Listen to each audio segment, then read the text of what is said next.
This matter is the genuine truth. What Fen Duanhun had said is almost exactly the same as what Xiao Mashin had described to me. 3 years ago, Yun Qi's name wasn't Yun Qi, but Xiao Qi. He only changed his name after he was exiled from his home. He was the one that youngest master. Enough! Xiao Juishan was so angry that his entire body was shaking. His eyes were almost spewing out fire. Just a moment ago, he was still extremely shocked about Yun Qi's matter, and was also somewhat gloating over Burning Heaven Clan's miserable encounter. But in just the blink of an eye, he had heard such a bolt from the blue. If this was real, and if Yun Qi really was the person at that time, then the matter back then would undoubtedly be his teeth-grinding hatred. This resentment would at least far surpass kidnapping his family members. Burning Heaven Clan was met with the revenge of clan annihilation because they abducted 2 of his family members. And if these were all true, the news of Yun Qi heavily injuring Fen Yiju and killing Fen Zia all alone resounded once again within Xiao Juishan's brain, and even caused him, who was the master of the sect, to uncontrollably shiver. Even though Fen Zia was slightly weak within the Emperor Profound, Fen Yiju, on the other hand, was a being whose strength was completely even with Xiao sect's grand sect master Xiao Wuking. Right now, he entirely had the ability to avenge the grudge back then, and with that disposition of his, visiting their doorsteps was almost certain. Immediately, go call that Xiao Mashin here, Fen Juishan said while grinding his teeth, as his expression darkened. Yes, sect master. The black-attired elderly person didn't dare to say half a word more, and hastily left. Very soon, Xiao Mashin walked in with hasty steps. For the sect master to actually summon a East Pavilion butler like him made him both uneasy and confused. The moment he entered the main pavilion, he saw Xiao Juishan's expression that was as sullen as rain clouds. His heart instantly thumped, and he carefully spoke with his head lowered. Xiao Mashin greets sect master. May I ask what sect master is Samoni? Xiao Mo Shan? These 3 words that spewed out from Xiao Juishan's mouth clearly carried a tremble of extreme rage, and made cold sweat instantly pop out of Xiao Mashin's entire body. He had always been honest and well-behaved within the sect, and never did any disobedient things. He simply couldn't think of anything at all that could actually make sect master be so enraged. He heard Xiao Juishan's overcast voice speak. Do you still remember 3 years ago, because of Elder Xiao Zhen's entrustment before he passed away, you accompanied Quanjian to a place called Floating Cloud City in the east? Xiao Mashin raised his head and nodded dumbfoundedly. Yes, Mashin naturally remembers. Mashin had only gone out of the sect 3 times in all these years, and one of them was accompanying youngest master to Floating Cloud City. The inside of Xiao Mashin's heart was even more astonished, because that was truly a matter so insignificant that it wasn't worth mentioning. If one had to say something that was worth mentioning, it would be that they had actually unintentionally encountered someone of the Frozen Cloud Asgard. And it was even the fairy of frozen glass, Chu Yuili of the Frozen Cloud 7 fairies. He couldn't understand just why sect master would even mention such an insignificant matter after 3 years. Xiao Juishan firmly locked his gaze on him and said solemnly, what exactly had happened after you and Quanjian went to Floating Cloud City? I want you to speak without omitting any details. With your memory and profound strength, it's not yet to the extent that you'd forget things after a mere 3 years. Tell me everything from start to finish. If you dare to omit or hide anything, I'll blow your head off on the spot. Xiao Juishan's last sentence instantly made Xiao Mashin's sweat flow down like rain. He truly noticed the importance of this matter, and hastily kneeled down to the ground. Yes, back then, after youngest master and I went to Floating Cloud City. At once, Xiao Mashin recited everything that happened 3 years ago at Xiao Clan, including any words and movement he could remember Xiao Quanjian doing as exact as he could. Under Xiao Juishan's gaze that was as sharp as the edge of a knife, he didn't dare to hide anything at all as he desperately tried to recall everything. Within this, naturally included the complete process of Xiao Quanjian fancying Xiao Qi's newlywed wife and his little aunt, plotting an insidious scheme with Xiao Yulong and the others, then being exposed by Yun Qi before everyone, but still forcefully had his way and exiled Xiao Qi from Xiao Clan because of Xiao Quanjian having Xiao sect's absolute coercion. Before Xiao Mashin had finished speaking, Xiao Juishan's entire body was already shaking, his lungs even almost exploding. The last sliver of fluke mentality in his heart completely vanished as he lost control of his voice and roared. This sinful swine actually had committed such a scandalous act. Youngest master is young and frivolous, and was at the age of having lustful thoughts to do things like this, was also understandable. It's Moshin who's not strict enough, and relaxed his restraint toward youngest master. Moshin is willing to receive any punishment from sect master. Xiao Moshin drooped down his head and said regretfully, but the confusion in his heart also became deeper and deeper. Out of Xiao Juishan's 4 sons, Feng, Yu, Lei, and Yun, Xiao Quanjian was the only one who was born from his legal wife. Because he had been grown up being spoiled, he drowned himself in carnal pleasures all day long, and Xiao Juishan had just let it go unchecked. Things like laying his hand on other people's wives, Xiao Quanjian did many times, and after Xiao Juishan knew, he would at most condemn him with a few words symbolically. That matter at Floating Cloud City.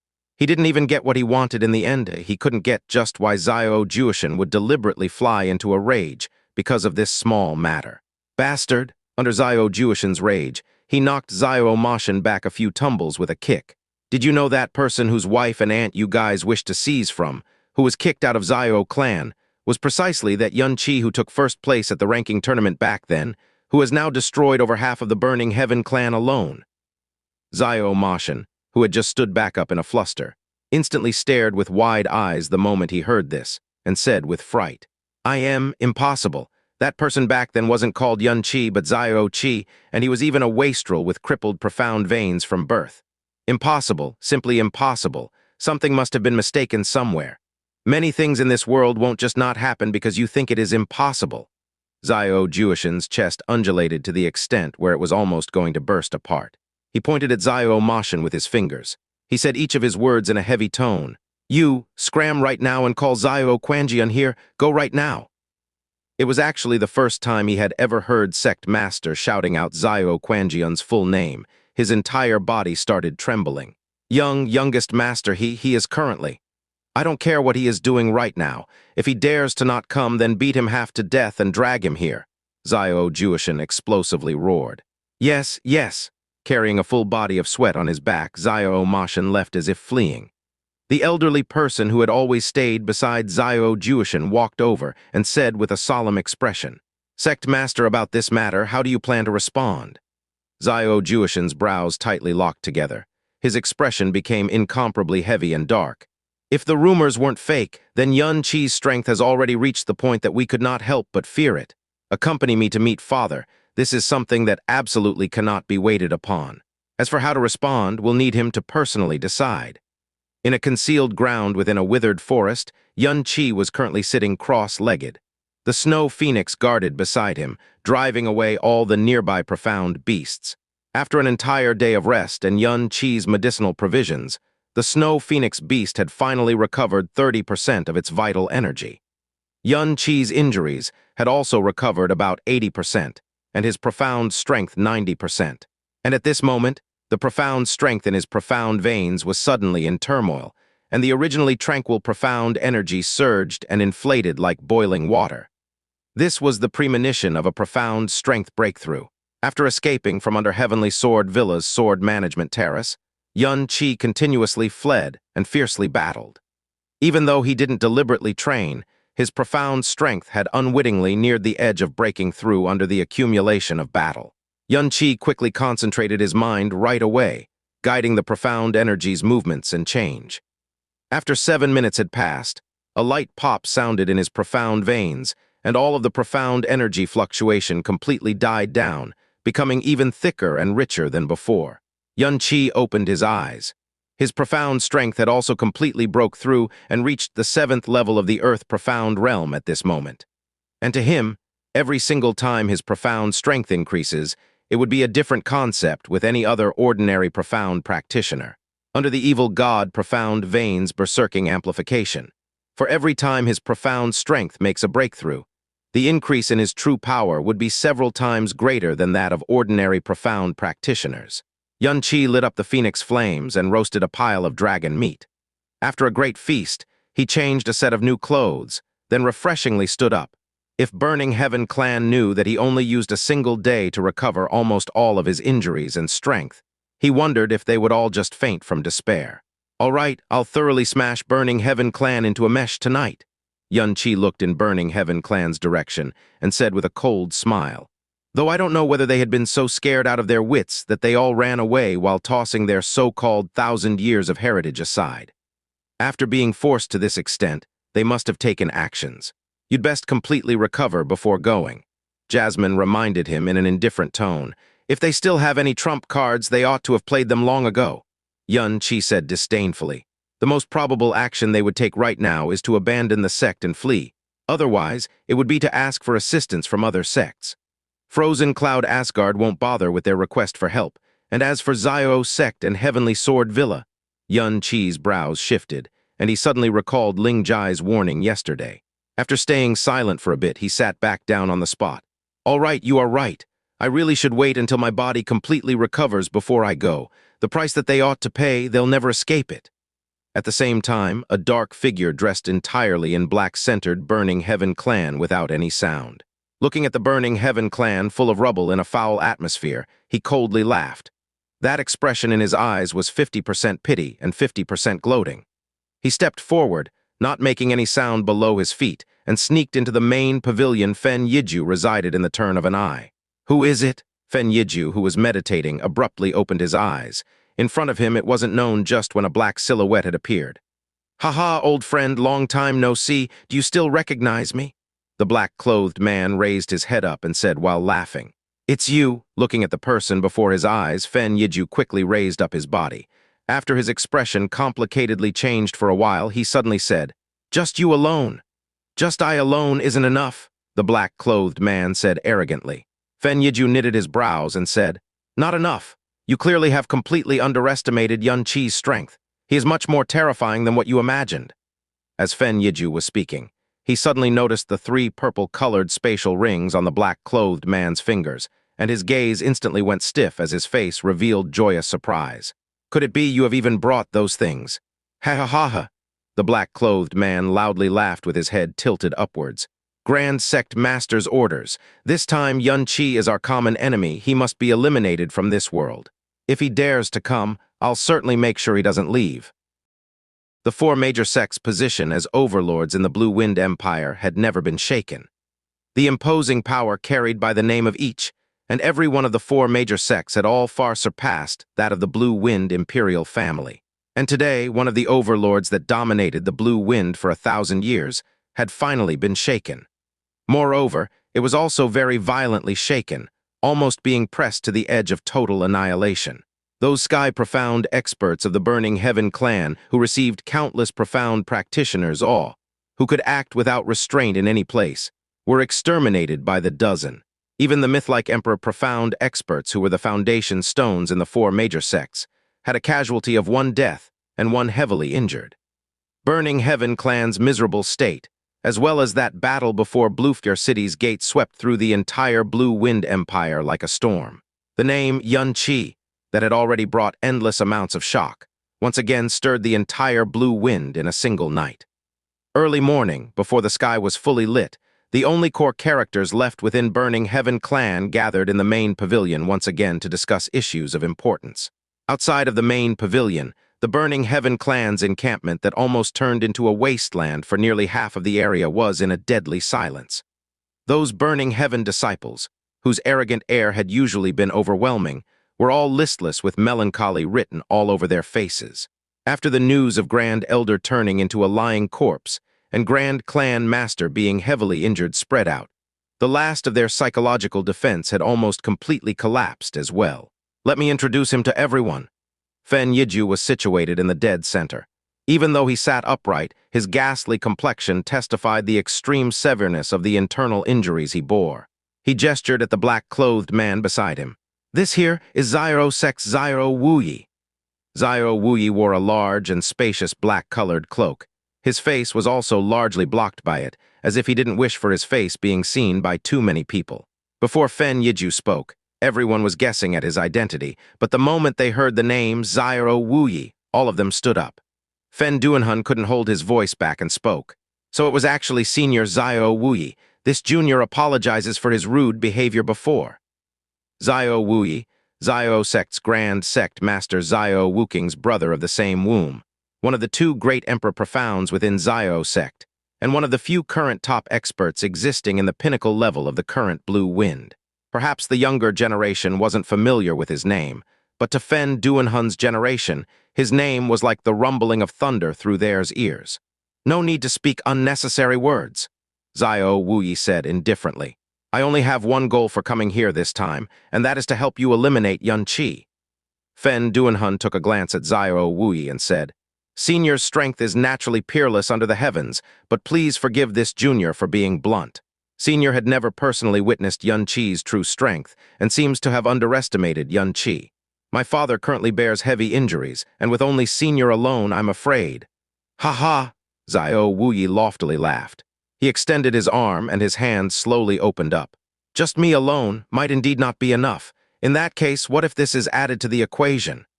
After reaching Emperor Profound Realm, the aging of one's physical body would greatly decrease, and even may return to being younger.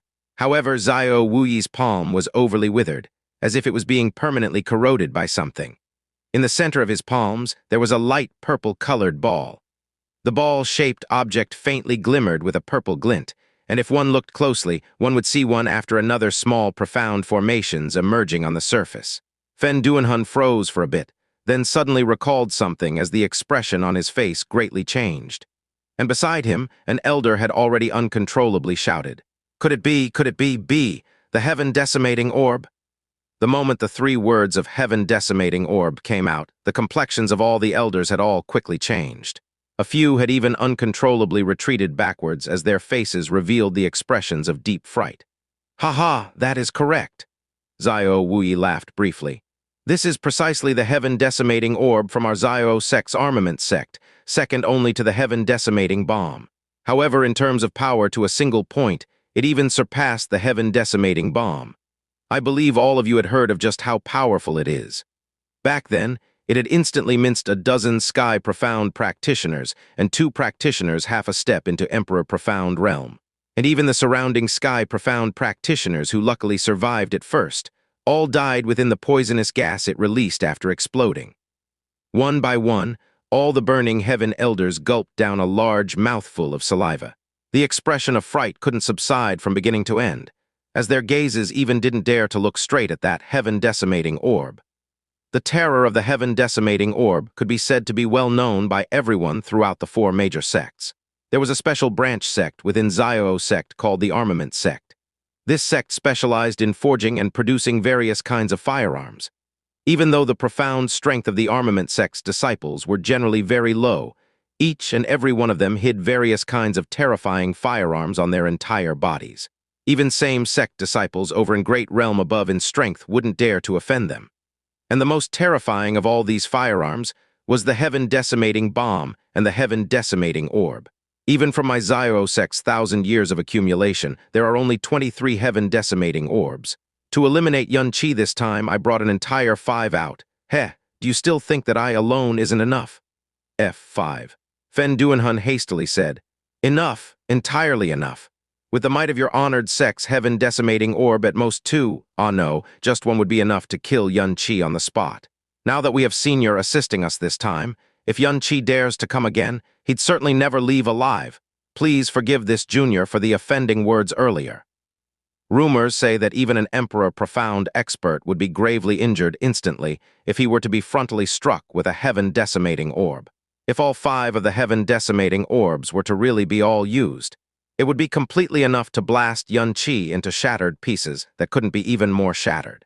This time, not only was it Xiao Wuyi that Xiao sect had sent, he'd even brought as many as 5 heaven-decimating orbs, which was enough to see Xiao sect's resolute intentions to kill Yun Qi with certainty. And at this time, the outside, which had always been silent, suddenly became clamorous as an extremely wildly arrogant voice came from the skies. "Old dogs of Burning Heaven clan, your granddaddy Yun is here again. Why don't you quickly come out and receive your death?" Fen Yiju stood up with a whoosh, and almost fell on his knees on the spot from disturbing his internal injuries. Hearing Yun Qi's shouts just now, hatred, fright, and shock creeped in his heart, and for the most part it was shock. Not 2 days had even passed after that battle in Bluefear City, and at that time, Yun Qi's injuries definitely weren't any lighter than his. But while his state of injuries had only stabilized by a little, Yun Qi's roar was extremely full of energy, without any hint of unrecovered heavy injuries at all. Could it be that his injuries and strength had already completely recovered again? Even if he had some special kind of secret arts, this speed was truly too shocking to be heard. The moment Xianxia, who had come once again, entered Burning Heaven Clan, he already felt an aura that was a little foreign. Looking ahead of him, he started to coldly laugh and said with a low voice, "Seems like even though Burning Heaven Clan didn't choose to flee, as expected, they didn't sit and do nothing. There is one more throne, but it isn't someone from the Burning Heaven Clan. In terms of strength, this throne is superior Fen Zia and is inferior to that Fen Yiju who was heavily wounded by you," Jasmine said. "They wouldn't be dumb to the point of thinking that just one more throne would be enough to deal with me. Looks like they might be hiding some kind of underhanded trick." The cold smile on the corner of Xianxia's lips slightly curved up a little more. In the entire Blue Wind, only the 4 major sects possess thrones. Frozen Cloud Asgard wouldn't act nosy, so this suddenly appearing throne could only come from Heavenly Sword Villa and Xiao sect. I actually really hope that it's the latter. Let's see just which foolhardy person is the one who wishes to tread this muddy water no matter what. Amidst Xianxia's loud roar, Fen Duanhun and the elders all took off from the ground, guarding the heavily injured Fen Yiju behind them. When they saw today's Xianxia, fright emerged on the faces of everyone present. On that day, they had all witnessed him fleeing away while heavily injured, exhausted of strength with their own eyes. But the current Xianxia didn't seem to have any frailness in aura nor complexion. Even his profound strength had clearly grown last time. He was at the 6th level of the Earth Profound Realm, but this time, he was already at the 7th level of the Earth Profound Realm. To experts of their level, the rise in a single rank of Earth Profound Realm wasn't worthy of minding at all. But the rising of a single rank in profound energy on Xianxia gave them a much greater feeling of pressure than before. The feeling that it gave them was so incredibly fierce that it made all their hearts turn cold. Not only were his injuries fully healed, his energy was fully recovered, and even his strength had appeared to have increased by a great extent. What kind of monster was he? "Xianxia, your impudence will end today," Fen Duanhun said as he gritted his teeth. "The debt of you killing my son and destroying my sect today, I'll definitely collect them without missing a single cent." Xianxia grinned and loudly laughed with his head raised. "Ha ha ha ha, old dog Fen, looking at the appearance of you lot, it's simply miserable to the point of being worse than beggars on the street. I really wonder who is it that gave you the self-confidence to speak such laughable words. Could it be that fellow hiding under there?" "You!" Fen Duanhun's eyes stared round as his entire body shook from anger and hatred. "Ha ha ha ha!" A low and deep laughter came from below. Wearing a cloak, Xiao Wuyi walked out of the main pavilion with a slow pace. He slightly raised his head and his eyes under the cloak glanced toward Xianxia as he spoke while laughing. "So you are Xianxia? Only at this age, yet you have such an imposing manner, and had even more so pressed Burning Heaven Clan to the point where they are at the end of their rope with your strength alone. They all say that you are the #1 prodigy in the Blue Wind's entire history, and it seems to not be an exaggeration." Xianxia also started to laugh. "And who are you? Deliberately coming here to Burning Heaven Clan, don't tell me you are just here to kiss my ass." "Kiss your ass? Ha ha ha ha," Xiao Wui laughed. No, I just want to tell you that things like prodigies are generally short-lived."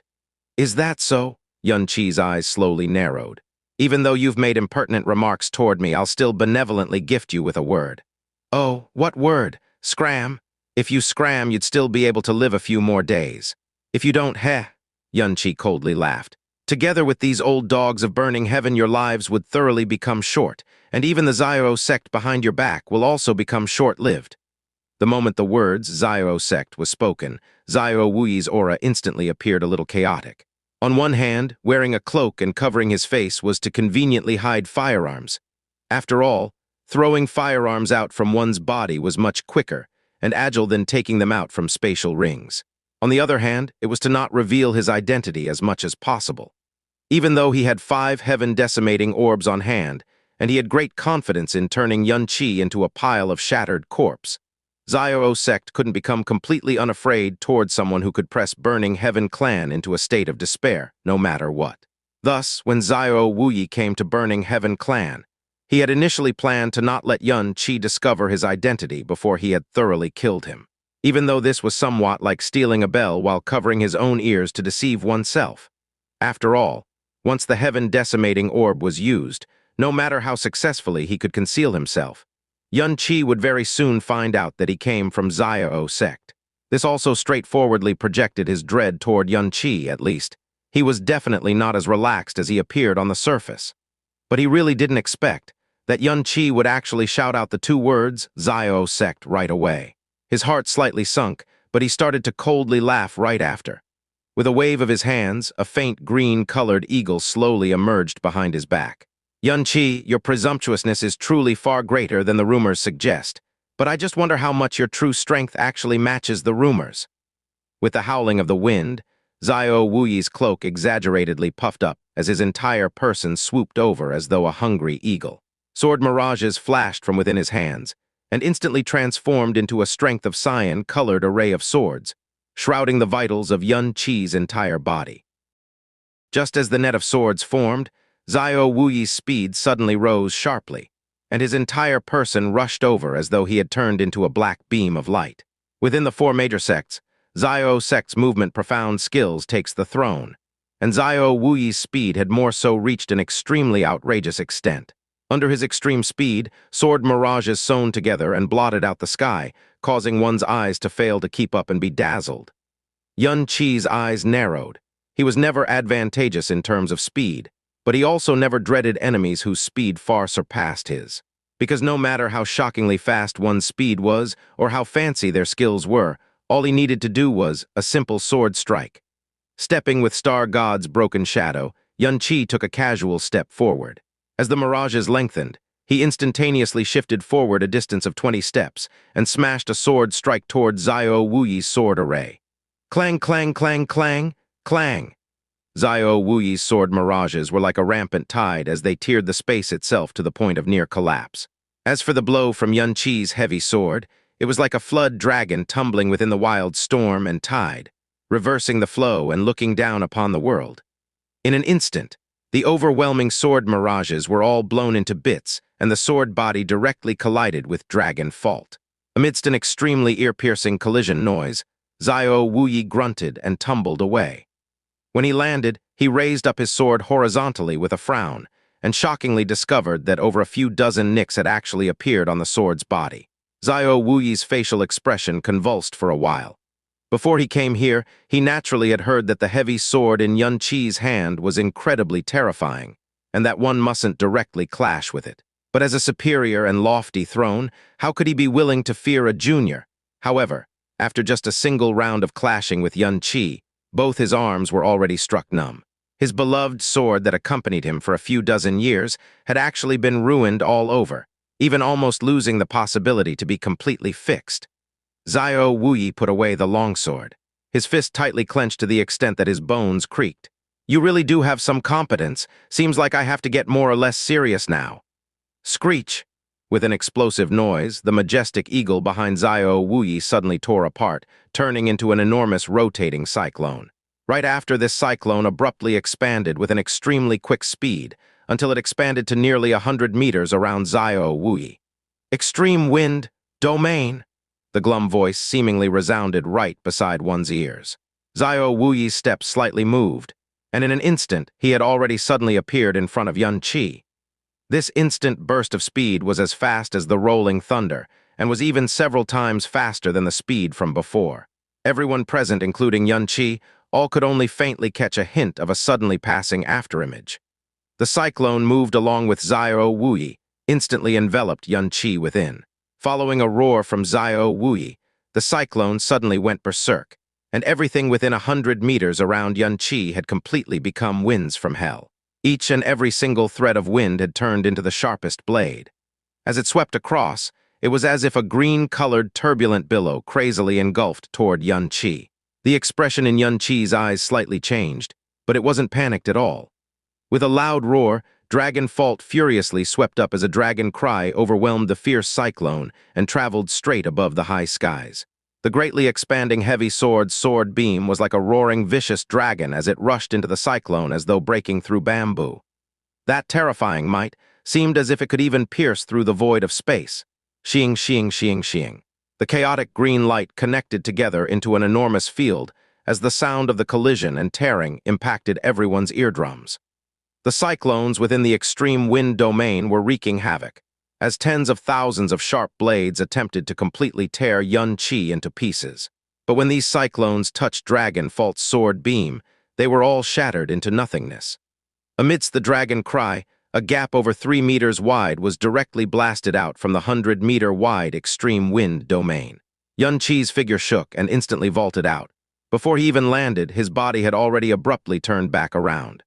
Dragon Fault continuously swung, and 7 strokes of Phoenix Breaks smashed toward Xiao Wuyi, carrying the Phoenix Flame's scorching heat and the heavy sword's might. Boom, boom, boom, boom, boom. The extreme wind domain that could mince everything actually wasn't able to block Dragon Fault's overbearing power, and 7 holes were instantly torn on its surface. Phoenix flames flooded in from the gaps and burned with the wind. In the turn of an eye, the entire extreme wind domain directly transformed into a sea of Phoenix flames. Within the sea of flames, a person's silhouette flew out in a fluster and landed in an extremely embarrassing fashion with more than half of the cloak on his body burnt out, revealing his entire face. Staring at Xianxia, the color of shock filled his eyes. Only after personally crossing swords with Xianxia did he clearly understand Xianxia's terror and truly understood why the entire burning Heaven clan had almost been destroyed by his hand. The dreadfulness of him and his heavy sword had entirely surpassed his expectations. The mighty domain he casted using the strength of an Emperor Profound was actually so effortlessly destroyed by him. He actually couldn't think of anything in the entire blue wind that the heavy sword in his hands couldn't destroy. Xianxia's surprising terror made his heart turn cold in his shock, and made his determination to kill Xianxia today no matter what, even firmer otherwise, with his disposition of seeking revenge on any small grievance. It would be extremely likely for Xiao's sect to become the second burning Heaven clan. Xiao Wuyi discreetly grasped onto a heaven-decimating orb within his hands. Heh! Xiao Wuyi stood up and coldly laughed with solemnness. You are indeed powerful. No wonder you could force burning Heaven clan to this state. But if you think you could defeat me just like this, then you couldn't be more wrong. How can I, the great Xiao sect's Xiao Wuyi, ever lose in the hands of a junior like you? Xiao Wuyi's gaze darkened. He suddenly let out a loud roar, and his body fiercely shot out. All of his power concentrated on his right hand as his entire body swept up a gigantic jade-green cyclone and rushed straight toward Xianxia. HMPH, you're way over your head. Even if the Xianxia 2 days ago didn't open purgatory, he could already deal with Xiao Wuyi, not to mention that Xianxia's overall strength had a new breakthrough. He lifted his arms and was just about to greet the attack. Then all of a sudden, his intuition abruptly snapped as a strong feeling of danger came toward his face, making his attacking motion instantly freeze. At the same time, Jasmine's shout came from his brain. Avoid it! There is an abnormal power response coming from his hand. Quickly dodge it. Xiao Wuyi's face also revealed a vicious smile. His hand that had been tightly clenched suddenly opened, and a beam of faintly purple-colored light shot out with an extremely quick speed. Go to hell! Xiao Wuyi's speed was already extraordinarily fast, and this heaven-decimating orb that was shot out from his hand was more so fast to its limit. With this kind of speed, as well as a distance of less than 60 meters away from the two, even a throne wouldn't have any chance of avoiding it at all. The purple dot of light quickly grew larger within his pupils. Things that could make him sense danger was definitely not ordinary. Without thinking at all, his body fiercely swayed. Whoosh! Heaven-decimating orb smashed onto Xianxia's body, but before Xiao Wuyi could utter out his grim laugh, he suddenly saw that this heaven-decimating orb had actually passed through Xianxia's figure and continued flying in a straight line. As for Xianxia's true body, it was already diagonally in the air 30 meters away. When Xianxia had the heavy sword on him, even though his speed was extremely deficient, relying on the star god's broken shadow allowed his ability to instantaneous dodge and assault to be extremely powerful, which also nearly perfectly covered the largest weakness of the heavy sword. While Xiao Wuyi was quite shocked when looking at the slowly dispersing Xianxia afterimage, his response was still extraordinarily quick. In the next instant, he had already locked onto Xianxia's position after he moved, as another heaven-decimating orb shot out toward the air. 2 consecutive orbs, with the time between them no more than 1/10 of a breath. This time Xianxia, who was in midair, simply couldn't avoid it at all. He tightly clenched his teeth as his entire body's profound energy crazily flooded up. Sealing cloud locking sun? Boom. As if the sky and earth were collapsing, two huge overlapping rumbles sounded at the same time. Even though the surrounding burning heaven disciples hastily protected themselves with profound energy, their ears were still in extreme pain. Even their eardrums were bleeding. Two balls of firelight surged up to the skies, accompanying the scream of lightning, and everything within 100 meters was all minced into dust. The burning heaven elders who were relatively closer were all pushed away a great distance by a surge of storm that came head-on. They quickly channeled profound energy as their faces were full of fright. Just mere residual waves were already so overbearing. Its true power was simply frightening to an unimaginable extent. Such a power was entirely enough to gravely injure a true throne with ease, while Sky Profounds, or even half a step into Emperor Profounds, simply didn't have any chance of survival under such a destructive power at all. Beneath the lightning and fire, puffs after puffs of thick smoke slowly ascended, yet oddly didn't disperse out along with the storm. Moreover, after it ascended to a certain height, it just condensed there and didn't disperse. The color of the smoke was an eccentric green color, a poisonous fog that kills when it enters one's body. Xiao Wuyi's steps quickly retreated. After seeing the exploded lightning fire, his eyes finally revealed a grim smile. Then he directly tilted his head up and laughed wildly. Fen Yiju's expressions also relaxed. The faces of Fen Duanhun and the elders also all revealed the expression of surprise and joy.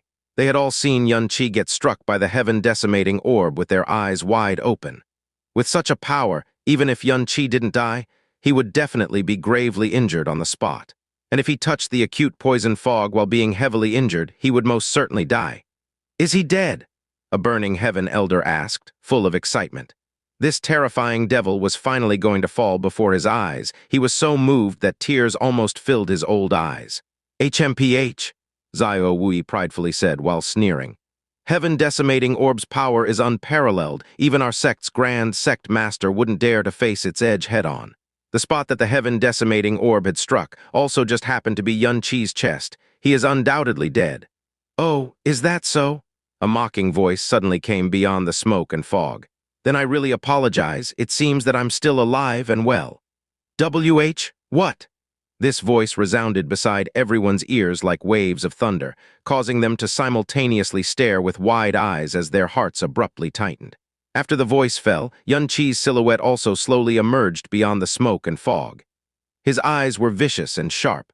A mocking sneer hung on the corner of his mouth, as his entire body emitted a faint air of anger and dense killing intent. "So this thing is called Heaven-Decimating Orb.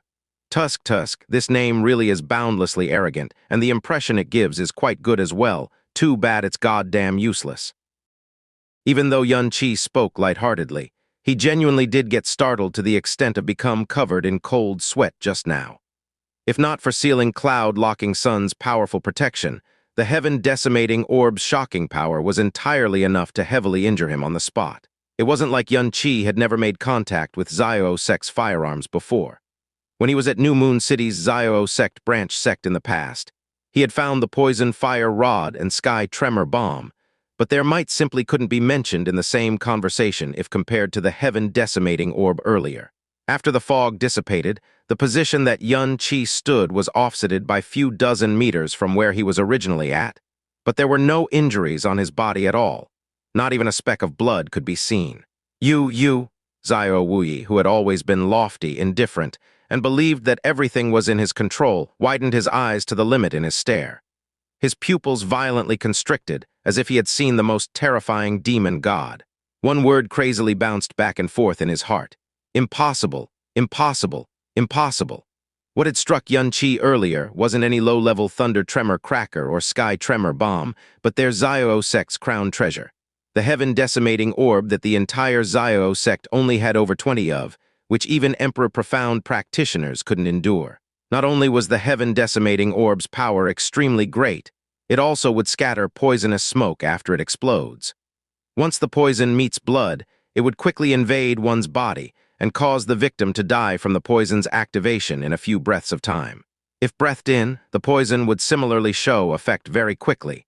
Yet Yuan Qi just stood there within the poisonous fog with a sneering face, and didn't look to be any different from usual at all. To be honest, the power of this thing called Heaven-Decimating Orb is quite good, and this poison is considerably formidable as well.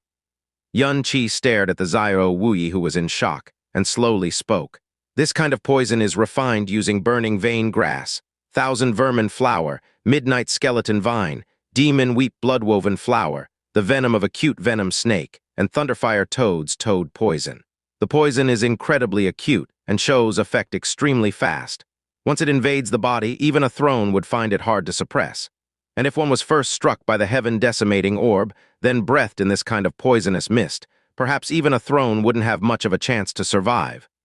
Xianxia's steps started to move forward, as his voice became increasingly icy. At least until now, I haven't done any disservice toward your Xiao sect, and even never had much contact and conflicts. Yet you, Xiao sect, in order to kill me, had actually deliberately planned so much and used such foul means. It really is quite fantastic. Xianxia's words made Xiao Wuyi's heart violently convulse. Xianxia had actually listed the acute poison's ingredients hidden within the heaven-decimating orb without the slightest error.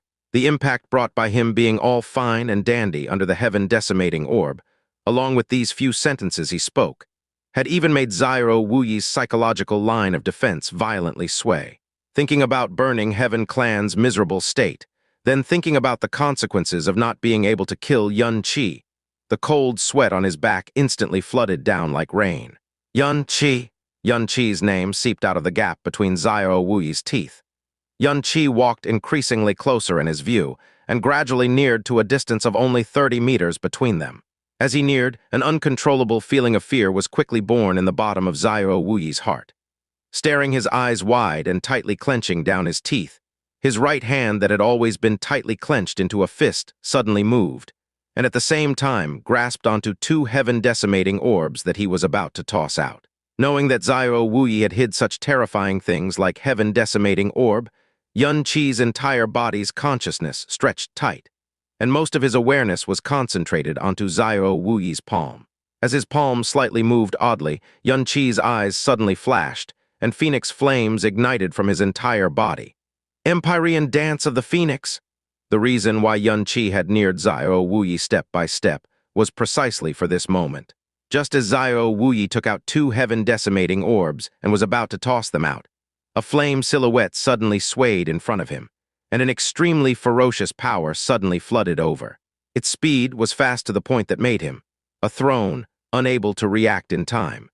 He only had enough time to distinctively see Xianxia's eyes suddenly nearing, and while his wrist had just started the flinging motion, an utterly overbearing power had already violently smashed onto his chest.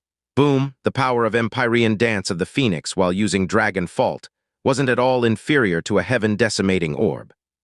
Xiao Wuyi's sternum made a snapping sound, and he flew out horizontally within a scream of agony, while those two heaven-decimating orbs that were about to be thrown also slipped out of his hand. With a turn of his body, Xianxia quickly caught the two purple-colored dots of light in his hands. Once the heaven-decimating orb entered his hands, he simply perceived the profound formation on it and understood the method of using it. Bang! Xiao Wuyi fell over 100 meters away, and after tumbling over a dozen times on the ground, he stood up in a fluster, holding his badly mutilated chest with one hand and desperately extinguishing the phoenix flames on his body with the other. He took off into the air and hysterically fled away. HMPH, wanna run? Xianxia's gaze darkened. Putting away Dragon Fault, his speed reached the extreme limit as he swiftly chased. However, Xiao Wuyi flew higher and higher, and even though his speed wasn't inferior, he couldn't truly catch up. Xianxia raised his head up. Locking onto Xiao Wuyi's position, he grabbing a heaven-decimating orb with his right hand and abruptly flicked his wrist. The prerequisite condition as to why Xianxia could so freely swing the 10,000-kilogram Dragon Fault around was his incomparably terrifying arm strength. Under such an arm strength, it was unknown just how many times faster the heaven-decimating orb he tossed out was compared to the time Xiao Wuyi had tossed it. Xiao Wuyi, who only had escape in mind, suddenly heard an extremely sharp howl of the wind coming from behind him. He subconsciously turned his head around, to his surprise, saw a purple speck of light that was already less than a feet away. Ah! Xiao Wuyi's eye sockets burst apart as a hoarse scream of despair came from his mouth. Boom! Heaven-decimating orb exploded. As if a world-shaking divine thunderbolt had exploded in midair, the shockwave caused the entire burning Heaven clan to tremble. Firelight surged to the skies and lightning crazily went rampant as the poisonous fog slowly spread. A black silhouette was blasted toward the high skies, then quickly plummeted and heavily smashed onto the ground. The cloak on Xiao Wuyi's body was blown into pieces, his entire body badly mutilated. The poisonous fog mixed into his bloodstream and ruthlessly executed its purpose, making him continuously roll around as he uttered screams of extreme pain. Xianxia leisurely walked over, all the way until he walked to his side, then took up Dragon Fault and stabbed down expressionlessly. PSHHH, Dragon Fault's thick and blunt sword tip stabbed into Xiao Wuyi's body without any resistance and directly pierced his heart. Xiao Wuyi's body stiffened for a moment. His bulging eyes stared straight at Xianxia for a while. Then his body completely limped down and no longer moved anymore. Within 3 days, 2 thrones had consecutively lost their lives under Dragon Fault. Xianxia stripped Xiao Wuyi's spatial ring off, casually scanned their contents, and a satisfied smile instantly emerged on his face. As Xiao Sec's Grand Elder, there were naturally no ordinary things on Xiao Wuyi's body. If any random thing within was to be taken out, it would almost always be a treasure that ordinary people wouldn't dare to wish for. And within these, there was still another heaven-decimating orb, and as well as several special keys, which ought to be used to open certain important places of Xiao sect. Kicking away Xiao Wuyi's corpse, Xianxia turned around, looking at Fen Duanhun and those elders whose face had turned ashen long ago. The fact that heaven-decimating orb wasn't able to hurt Xianxia had already caused their heart to fall into the valley's very bottom. And Xiao Wuyi's miserable death now caused their last hint of hope to entirely turn into despair. Will you choose to end yourselves, or do you want me to personally do it? Xianxia's eyes narrowed as he spoke coldly. Amongst the 33 pavilion masters and 27 elders, only over a dozen of them were left. But even these dozen of people together wouldn't possibly be Xianxia's match. The only person who could battle with Xianxia, Grand Clan Master Fen Yiju, was also bearing heavy injuries. Sadness and despair filled everyone's hearts, making them unable to rile up even the slightest wisp of will to resist and struggle. Xianxia, are you really going to spare no one? Fen Yiju said with his teeth grinding. Xianxia's expression was overcast. Each and every one of his words was ice cold. I have given you chances and gave you leeway many times. It is you that once and once again insisted in pressing me to exterminate your clan. Today, all of you will die, and starting tomorrow, there will no longer be a burning heaven clan in this world. Xianxia raised his arm. The heavy Dragon Fault pointed at the despairing Fen Yiju as he issued the final judgment. Fen Yiju took up the absolute flame blade, raised his head up and let out a long sigh. My burning heaven clan's 1,000 years of heritage was actually ruined in my generation. What face do I have to face my generations of ancestors? Xianxia, my burning heaven clan reaching this current state, is indeed also brought onto us by ourselves, and cannot entirely be blamed on you. But the disciples under our clan are entirely innocent. I believe you wouldn't lay a hand on them either. After we dismiss all of them, we'll commit suicide ourselves. Heh, Xianxia coldly laughed. The laughter was so sinister and cold as if it had come from the throat of the devil. Are your ears deaf? I had just said that today, all of you will die, all of you. On the day you despicably abducted my family, I had already swore to make your burning heaven clan turn into a river of blood. Not even a blade of grass will be left. Fen Yiju abruptly raised his head. The faces of Fen Duanhun and several elders all revealed expressions of extreme shock and terror. All those surrounding burning heaven disciples started to tremble in fear. The meaning within Xianxia's words actually implied that not only was he going to kill burning heaven clan's clan master, elders, and pavilion masters, he was going to kill everyone within burning heaven clan from top to bottom, making the entire burning heaven clan, truly and genuinely, face total annihilation. A dense, chilly breeze creeped over the entire bodies of everyone in burning heaven clan. They never would have thought that Xianxia's revenge would actually be so cruel and absolute. Fen Yiju's voice started to tremble. You, even if my burning heaven clan had done a disservice to you first, it still shouldn't receive such a retribution. The disciples under the clan don't have any grudges and grievances with you at all. You simply don't have any reason to kill them. Do you not fear the wrath of heavens? Xianxia smiled. It was a smile that Fen Yiju and the others could never possibly understand. He said with a low voice, the number of people I had killed in these 2 lives of mine even far surpasses the number of people you lot had seen in your entire lives. As for the sins of killing that I shoulder, even receiving the heaven's wrath 10,000 times wouldn't be enough. So what if a few more tens of thousands are added onto it? You had time and time again nearly brought death to me, and that I can neglect. But kidnapping my family and almost killing them, just for this reason, you will have to repay the debt with total annihilation. For every person of your burning heaven clan that lives, one more seed of hatred would be buried. If by chance this hatred sprouts out of the ground someday, it would possibly endanger my grandfather and little aunt's safety. No matter how insignificant this possibility is, I will absolutely not allow it to exist. And together with this reason alone, all of you must die. Xianxia's words didn't have the slightest emotion and didn't have the slightest of leeway. Like mutters from the devil, it made one's soul tremble.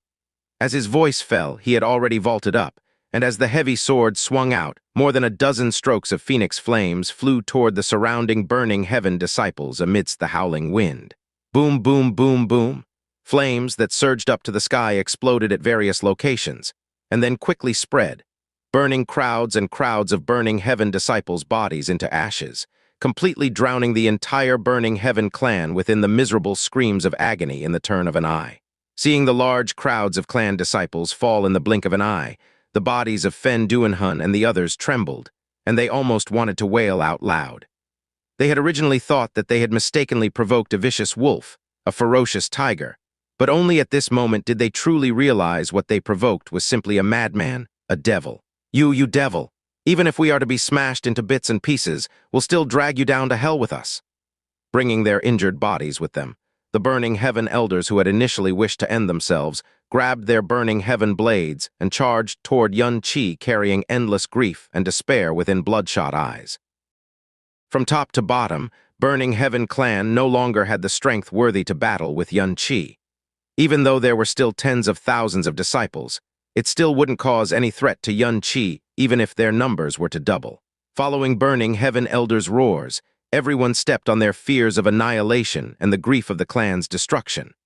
Uttering howls after howls of wolf-like sounds, they grabbed their weapons and rushed toward Xianxia. Xianxia raised up his head, his gaze sweeping toward the quickly nearing crowd. There wasn't a single hint of fluctuation on his tranquil expression. Ahead of him, the last 13 elders of burning heaven clan rushed up altogether. Amidst despair, grief, and indignation, their expressions were completely distorted. Their eyes stared round to the extent of almost bursting.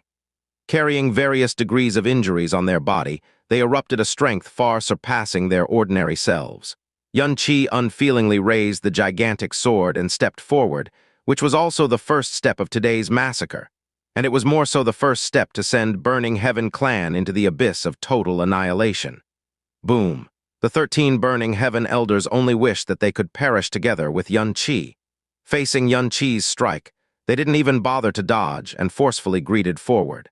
But the strength of the sky profound realm simply didn't have any threat at all in the current Xianxia's eyes. Amidst a rumbling sound, they were all blown flying, and half of them instantly sustained heavy injuries. Xianxia stepped forward again as a second wave of power erupted from Dragon Fault, straight toward Fen Duanhun. Fen Duanhun wasn't Xianxia's match from the start, and in addition to that, his wounds hadn't healed yet. He was blasted away by Xianxia with a single strike as one of his arms fractured on the spot. However, Xianxia did not follow up on him. Instead, his gaze locked onto the Fen Yiju behind Fen Duanhun, and ferocious phoenix flames were fiercely swung out from the heavy sword. The frightening power sliced out a violent ripple in space, and the scorching light of fire shone upon Fen Yiju's ghastly pale face. His footsteps retreated backwards as both of his arms guarded before his body with all his strength. Bang! The phoenix flame exploded, but the oppressive strength coming from heavy sword wasn't blown apart, and destructively impacted Fen Yiju's barely constructed defense, recklessly using profound energy under heavy injuries, and then receiving fierce strike, caused Fen Yiju to finally spew out a large mouth of blood as all of his energy dissipated after he consecutively retreated over several dozens meters. Phoenix Break drove straight through, smashed onto Fen Yiju's chest, and exited through his backside with a scream. Grand Clan Master! Grand Clan Master! Fen Yiju looked at the utterly chaotic burning heaven clan scattered about in a mess with a dumbfounded expression, and for a moment, the scenery of the once dignified and glorious burning heaven clan emerged before his eyes. But these sceneries of before turned into a boundless blank space at the very end, and his body also slowly fell within this vacant world without boundaries. The last sounds heard beside his ears were the voices of tragically grief-stricken cries surrounding him. Even though Fen Yiju hadn't appeared publicly for over 20 years, he was, from beginning to end, Burning Heaven's true foundation. His death also meant that Burning Heaven clan was truly and genuinely finished. "No need to shout so loudly," Xianxia expressionlessly spoke, "because all of you will accompany him to hell shortly." As his voice fell, a colossal ball of phoenix flames suddenly exploded, and in an instant, the violent fire of the phoenix drowned several hundred meters of distance surrounding him and swept countless Burning Heaven disciples into the flaming purgatory of certain death. The phoenix flames spread with the wind, engulfing more and more of Burning Heaven clan's land. Even though it was already dawn, the incomparably scorching firelight still painted the skies above Burning Heaven clan with the color of blood.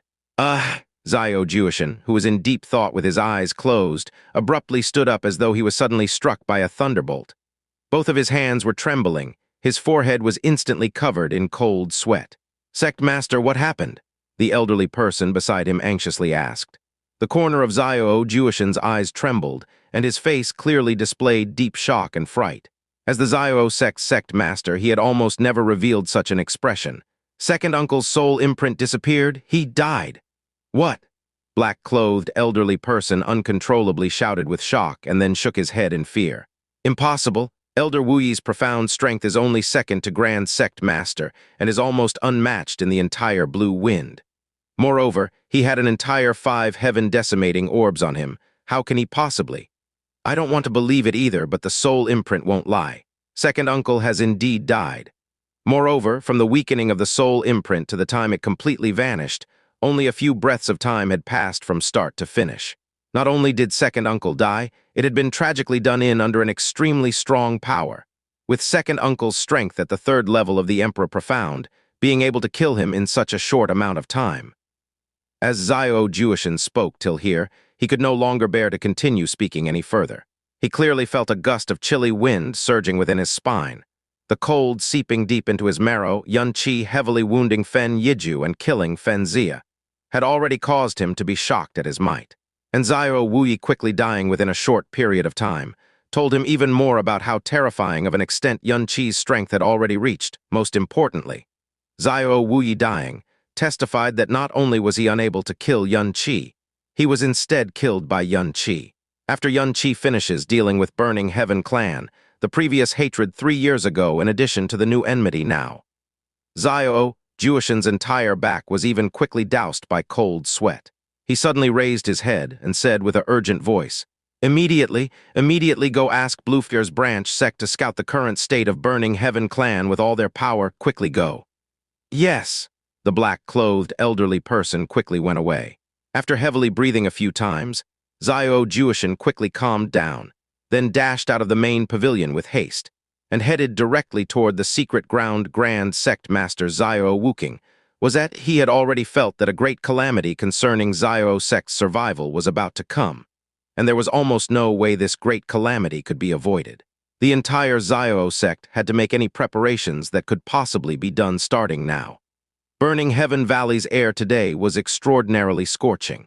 A ball of incomparably hot flame crazily burned in the center of Burning Heaven Valley, and in less than 2 hours of time, it creeped out over 5 kilometers away and completely engulfed the Burning Heaven clan's 1,000-year-old territory until it was burned into a barren wasteland.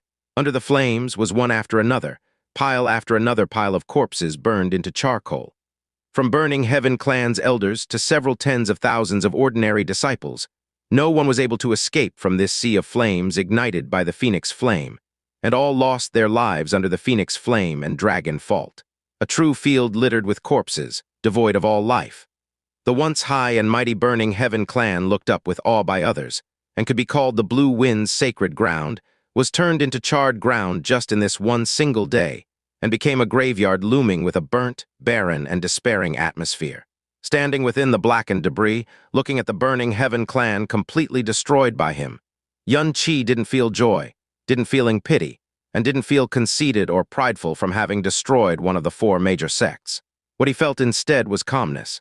tens of thousands of people being buried under his flames and heavy sword, yet he was as calm as though he had merely squashed a crowd of lowly ants to death. And this kind of calmness wasn't deliberately acted out or sustained by him. It was instead a true and genuine calmness that stems from the soul. Ordinary people couldn't possibly witness such a situation and scenery, and more so couldn't cause them. Yet to him, it was already too many times, back then. It was because of enmity. Those people that killed his master, he used the heaven-opposing poison of the sky poison pearl, and made those sects face total annihilation one by one, making entire sects, and even the surrounding cities into fields of stacked corpses. And amongst them, there were even many sects whose scope and scale far surpassed the burning Heaven clan. Today, it was similarly because of enmity. Even though Xiao Lai and Xiao Lingxi were both already rescued by him, and were all safe and sound after experiencing his past life, he would never let himself to idiotically take pity and be merciful. Even if he was to be called the devil, be cast aside, cursed, and feared by the people of the world, he still absolutely would not regret today. Because in his previous life, it was precisely because of mercy that other people had forced his master to die. It was precisely because of mercy that after many times of scraping past death, he was still forced down Cloud's End cliff in the end. It was also because of a moment of mercifulness that gave burning Heaven clan the chance to abduct his grandfather and little aunt. It wasn't because his heart had become ice cold and dark.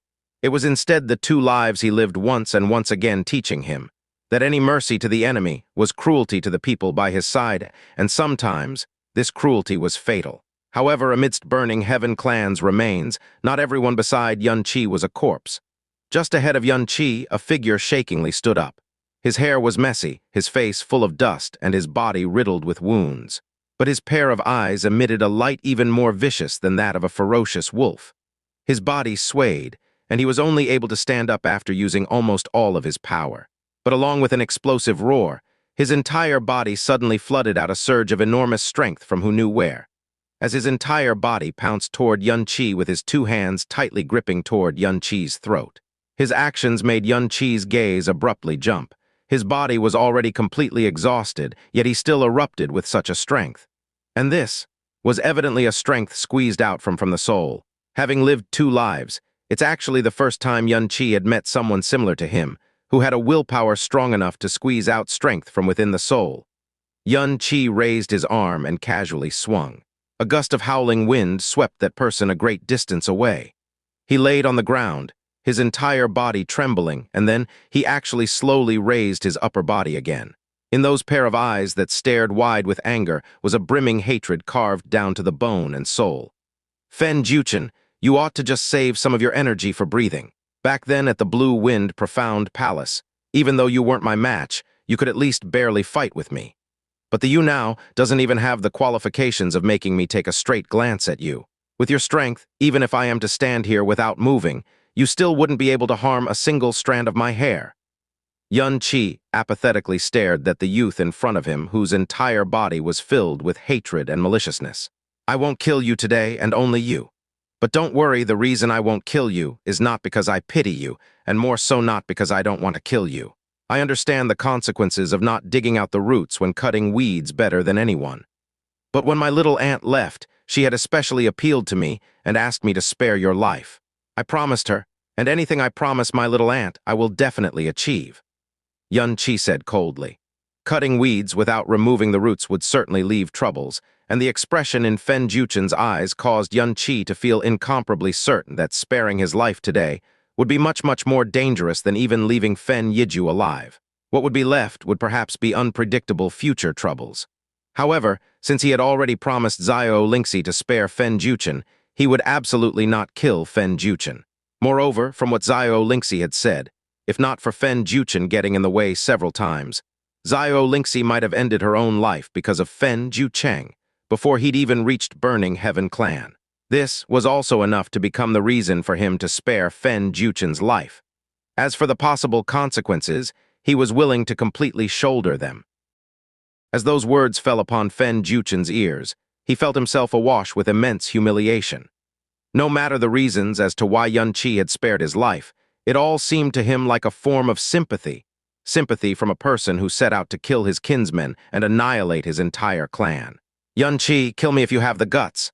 I don't need mercy and sympathy from a fiend like you. Fen Juchen gasped rudely, his fingers dug deeply into the ground, as streaks of blood flowed freely between them. His eyes stared daggers with deep killing intent, desiring to tear Xianxia to pieces with his gaze. I shall repeat myself, the reason as to why I am not killing you is not because I pity you, nor is it sympathy, but is due to my little aunt's plea to spare you, however. This will be the only time I'm showing you such leniency. If one day you do dare to plot against me nefariously, I will personally kill you. So if you do intend to seek revenge, look for me once you have cultivated the sufficient strength. Do not waste this rare opportunity at life you have been given. Without giving Fen Juchen another look, Xianxia turned his body and silently departed. Looking at Xianxia's departing figure, Fen Juchen's eyes bulged wildly as his heavily weakened body struggled violently. He yelled out with a voice as coarse as sandpaper, "Xianxia, you're not allowed to leave. You're not allowed to leave. I have not taken your life. I want to kill you. I want to break your body into 1,000 pieces and grind your bones into ashes. I want to let you experience all the suffering in the world. You're not allowed to leave. Get back here. Ah!" Despite Fen Juchen's hysterical cries, Xianxia's departing steps were undeterred, and in a short amount of time, Xianxia disappeared from Fen Juchen's line of sight. He threw himself onto the ground, grasping the charred ashes that littered the ground with his blood-stained hands, and began to weep with the utmost despair. More than 10 years have passed since he started cultivating profound energy to now, yet he had never shed a single tear. But today he wept deeply with heartrending pain. His parents, his paternal grandfather, all his kinfolk, clansmen, and his home were all gone. His life as the offspring of the clan master disappeared in the span of a day, leaving him with nothing. All that he was left with was a vast and limitless hatred which coursed through his very heart, blood, marrow, and soul. The entirety of his consciousness had the imprint of Xianxia's figure deeply branded into it. I want to take revenge. I want to take revenge. I want to take revenge. Xianxia, I will kill you. Even if I am hacked to pieces and suffer through the 9 levels of hell, I will kill you. The sounds of his rage-filled vow were carried to great distances by the desolate wind, and as the sky became more gloomy, the howling wind became hurried, as though the boundless sky was quaking in fear from the intense hatred carried in his voice. The reason as to why I am not killing you is because of my little aunt's plea to spare your life. It was her. It was her who pleaded Xianxia not to kill me. It was her who allowed me to have this wretched life. Fen Juchen's gaze suddenly became misty as those unforgettable times began to surface in his mind. That fateful day, he personally brought an entourage to Floating Cloud City to abduct Xianxia's 2 family members. When he had arrived at the rear mountain area at the Xiao residence, in that blink of an eye when he saw Xiao Lingxi, his usually domineering and haughty demeanor and state of mind fell apart. At that time, Xiao Lingxi was sitting by a creek, with both her hands on her knees. She exuded a sweet-smelling fragrance. Her gaze was misty-eyed with an affectionate look, though it was not clear what exactly captured the attention of her mind. The waterfall-esque rivulets of water gushed into the creek, causing the water in its wake to scatter quietly. From Fen Juchen's angle, all he could glimpse was the side of her face, yet simply just from seeing this side of her face, his heart was acutely entranced for the very first time in his life. With exquisite and tender brows, her nose seemed to be crafted from the finest jade. She had delicate and sweet-smelling lips. Her beautiful eyes shone like precious gems, her smooth, snow-white skin overflowing with the luster and gloss, seemingly covered with a layer of cosmetic powder.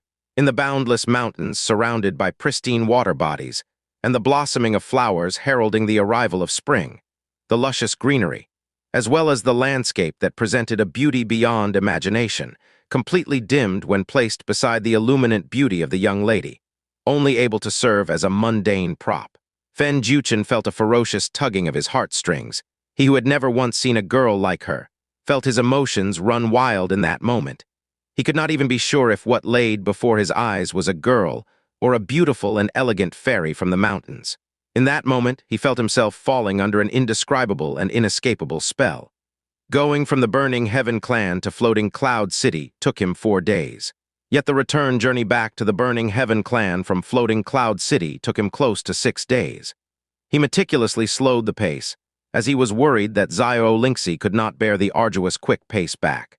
Throughout the journey, he ensured that Xiao Lingxi was not harmed by anyone. Conversely, he took the initiative to reassure her that nothing would put her safety at risk, and also that it would not be long when he would personally send her back home.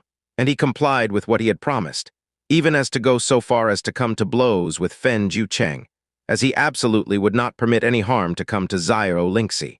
Never would he have thought that Xiao Lingxi would actually specially beg for mercy on his behalf to Yun Qi, sparing his life in the process. An unexplainable feeling surfaced in his heart, in his world which was clouded with hatred and coldness. Suddenly came a feeling of utmost warmth and gentleness. Yet immediately, at the crossroads of his doom, he left behind those feelings of his. All he could think of now was hatred. And she was inevitably Yun Qi's little aunt, the kinsman of the demon that annihilated his family. Kill, kill, I will definitely kill you, I will have my revenge. Fen Jiuchen stood up, looking at the scorched earth beneath his feet with a vacuous gaze. He began to stumble forward with no idea where he should go or where he could go, plodding forward like a machine, his steps landing upon a ground that was burned beyond recognition. He passed countless bodies as he trudged on, and it was at this moment he suddenly heard a soft groan sound out beside his ear. Fen Jiuchen froze his tracks and threw himself to the ground, furiously scrambling towards the side of Fen Yiju's body. Fen Yiju's chest had a blood-filled cavity that was approximately the size of a human brain. His inner organs were completely broken down.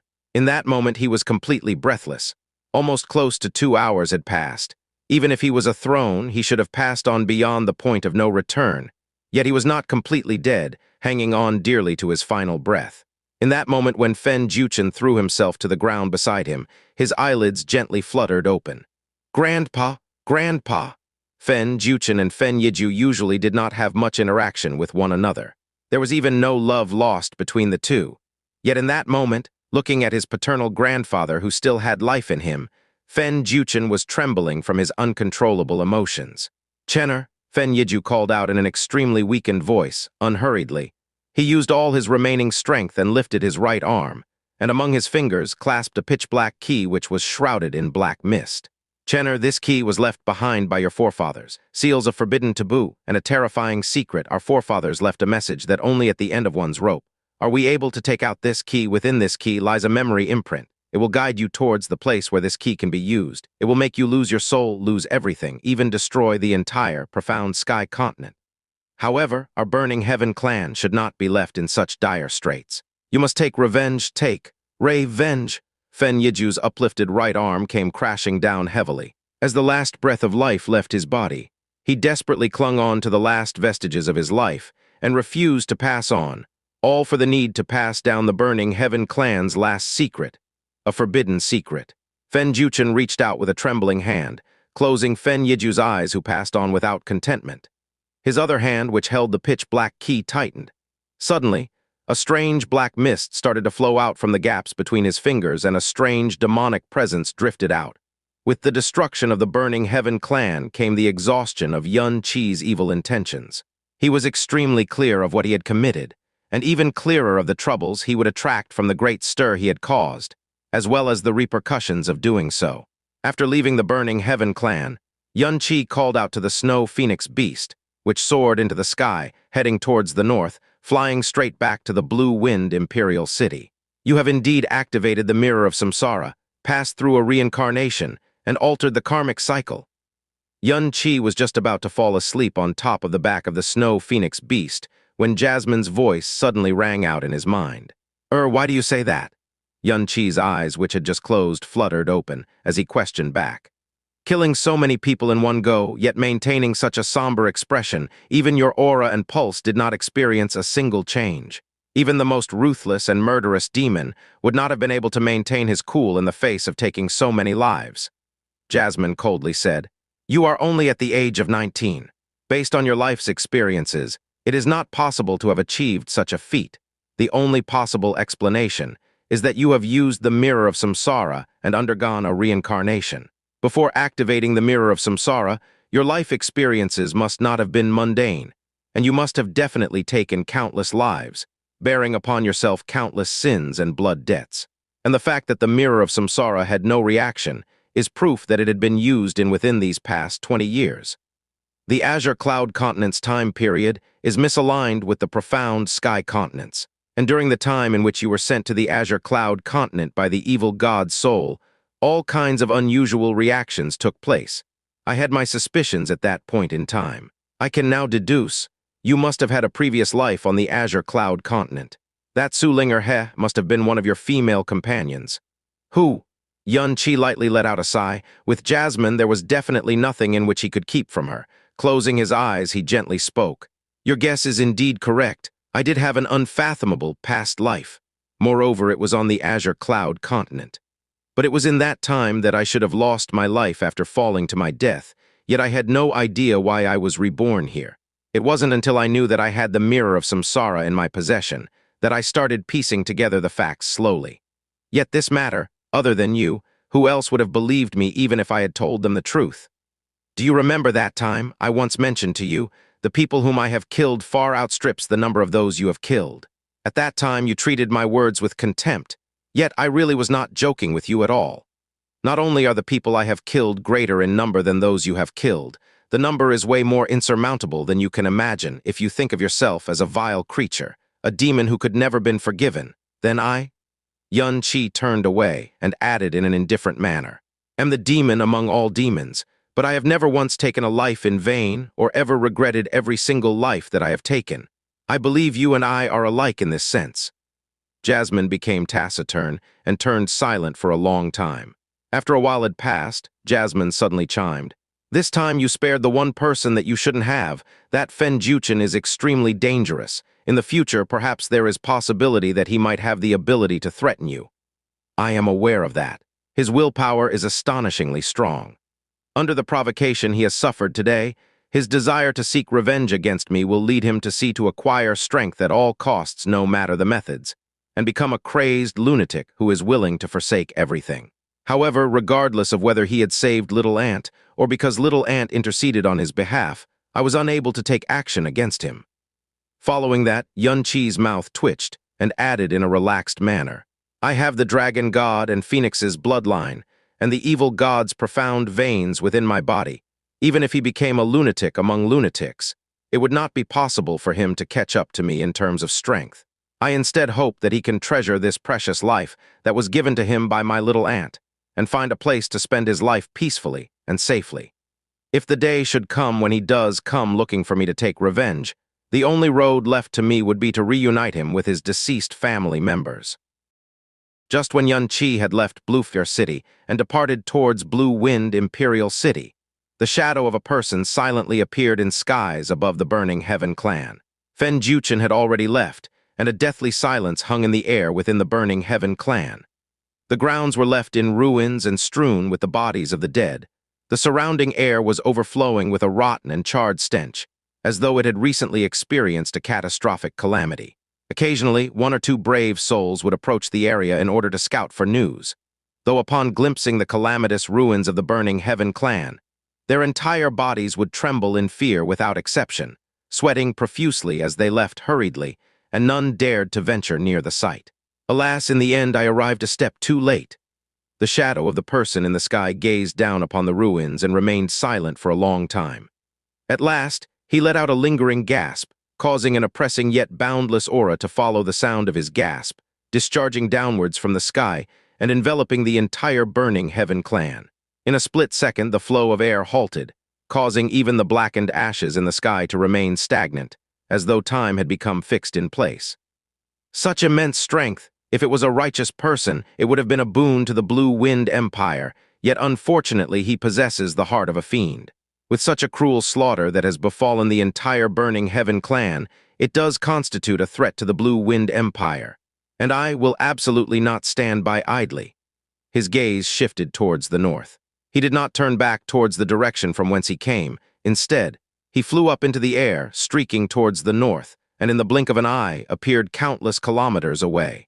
Burning Heaven clan's base has already been reduced to a pile of ruins.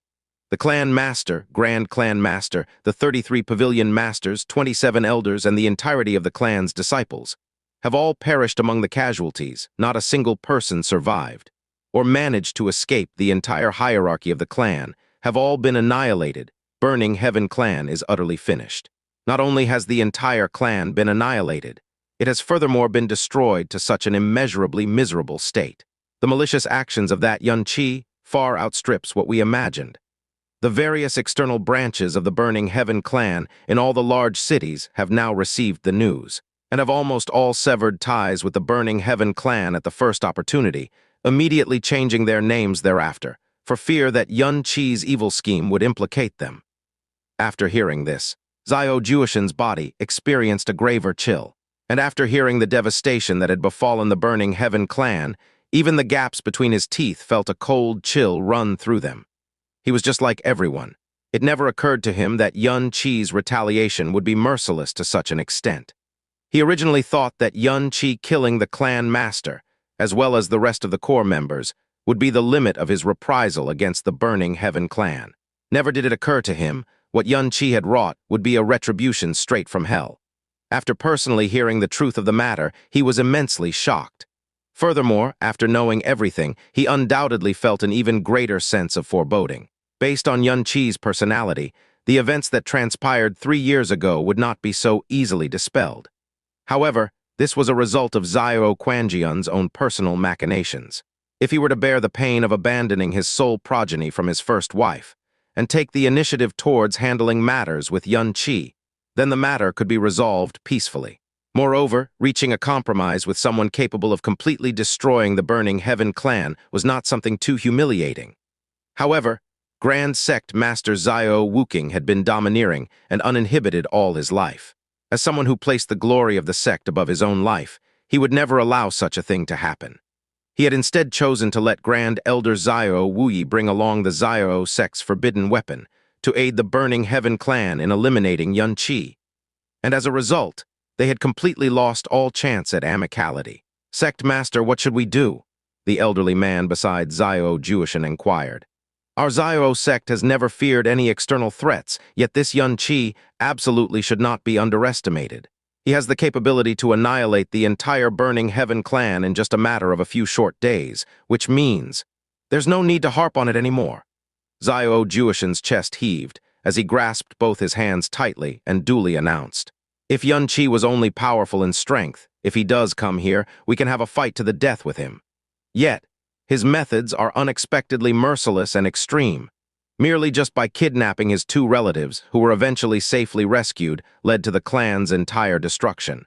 There's not much to choose between the two when comparing the strength of the Xiao sect, and the Burning Heaven clan, second uncle, has also fallen at the hands of Xianxia. Him annihilating Burning Heaven clan means he certainly has the capability to annihilate our Xiao sect. This is a terrifying fact that is undeniable." All the pavilion masters completely quietened down, and the only sounds that could be heard were from the rapid beats of everyone's disordered hearts. "We must absolutely not encounter the disaster that has befallen the Burning Heaven clan." Xiao Juishan turned his body with his gaze fixed upon everyone. "If Xianxia arrives, do not engage him in battle at all costs. If we can sue for peace, even if we have to completely lose our dignity, we have to seek that end at all costs.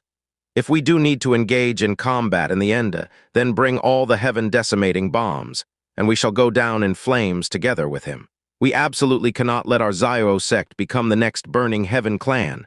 Sect Master, there is actually no need to be so pessimistic." Xiao Boyan took a step forward and said, "Xianxia's strength is indeed universally shocking, yet within the Blue Wind Empire, the person who can kill him does exist.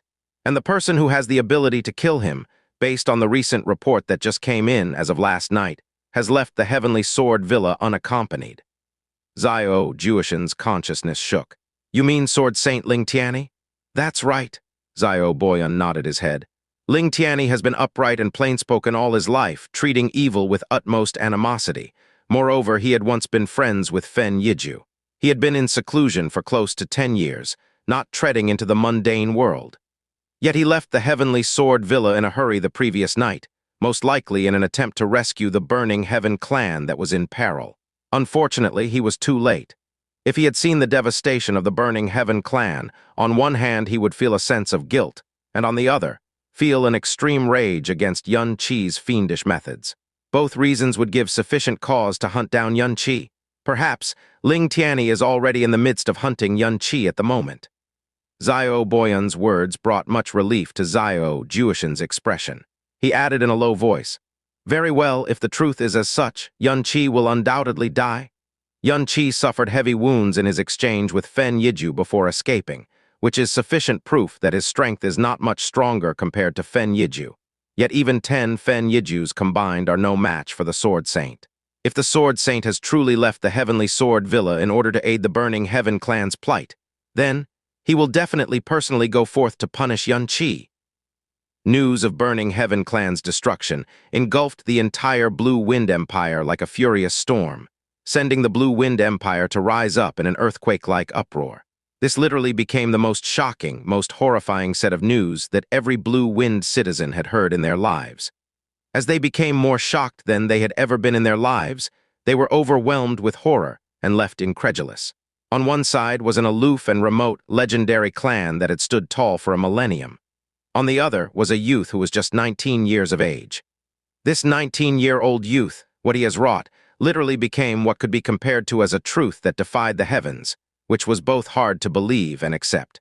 Regardless of how deep the desire for revenge, he had actually annihilated the entire hierarchy of the Burning Haven clan. Only a demon would resort to such methods and have such a vicious heart. How could it have been possibly done by a 19-year-old youth? Blue Wind Imperial City became bustling with excitement, as every corner was debating on the topic of the Burning Heaven clan's annihilation. The two words, Xianxia, could be heard at all four corners. Furthermore, the external branch of the Burning Heaven clan within the Imperial City had already closed its doors off. At the main door, what previously was venerated as a treasure, the Burning Heaven sign, that was a symbol proved that they were recognized by the Burning Heaven clan had long been taken down and destroyed to pieces. In a short period of time after, it was replaced by a new sign that read, Esteemed Cloud Clan. This new clan name revealed the fear of Xianxia and the need to be cordial with him. Xianxia had been traveling on the Snow Phoenix Beast throughout his journey. As he flew over the skies above Blue Wind Imperial City, he captured the attention of countless pedestrians who stopped in their tracks and looked up, crying out in alarm. He continued flying into the skies above the Blue Wind Imperial Palace, and as he reached the moon-embracing palace within the Imperial Palace, he summoned the Snow Phoenix back and gracefully landed from the skies. "Ah, who is it?"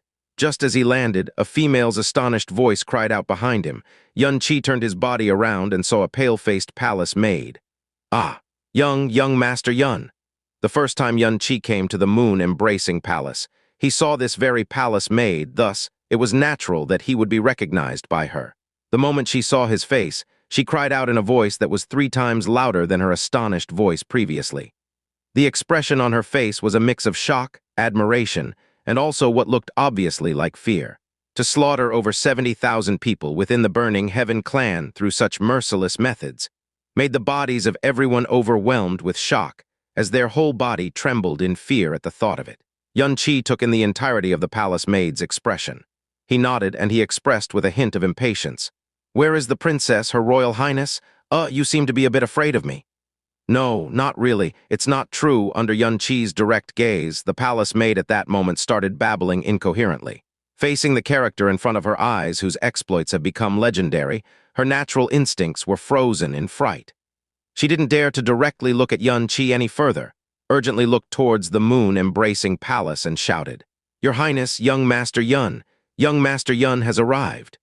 Following the palace maid's cry out, a figure dressed in a light green long dress, with a delicate and exquisite shadow like a swiftly flying butterfly, rushed out.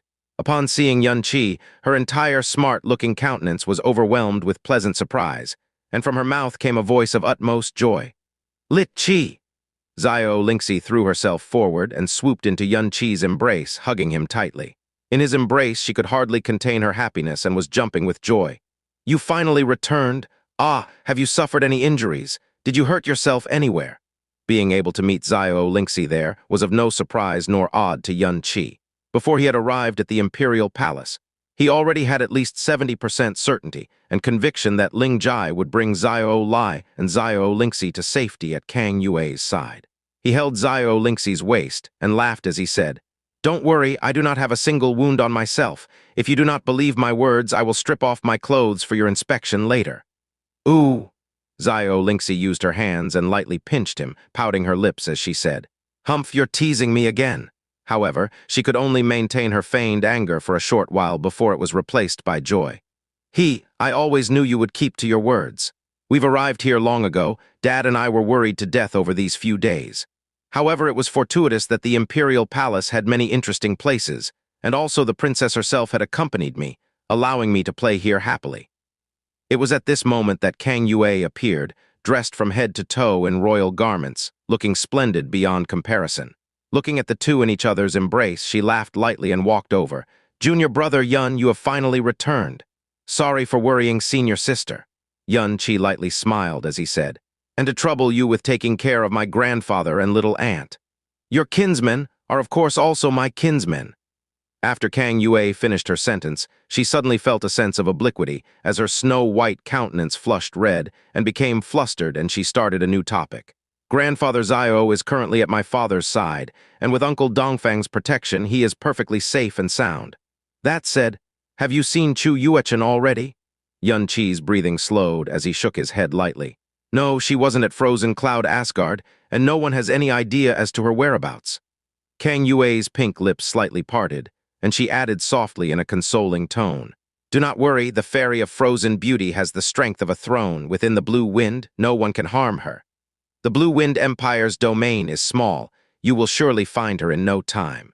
I will also muster the entire palace's resources to aid in the search. That said, has the Burning Heaven clan really been annihilated by you?"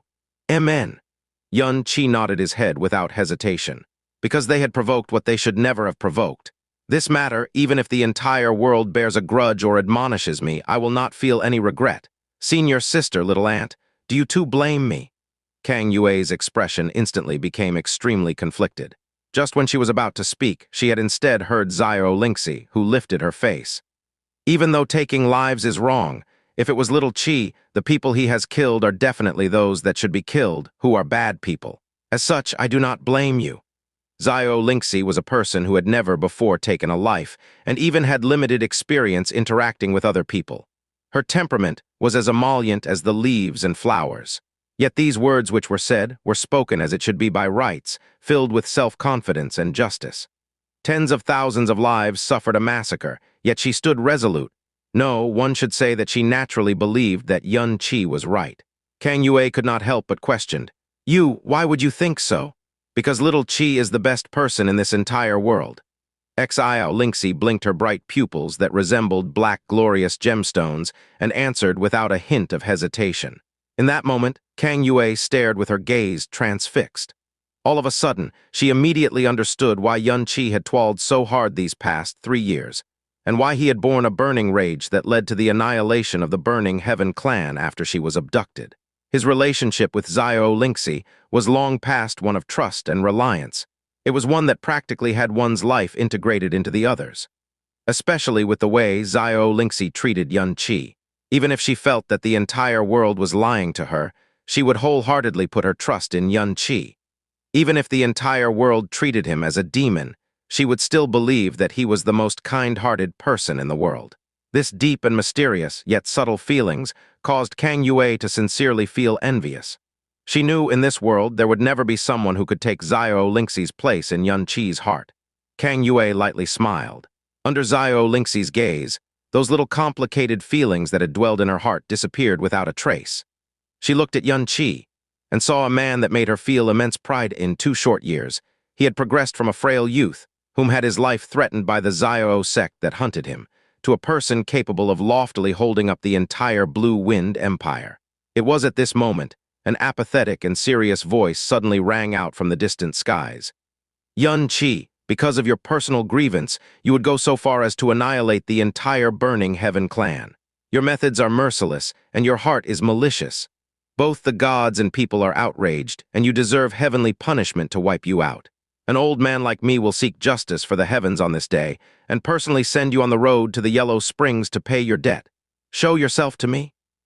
This voice seemingly transmitted from across the sky, echoing through the imperial city's every street, every corner, and caused the entire city to fall into complete silence. Everyone raised their heads up high, shocked by the scene of an empty sky, and attempted to locate the origin of that voice. What was that sound? What he shouted seemed to be for little Qi." Xiao Lingxi turned her body and looked around. The words said by the voice caused her to feel a sense of panic. This person, who can he be? Kang Yue hurriedly grabbed onto Yun Qi's arm as her face revealed panic. In spite of Yun Qi's annihilation of the Burning Heaven clan and intimidating the entire realm for a person to rush over to seek punishment on him, his strength was definitely on an extremely frightening level. HMPH! Yun Qi snorted indifferently and very quickly confirmed the location of the owner of the voice. He nonchalantly said to Kang Yue and Xiao Lingxi, "It seems like a small nuisance has arrived. Give me a moment, I will take care of it right away." Just he was about to move, Jasmine's voice rang out in his head. "Do not go over there. If you do, that would be seeking death." "What?" Yun Qi froze in his steps as his eyebrows furrowed. "This fellow is at the 6th level of the Emperor Profound Realm. Furthermore, he has reached this stage for a long amount of time. His profound strength is intense and carries an incredibly sharp aura." Jasmine cautioned. "Never would I expect that on this land there is actually someone within the middle levels of the Emperor Profound Realm. With your current strength, you wouldn't even be considered an opponent to him." Middle levels of the Emperor Profound Realm. Yun Qi glanced to his south and his face tensed up. Hearing Jasmine's words, Yun Qi immediately thought of one person. At the same time, he also remembered Ling Jai's warning. Blue Wind Empire's top profound practitioner, Ling Tianni. Within the Blue Wind Empire, only Ling Tianni would possess such strength. Ling Jai's initial warning had come true. Not only that, it was even more severe than what he had warned. Not only did Ling Tianni intervene, he'd even personally came to the Imperial City and told everyone he was going to take Yun Qi's life. Ling Tianni, the previous Villa Master of Heavenly Sword Villa. He was the most pinnacle of legends within Blue Wind Empire, widely recognized as the strongest person within the country. Since young, he had been well known to all and had an insane love for the sword. 20 years ago, he was already the strongest within the country. His profound strength and swordsmanship had already reached a level unattainable by the masses. Until today, he had not appeared in public for the past 20 years. However, Blue Wind Empire continued spreading his legend, and the young, profound practitioners all grew up respecting him from the stories they have heard.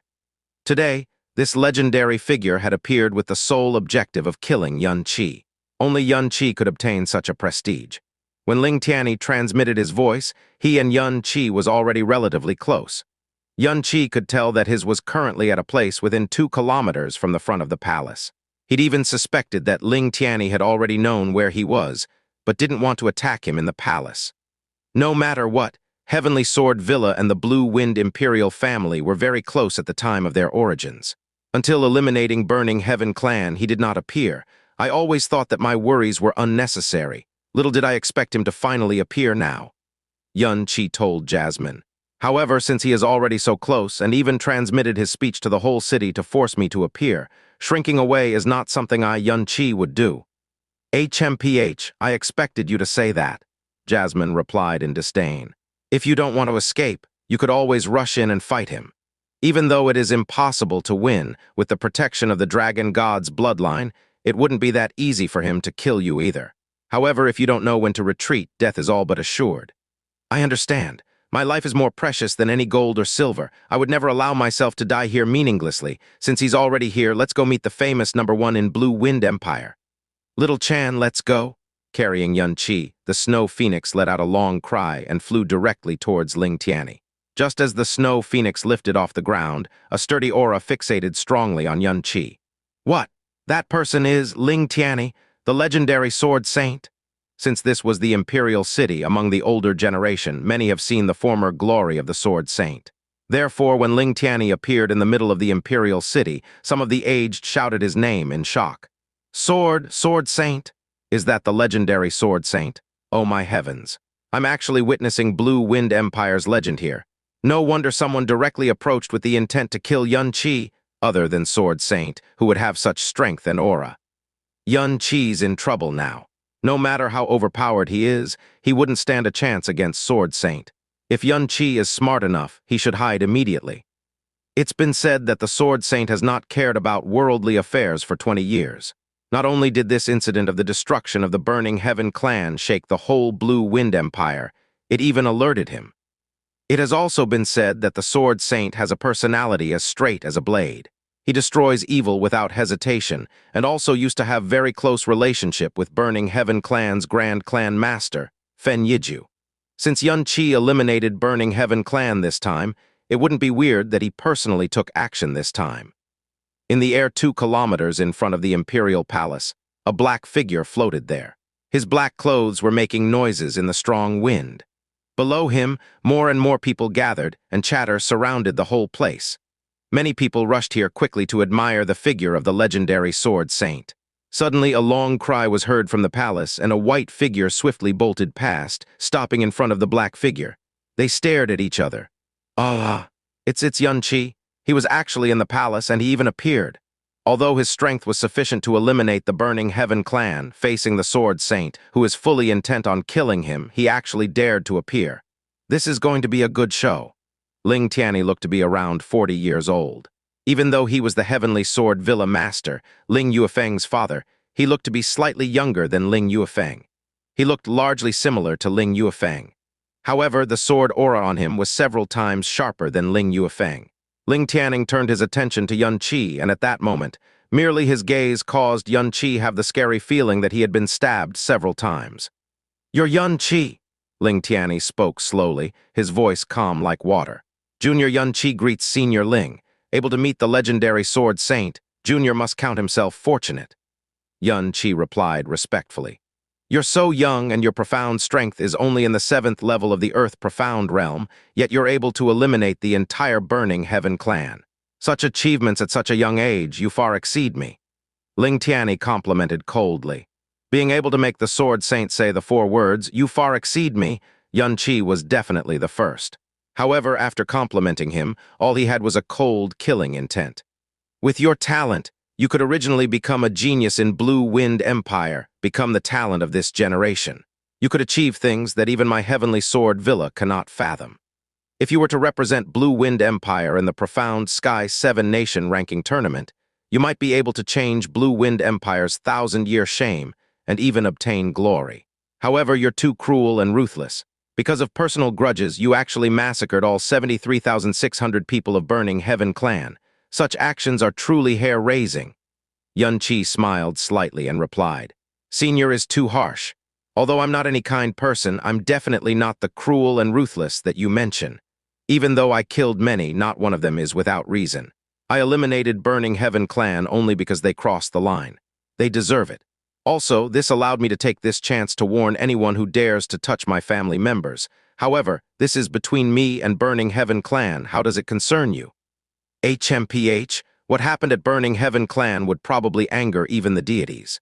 You're a vile and vicious beast that deserves divine retribution. Everyone has the right to kill you. Me killing you is in the name of the heavens." "In the name of heaven? H-A-H-A-H-A-H-A?" Yun Qi laughed loudly as his voice suddenly turned cold. "Even if my interaction with the Burning Heaven clan wasn't long, I could strongly feel the despicable behavior of the Burning Heaven clan's disciples. Such a clan did countless of despicable acts over the past thousands of years. There were much more than 73,600 people who were being bullied by them due to their influence. People even died directly or indirectly due to them. At those times, where were you? Why did you not punish them in the name of the heavens?" Ling Tianni suddenly became dumbstruck. "I hear that Heavenly Sword Villa and Blue Wind Imperial Palace were very close during their origins. Your first Villa Master and Blue Wind Imperial Palace's first Emperor were sworn brothers. When they initially created the Heavenly Sword Villa and the Blue Wind Imperial Palace respectively, they swore to stick by each other no matter what happened, supporting one another. However, Heavenly Sword Villa prospered daily and sought mighty Heavenly Sword region for its backing. On the other hand, the Blue Wind Imperial family suffered through this time. Until today, it is still plagued by dangers. Even the Xiao sect and Burning Heaven clan took advantage of the situation to enter the power struggle. The current emperor of Blue Wind Empire was nearly assassinated as well. With the influence of the Heavenly Sword Villa, there is no way you did not know of the crisis within the Blue Wind Imperial family. However, why did your Heavenly Sword Villa not intervene at that time? You said you wanted to punish people in the names of the heavens.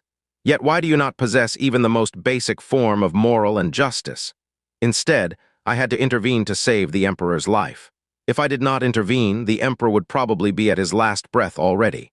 If that had happened, how are you going to face your ancestors in your death? Yuan Qi pointed at Ling Tianni and said, "The in the name of the heavens that you mention sounds like a joke to me. You have no right to scold me. If not for the title of Sword Saint that you hold, I wouldn't even be interested in looking at you at all. Instead, me eliminating the entire Burning Heaven clan is not only to quell my hated, but also truly in the name of the heavens." Ling Tianni originally came to demand justice. However, facing Yuan Qi, who massacred the Burning Heaven clan, he, who stood on the side of justice, had originally wanted to punish Yuan Qi in the face of the public. However, he did not expect to be chided by Yuan Qi in public. Furthermore, Yuan Qi's words were all straight to the point and struck onto his weaknesses. Ling Tianni did not know how to reply him. He, who had originally come to act in the name of the heavens, had now turned into a heartless and immoral person. From the reasons listed, the people gathered all seemed to agree with Yuan Qi, especially those who were often bullied by powerful clans, those who were angry, but dared not to complain. Yuan Qi's words were heartfelt. Those who were bullied by Burning Heaven clan or their outer branches had their fists clenched as their emotions surged. The admiration that had for the Sword Saint had visibly dimmed. Ling Tianni sighed loudly. "Not only is your talent amazing and your strength earth-shattering, you also have a glib tongue. However, no matter how flowery your speech is, you are unable to hide your blood debt. For the 70,000 souls that died in your hands, I shall deliver judgment with my sword. No matter what reason, you shall not avoid death." "Ha!" Yuan Qi laughed coldly. "You think that I wasted my saliva talking to you in order to get you to let me off? You're overestimating yourself. Just you alone do not have the qualifications to make me feel scared. You definitely lack the qualifications to kill me." Facing someone that wanted to kill him, Yuan Qi was no longer respectful. He waved his arm, and the 3-meter-long dragon fault appeared in his hand, causing a stir. "Today I shall measure you, Sword Saint. Let me see whether your way is able to shake my way." Yuan Qi descended from the snow phoenix and opened Burning Heart. The aura within him exploded immediately. He slashed Dragon Fault from midair towards Ling Tianni with enough might to shake the heavens. Ling Tianni looked up slowly as a green longsword appeared silently in his hands. The sword had no shine, and its sharpness could not even be told from looking at it. However, in the hands of the Sword Saint, it released an immense pressure. When receiving the explosive blow from Yuan Qi, Ling Tianni did not have any intention of avoiding it. He merely slowly stabbed out.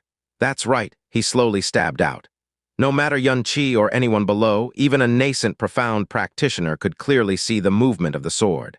However, it was clearly a slow stab, yet it seemed to have leapt through space and even time. Half a breath before, it was still 90 meters away. Half a breath later, it slowly stabbed towards Yuan Qi's chest. A strong sense of danger suddenly attacked him. Without warning, an earth-shattering pressure soon appeared in front of the defenseless Yuan Qi. He soon felt intense pain from his chest. Yuan Qi was stunned for a moment. Without thinking, he executed a star god's broken shadow to avoid it and rolled onto the ground. Upon landing onto the ground, his chest was already filled with blood. 2 streaks of long sword cuts half a foot long were deeply etched on it. Yuan Qi had no clue how the sword had managed to cut him. Just now, that was dimensional interference. His sword intent is already strong enough to pierce through space.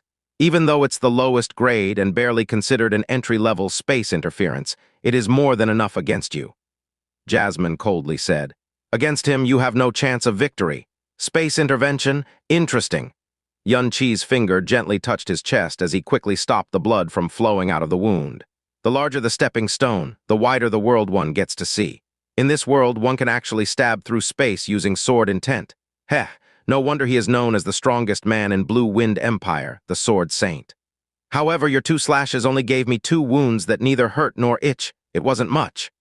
Though Yuan Qi did not speak loudly, Ling Tianni still managed to hear everything clearly. He did not say anything and merely took a step forward in midair. His green longsword slowly pointed forward.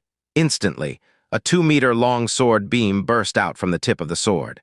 Then it instantly split into 2, 5, 10, numerous sword beams. By the time the sword beams were close to Yuan Qi, they had already completely filled the skies and spaces around him and completely sealed him in. Yuan Qi lifted his face, then looked down and furiously slashed Dragon Fault downwards. Overlord's fury! The sound of an angry dragon's roar rang loudly from within the green sword's formation, blasting a 3-meter-wide hole among the sword beams. With a star god's broken shadow, Yun Qi escaped from the hole and struck straight towards Ling Tianni. Ling Tianni couldn't help but feel admiration as his own sword formation was broken so easily. However, he soon recovered his indifference and gently pointed his sword outwards. Ding! The tip of the green sword and the thick edge of Dragon Fault clashed together. Under the heavy pressure of Dragon Fault, the green sword instantly bent into a crescent shape. Yun Qi knitted his brows as he continued using strength. Suddenly, he felt an overwhelmingly frightening strength attacking from his front. The bent sword suddenly straightened, forcefully striking back against Dragon Fault. Yun Qi's arms seemed as though they were struck by a heavy hammer, and they turned numb immediately. Dragon Fault was nearly disarmed from him as his entire body was knocked backwards with the sound of the collision. Bang! Yun Qi harshly fell onto the ground, causing large cracks on the ground below him. At the same time, Dragon Fault finally flew out from his hands. There were plenty of wounds on his right arm and they bled profusely. His internal organs were in bad condition, and the pain was unbearable, as though he had been cracked into pieces. The person in front of him was the person recognized by the masses as the strongest within Blue Wind Empire. Yun Qi obviously would not underestimate him. However, only when Yun Qi had actually faced him did he realize how strong he truly was. He was much stronger than Yun Qi had expected. In strength alone, although the gap between Yun Qi, who had strength equivalent to that of someone in the 4th level of the Emperor Profound Realm, and Ling Tianni, who was in the 6th level of the Emperor Profound Realm, was huge. It was not too exaggerating. However, the realm in which Ling Tianni was in was completely beyond Yun Qi. He was at a level that Yun Qi was unable to comprehend even now. His sword intent was overbearingly strong and ever-changing. It could be sharp enough to cut through anything, then also as vast as the sea. It could even interfere with space, rendering opponents unable to defend or prepare against. Yun Qi was completely suppressed in his exchange with him. Even before his Dragon Fault had touched Ling Tianni's clothes, he had already been wounded several times. But how could the arrogance carved in Yun Qi's bones allow him to lose just like that? He stood up and stretched out his blood-stained right arm. Dragon Fault then flew up by itself and returned into his hands. Yun Qi stared coldly at the sword saint in midair. Not only was there no fear coming from him, his intent to battle and anger were enhanced several folds. Not bad at all. You actually forced me to use 70% of my strength to defeat you. It's no wonder you were able to destroy Burning Heaven Clan. Ling Tianni slowly descended from midair, and the green sword in his hands flashed with a cold light that was fearful to look at. Such a talent, yet his soul is evil. It's such a waste that I have to eliminate you today. The voice of Ling Tianni when he passed his judgment was low yet impactful. His unusually clear voice allowed half of the imperial city to hear him. As he finished speaking, his sword's intent surged, and the green sword of his suddenly glowed with 7 colors as an overwhelmingly frightening sword's force enveloped Yun Qi.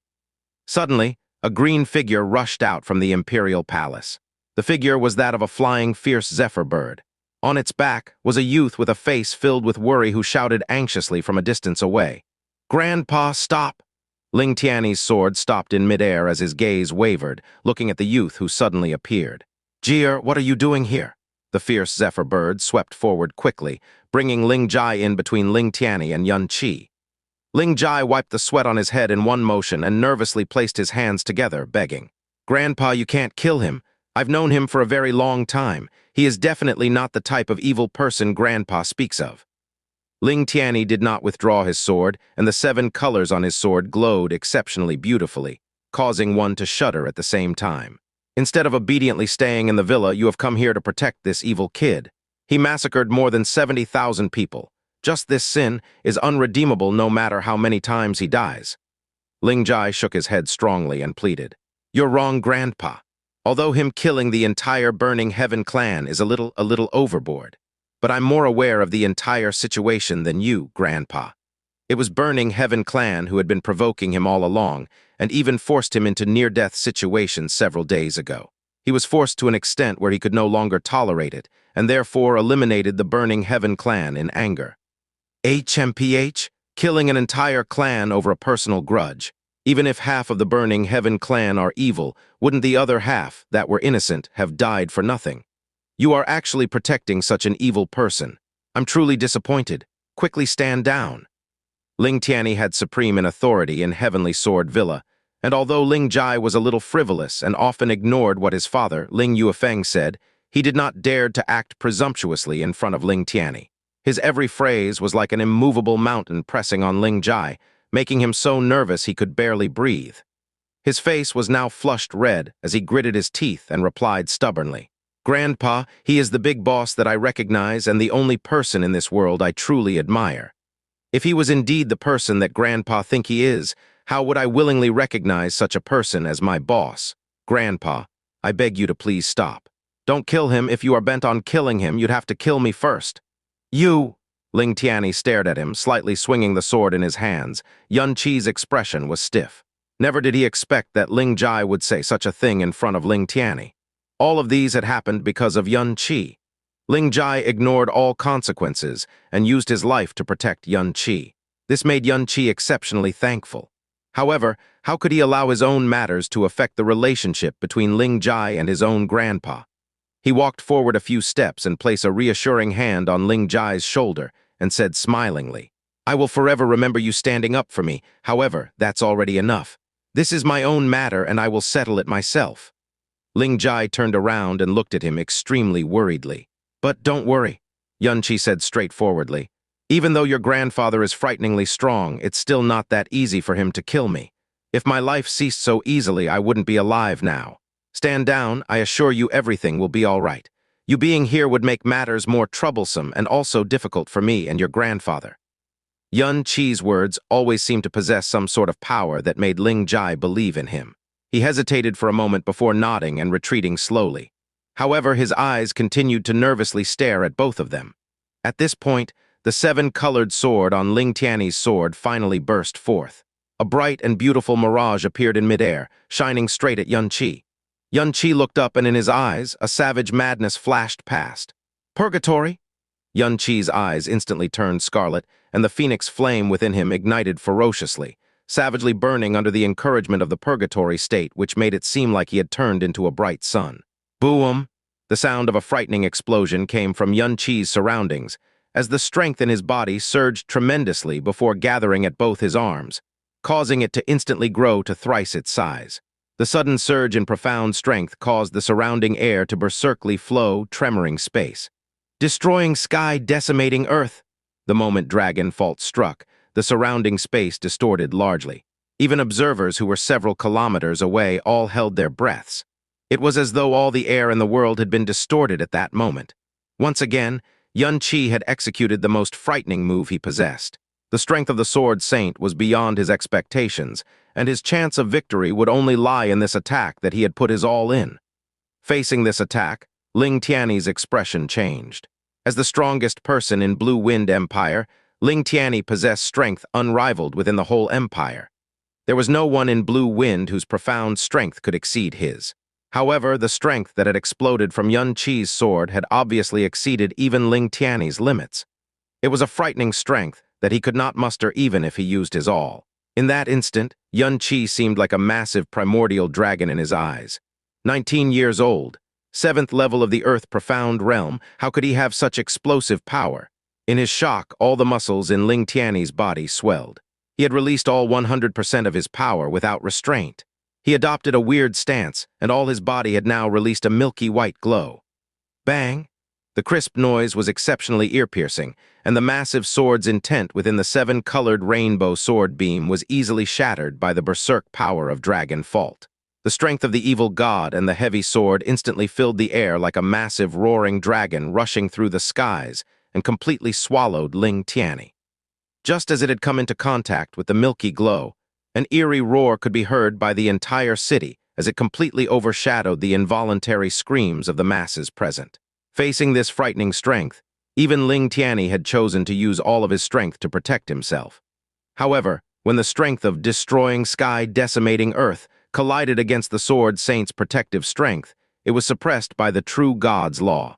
Under this double suppression, strength was established instantly, and the creamy glow was quickly destroyed and engulfed. Within 3 breaths of time, the glow had already lost half its brightness and was near to collapse. At this time, 2 awe-inspiring sword beam flashed past Ling Tianni's eyes. Heavenly Sword Domain! Ling Tianni opened both his arms and thousands of swords appeared in midair, invoking a massive sword typhoon which began to wildly cut apart the strength of destroying sky, decimating Earth. The Heavenly Sword domain was a supreme domain that belonged to a Heavenly Sword throne. This was a type of purely attack-oriented domain, an advanced version of the Heavenly Sword elementary domain, the 10,000 Sword domain. Similarly, it was also recognized as the strongest domain, and the one and only without rival in Blue Wind Empire. The moment the Heavenly Sword domain was released within the Blue Wind realm, it could be said that not a single person could resist it. Ling Tianni and Xianxia had only just began exchanging blows, yet he was actually forced to use the Heavenly Sword domain. To him, this could be said to be the first in his lifetime. However, the amount of strength Xianxia suddenly unleashed was too overly frightening if he did not use his own strongest domain skill.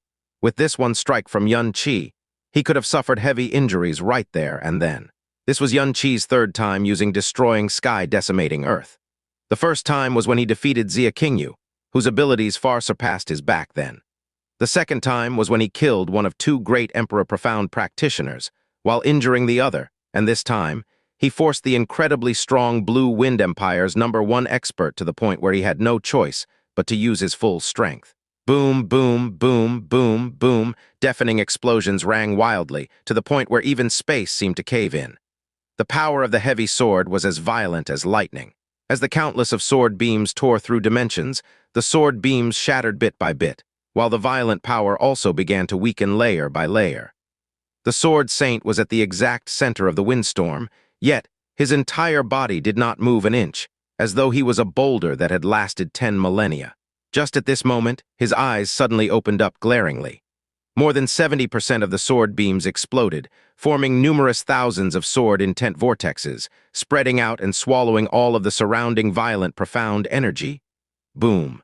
Following the last explosive sound, the energy of destroying sky, decimating Earth dispersed completely. The Sword Saint was still standing at his original spot. There was not even a slight change in his position. There was not a single trace of injury on his body, and even his hair and clothes were not damaged in the least, however. This definitely did not mean that Ling Tianni was very relaxed. The creamy radiance on the exterior of his body had completely disappeared, and his energy aura had been weakened by a large degree as well. Furthermore, the Heavenly Sword domain, which was originally invincible in the Blue Wind, was about 90% destroyed. Only a few final hundreds of sword beams remained out of the initial numerous thousands. Ling Jai, who was at the back, was stunned senseless at his spot. This was the first time he saw Xianxia revealing his hand after separating from him for about a year. He clearly understood that the strength of Xianxia, who was capable of exterminating the entire Burning Heaven clan by himself, must have already reached an extremely terrifying height. However, Ling Jai had never thought that he would be terrifying to such an extent. He was actually able to force his grandfather to use the Heavenly Sword domain, and had even destroyed the Heavenly Sword domain to such an extent. If he had not seen it personally, he definitely would not have believed it. Even in Heavenly Sword Villa, no one would have ever believed it either. Looking at Ling Tianni, who was completely unharmed, Xianxia's gaze suddenly sank.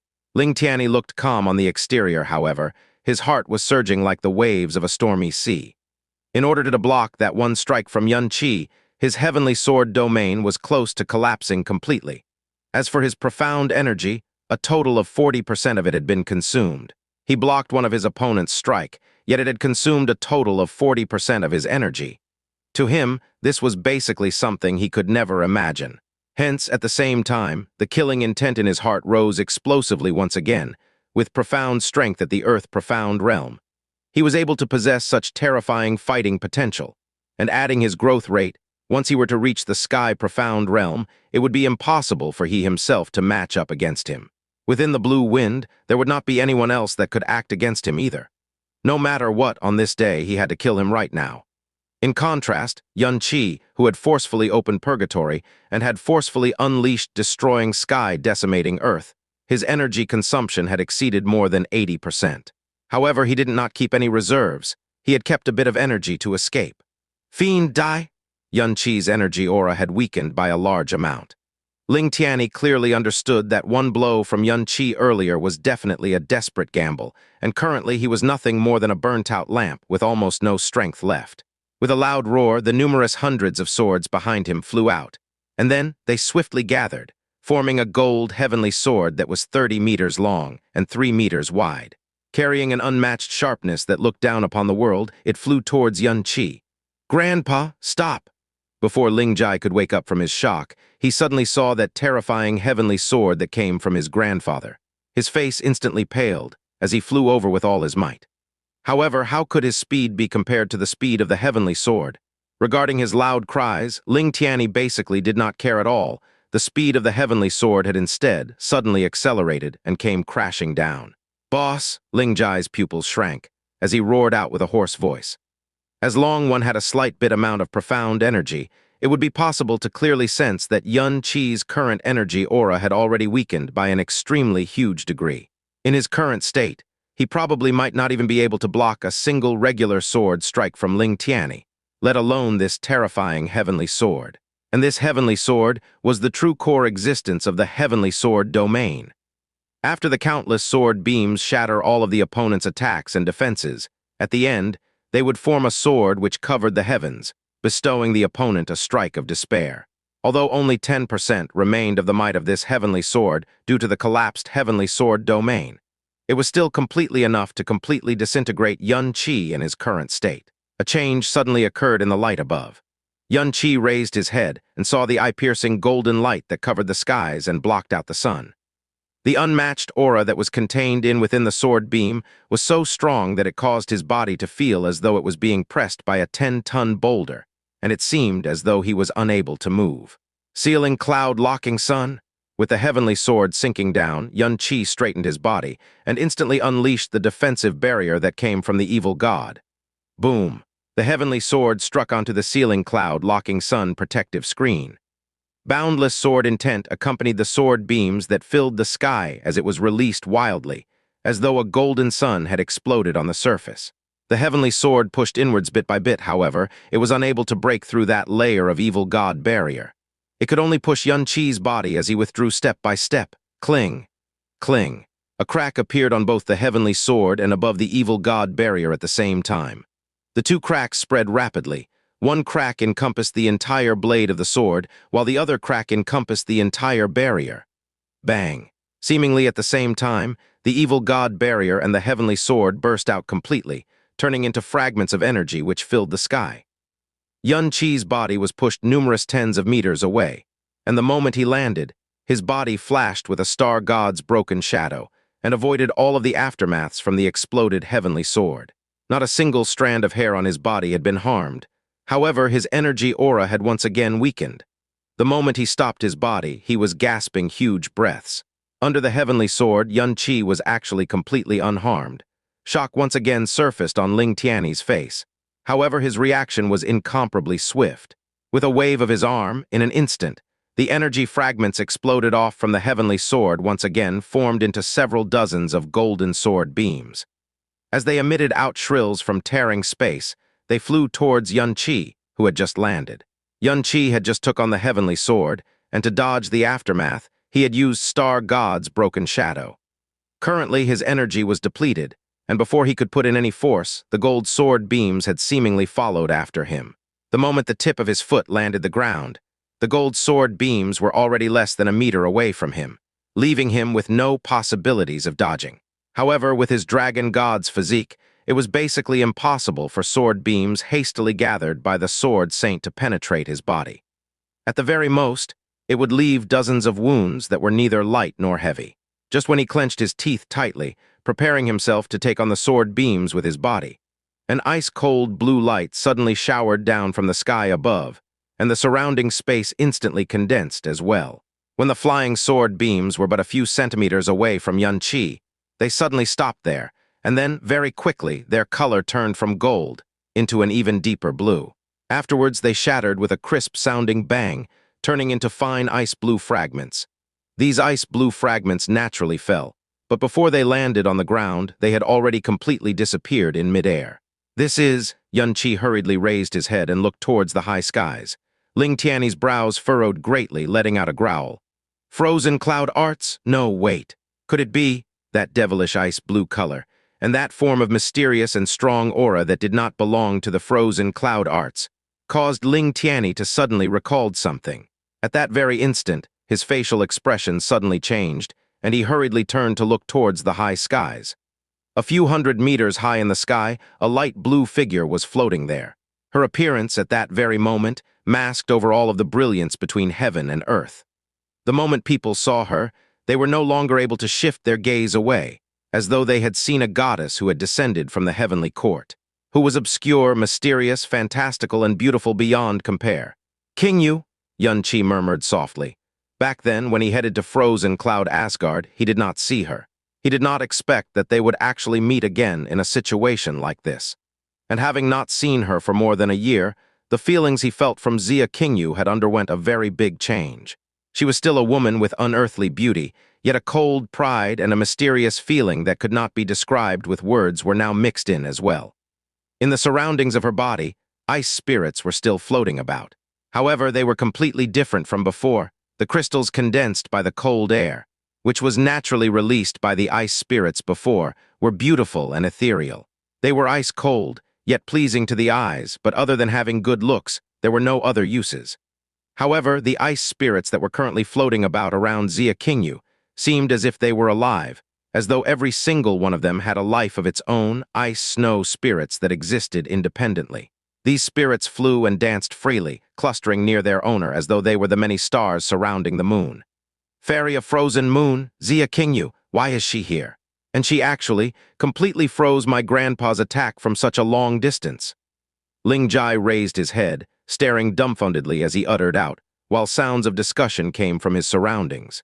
Currently, everyone in Blue Wind all knew of the relationship between Xianxia and Xianxia. Her sudden appearance caused all of their hearts to stir. Xianxia was looking at Xianxia, and Xianxia was looking at him as well. The two of them had once again met each other after being separated heavens apart. Their expressions and feelings carried complications that were hard to describe. After their marriage 3 years ago, this was their second meeting.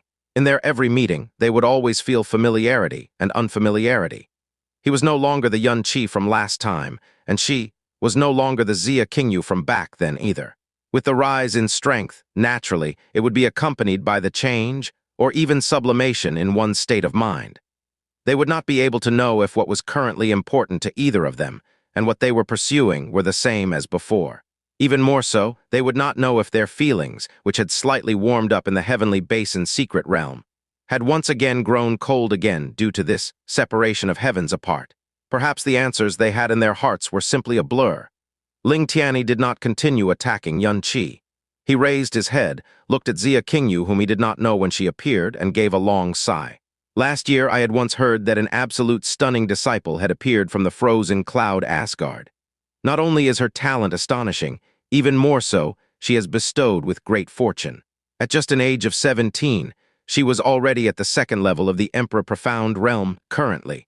She is actually already at the fourth level of the Emperor Profound Realm. Recalling back then, I used a span of a total of 15 years to leap from the second level to the fourth level of the Emperor Profound Realm, while you had only used less than 2 years. It seems like the era that belongs to me has already completely passed. Your future achievements are something that I can never compare to in my lifetime." Xianxia softly spoke. "Senior has wrongly praised, this junior is not worthy.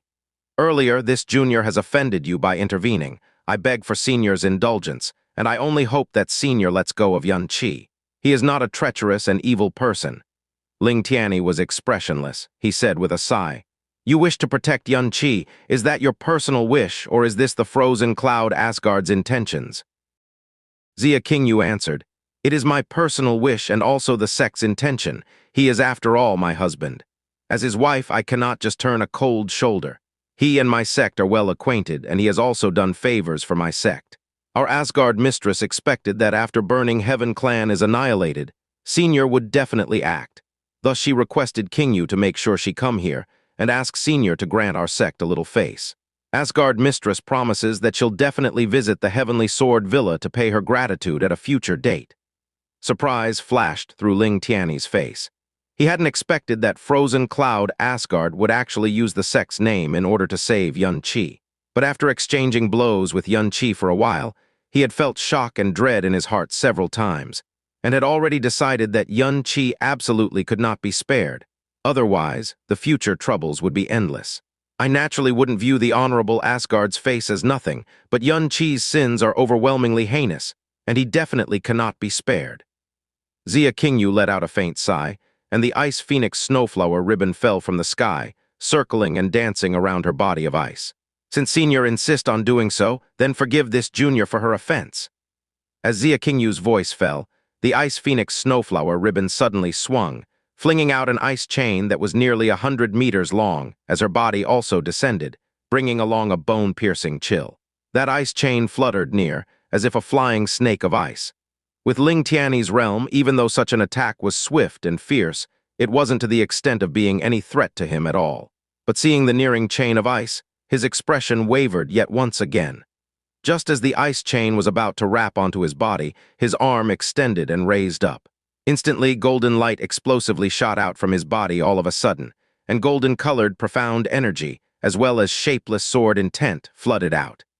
He did not swing his sword, yet a golden-colored sword handle appeared in front of him, and the sword's body was shockingly his own body. With his body as the sword, Ling Tianni slashed forward. His eyes that were as billowless as a dried well emitted a light even harsher and sharper than the sword's beam. Space was compressed inch by inch everywhere the sword tip reached, and an increasingly deep trench was carved into the ground by the impact. This kind of sword force made everyone hold their breaths. They only felt that even though they were several kilometers away, their bodies still felt like they were about to be pulverized from such a terrifying sword force's pressure. The Sword Saint's terror had completely surpassed their scope of comprehension. Could Xianxia even defend against such a sword strike? Accompanying a chain of shattering noises, Xianxia's ice chain was entirely destroyed, turning into shattered ice dispersing all over the sky. Facing the Sword Saint's golden sword beam, Xianxia's snow-white face was completely calm. Blue light abruptly emerged from her whole body, and tens of thousands of ice spirits suddenly left her body, weaving into an enormous stretch of an ice-blue-colored screen of light, sealing the sword beam that came at her along with Ling Tianni within it. Swoosh, the energy of ice and sword intent simultaneously erupted as golden-colored and blue-colored light chaotically collided and entwined, destroying each other.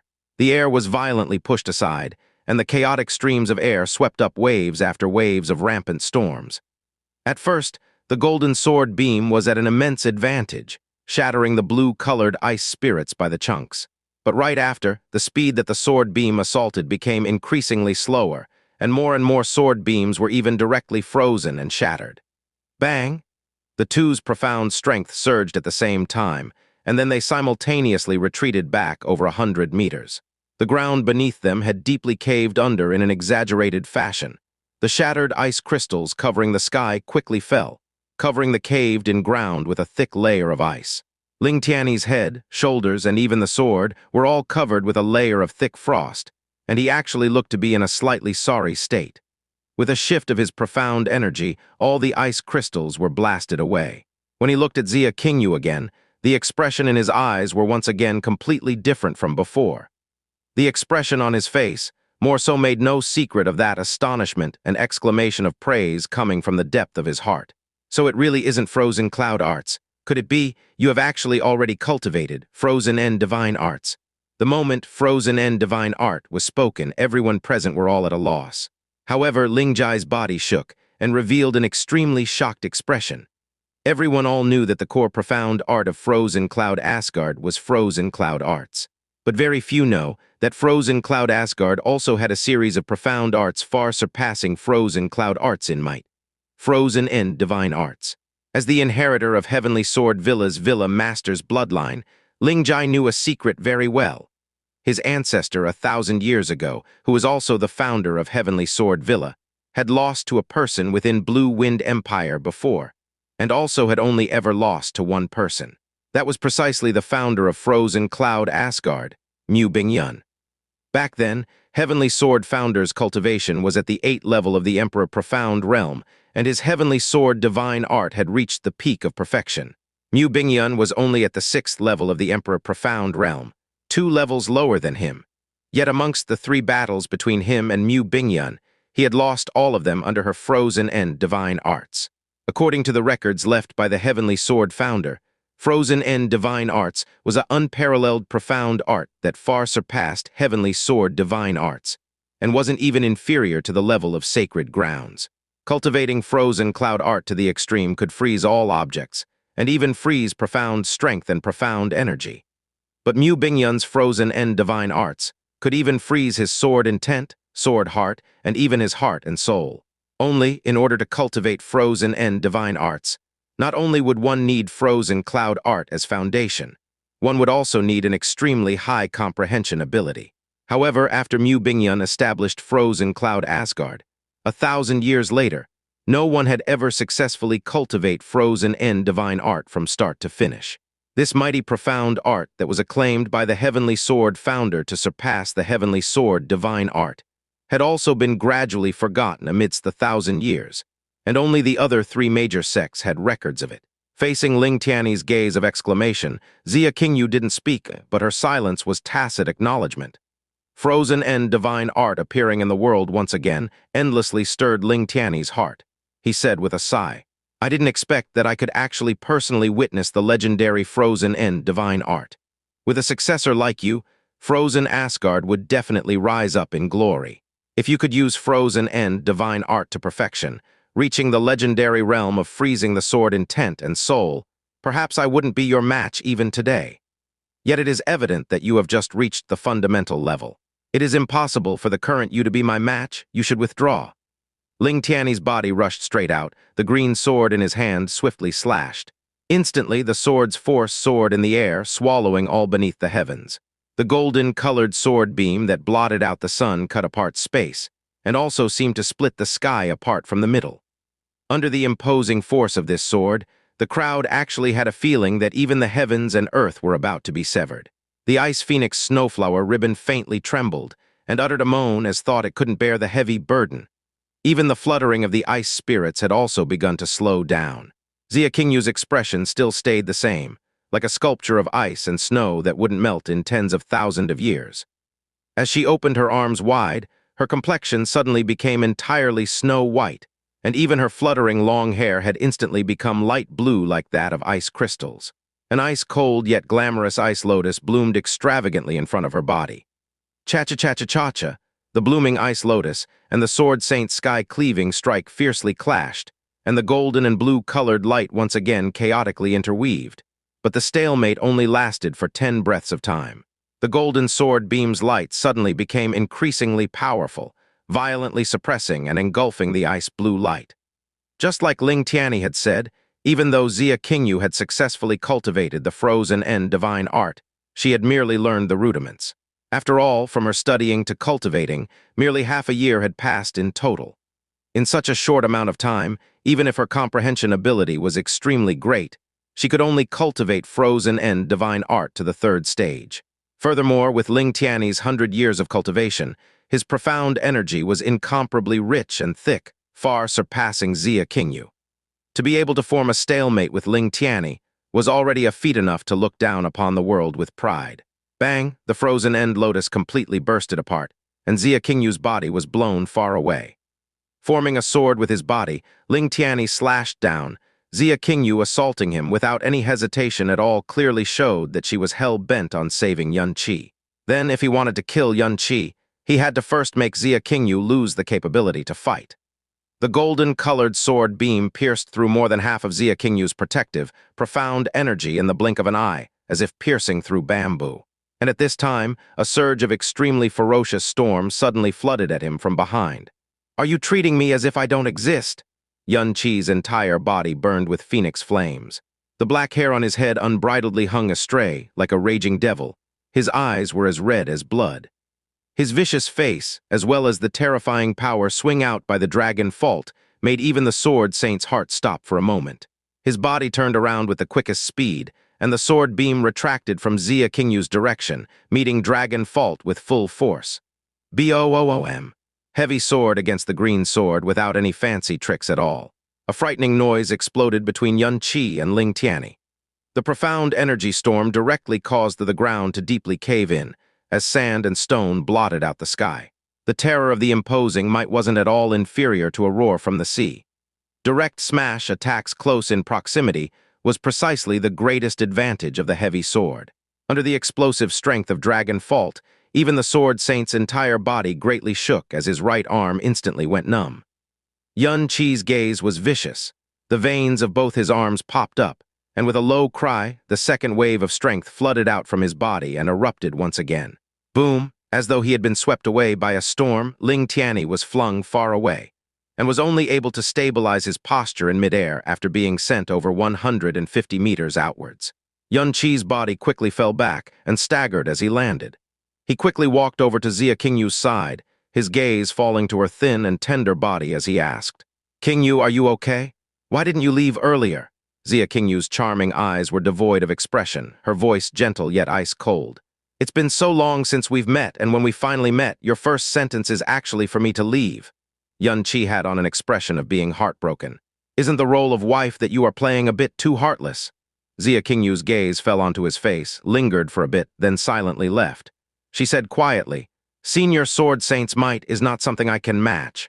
Shortly, I will do all I can to delay him for 30 breaths of time. You should flee with all your strength. The current situation is not something you.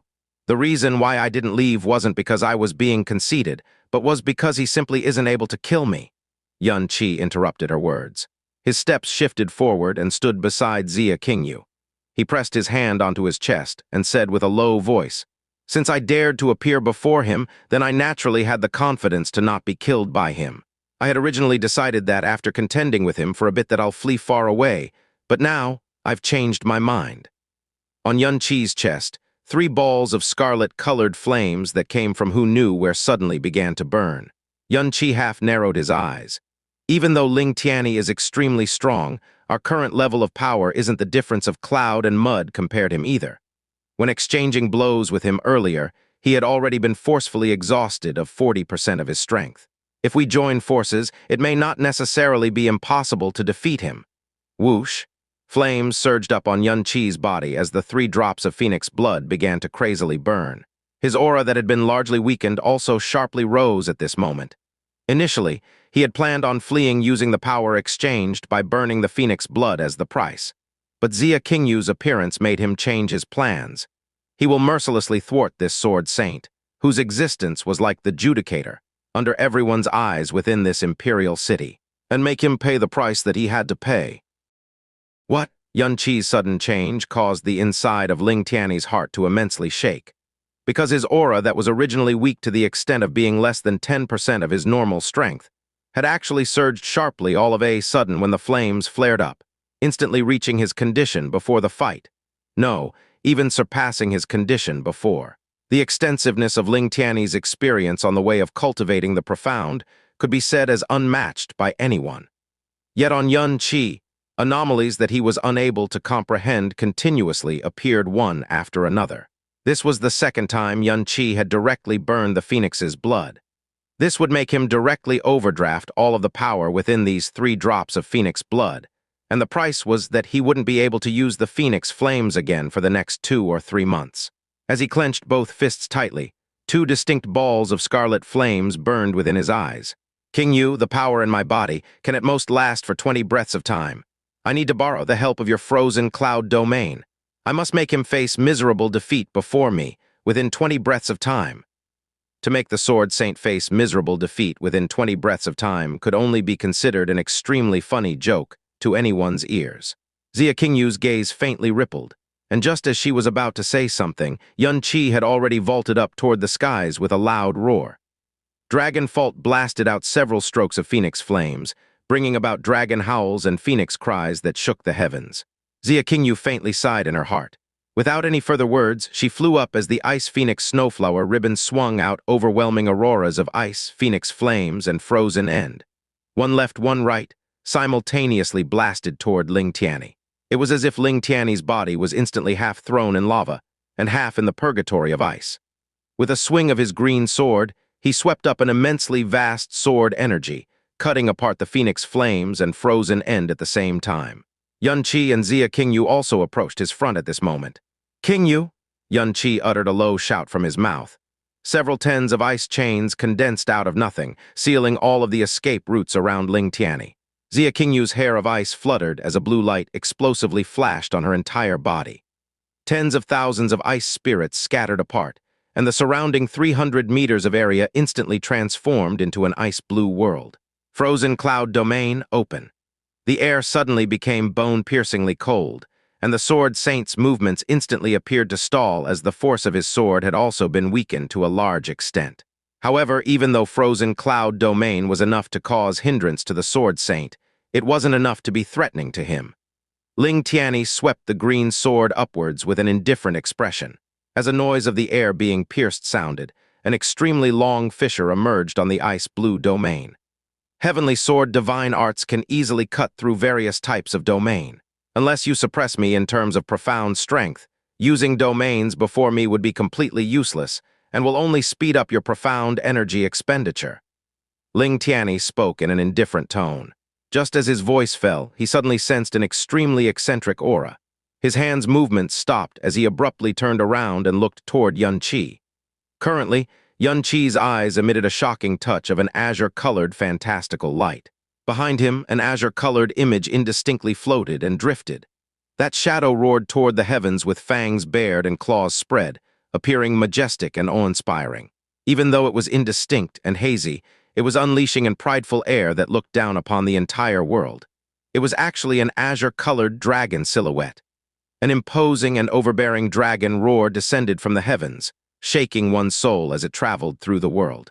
3 feet above Xianxia's head was a pair of azure-colored eyes as blinding as the stars, and as profound as the skies, that suddenly opened. Ling Tianni's entire body went stiff when he saw this pair of azure-colored eyes. His entire person froze there, with only his pupils expanding, until they almost filled up the iris. The surrounding light darkened until it became pitch black. He seemed to have heard hundreds of thousands of thunderbolts rumbling down, and also seemed to have heard dragon cries that made the heaven and earth tremble in fear. His brain was in completely chaos. He forgot where he was, and also forgot what he was doing. Gradually, before his eyes, scenes after scenes of nightmarish pictures began to emerge. He saw himself being defeated by Xianxia, then crippled of all profound strength with all meridians in his entire body severed, and all his bones broken, turning into a cripple even lower than a beggar who was not even able to die if he wished to from a sword saint that stood proudly upon the world. After that, because of being hunted down by him, Xianxia vented his anger onto the entire Heavenly Sword Villa, killing all of his descendants, torturing all of the Heavenly Sword Villa disciples to death. And those Heavenly Sword female disciples who had good looks were all raped by him. All of the swords at the Sword Management Terrace were all destroyed by him, and the entire Heavenly Sword Villa bursted into flames. The Heavenly Sword Villa at the pinnacle of Blue Wind was turned into the most wretched hell on earth by him. And he, as a cripple, could only watch all of these with his eyes open under endless despair. At this time, Xianxia appeared before his view. He was hideously grinning at him. Right after, Xianxia suddenly flew, reached the high skies, and transformed into an enormous dragon, an incomparably gigantic dragon that crossed even the boundaries of the sky. Its body was tens of thousands of meters long, and merely the dragon's head was as big as a mountain. A terrifyingly imposing air so enormous that it was indescribable pressed down overwhelmingly. Beneath this enormous imposing air, he felt as though he was as insignificant as a grain of sand between heaven and earth. Ling Tianni's entire body started trembling as if he was suffering from a cold. As the Sword Saint, it was the first time in his life that he had feared another, moreover. It was a kind of fear that was deeply carved into his soul and couldn't be wiped away for the rest of his life. Under this kind of fear, his limbs went limp as his entire body trembled. He actually had the impulse to kneel down before him and beg for mercy. Dragon Soul Domain wasn't a power that belonged to this plane of existence, so even if it was Ling Tianni, he simply couldn't resist against it at all. The profound energy in Ling Tianni's entire body weakened extremely quickly. His pupils constricted, and his entire body was clearly trembling acutely. However, the Dragon Soul Domain could only be kept up for around 5 breaths of time even when Xianxia was in perfect condition, and with Xianxia's current state, 3 breaths of time was already the limit. But a short 3 breaths of time was already enough to send Ling Tianni into the abyss of nightmares. 3 breaths later, Dragon Soul Domain vanished. Ling Tianni's mental strength was still incomparably strong. In almost just an instant, Clarity had already returned to his eyes. But Yun Qi's dragon fault was already less than 1 foot away from his chest, while his body was also completely frozen by the frozen cloud domain within these 3 breaths of time, unable to move at all.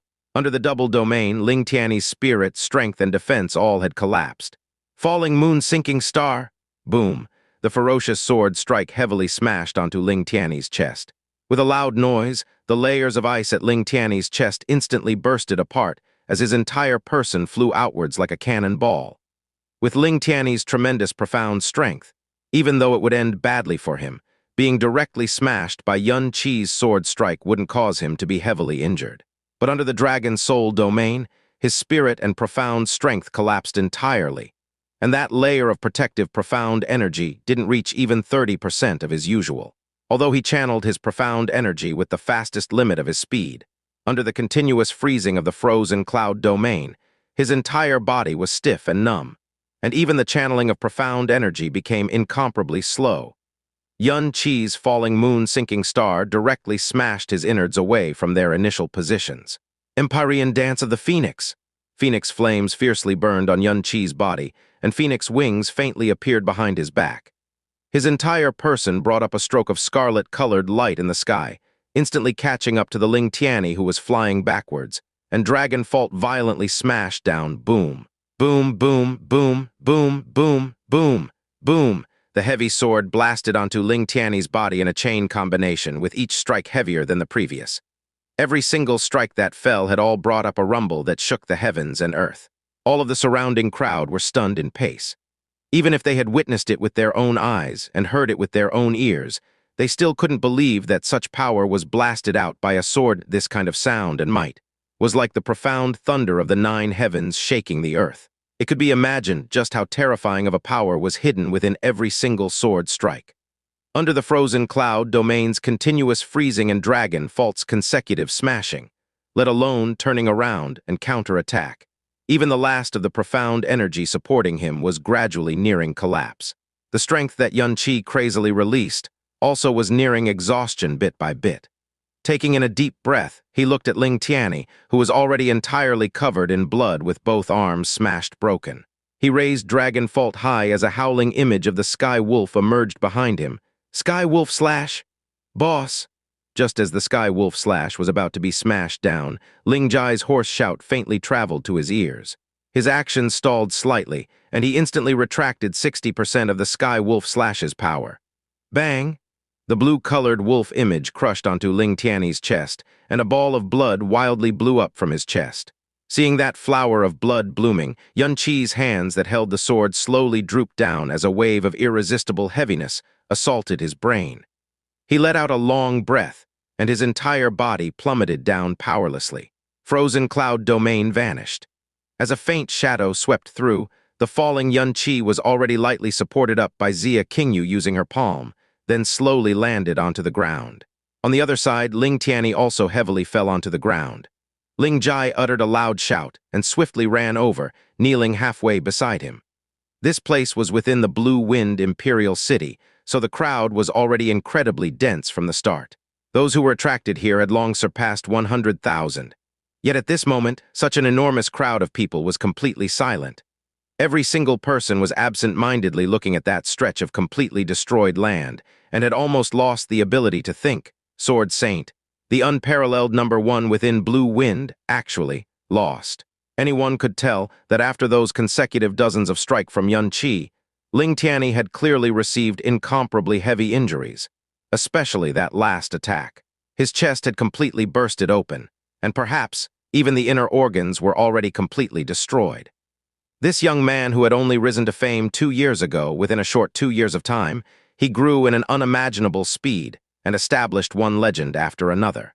Champion of the Blue Wind ranking tournament, crashing burning Heaven Clan young master's bridal greeting, massacring burning Heaven Clan to annihilation. Today, he had actually heavily wounded Ling Tianni. Defeating this Blue Wind #1 evidently meant that he was already qualified enough to replace Ling Tianni and become the new #1 of Blue Wind. And this year, he was only a mere 19 years old. How are you feeling? Xia Qingyu supported Yun Qi, only feeling that his body was completely limp, with barely a single sliver of strength left. All of the power that Xianxia had suddenly exploded with came from the phoenix flames. At the moment, his phoenix flames were completely extinguished, and the 3 drops of phoenix blood that burnt up all of their power had also sunk into a state of silence that would last 2 or 3 months. Thus, his body was now completely exhausted of strength as well. Moreover, together with opening the soul domain earlier, his consciousness also became completely drowsy.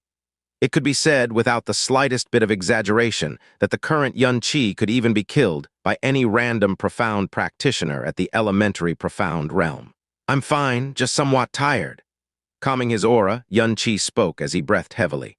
A heavenly opposing strength like the dragon soul domain completely suppressed everything in terms of level and natural law, allowing him to forcefully create such a result when facing against the sword saint that was originally impossible for him to beat. The state of Ling Tianni's injuries were extremely serious, and he only barely managed to stand up after being supported by Ling Jai. After he rose to fame, this was the only time he had lost, and he had actually lost to a youth whose strength was far weaker than him. Compared to the wounds on his body, the impact to his spirit was much, much heavier. Moreover, within his soul, even an inner demon that was forever impossible to erase had been planted within his heart due to that terrifying dragon soul domain. The state of Ling Tianni's injuries were extremely serious. If the wound on his chest was a little deeper, it would have been enough to destroy his internal organs. He understood very clearly that Xianxia had shown mercy in the last attack. Not only was more than half of the power suddenly retracted, even the target of the attack had deviated from his vitals. He made a long sigh in his heart and said to Ling Jai with a frail voice, "Let us depart." Ling Jai didn't speak and was about to leave, bringing Ling Tianni. At this moment, Xianxia's ice-cold voice came from their behind.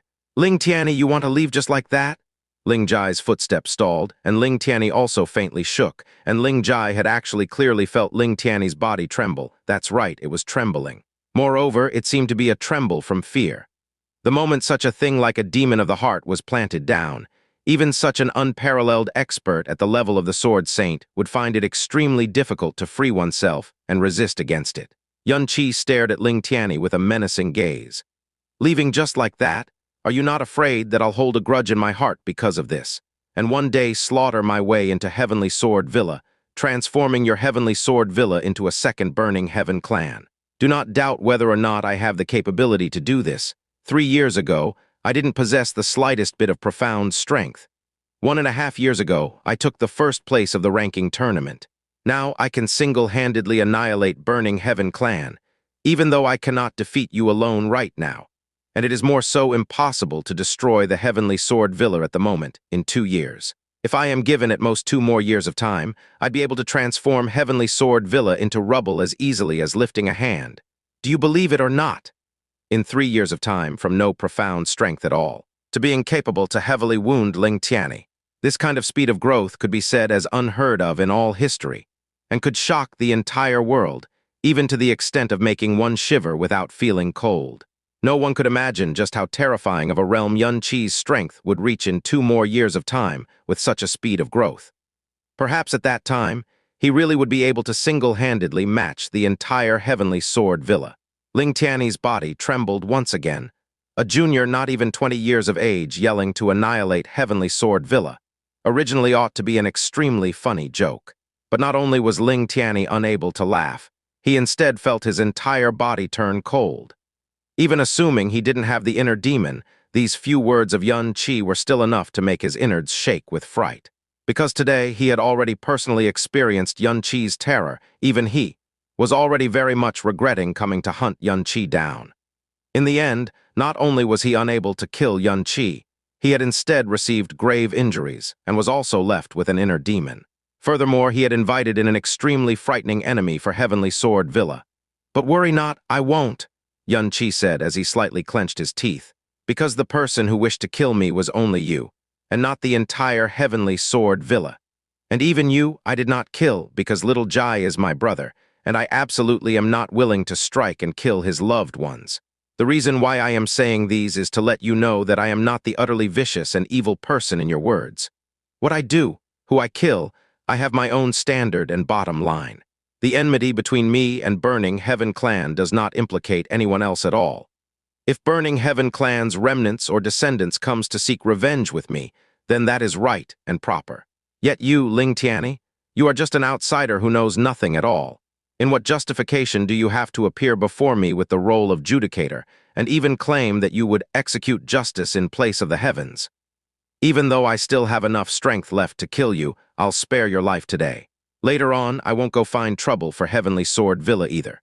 If you still think that I am that kind of diabolic person devoid of all humanity, then you can feel free to come kill me again when your injuries are healed. Ling Tianni closed his eyes and let out a long sigh. Perhaps it really was I who was mistaken. Since I have already lost today, in the future it would more so be impossible to kill you. I also genuinely hope that I am indeed mistaken. Jir, let's go. Ling Jai turned his head around and glanced at Yuan Qi. The expression in his eyes had gratitude, admiration, and also had a complicatedness that couldn't be put into words. In the end, he didn't say anything, turned back around, supported Ling Tianni up the fierce zephyr bird, and took off to the skies. Phew, Yuan Qi let out a long breath as his entire person powerlessly fell down and just happened to lean onto Xia Qingyu's soft chest. He closed his eyes and said with a faint voice, "Qingyu, don't leave yet. For a period of time from now on, I need your protection."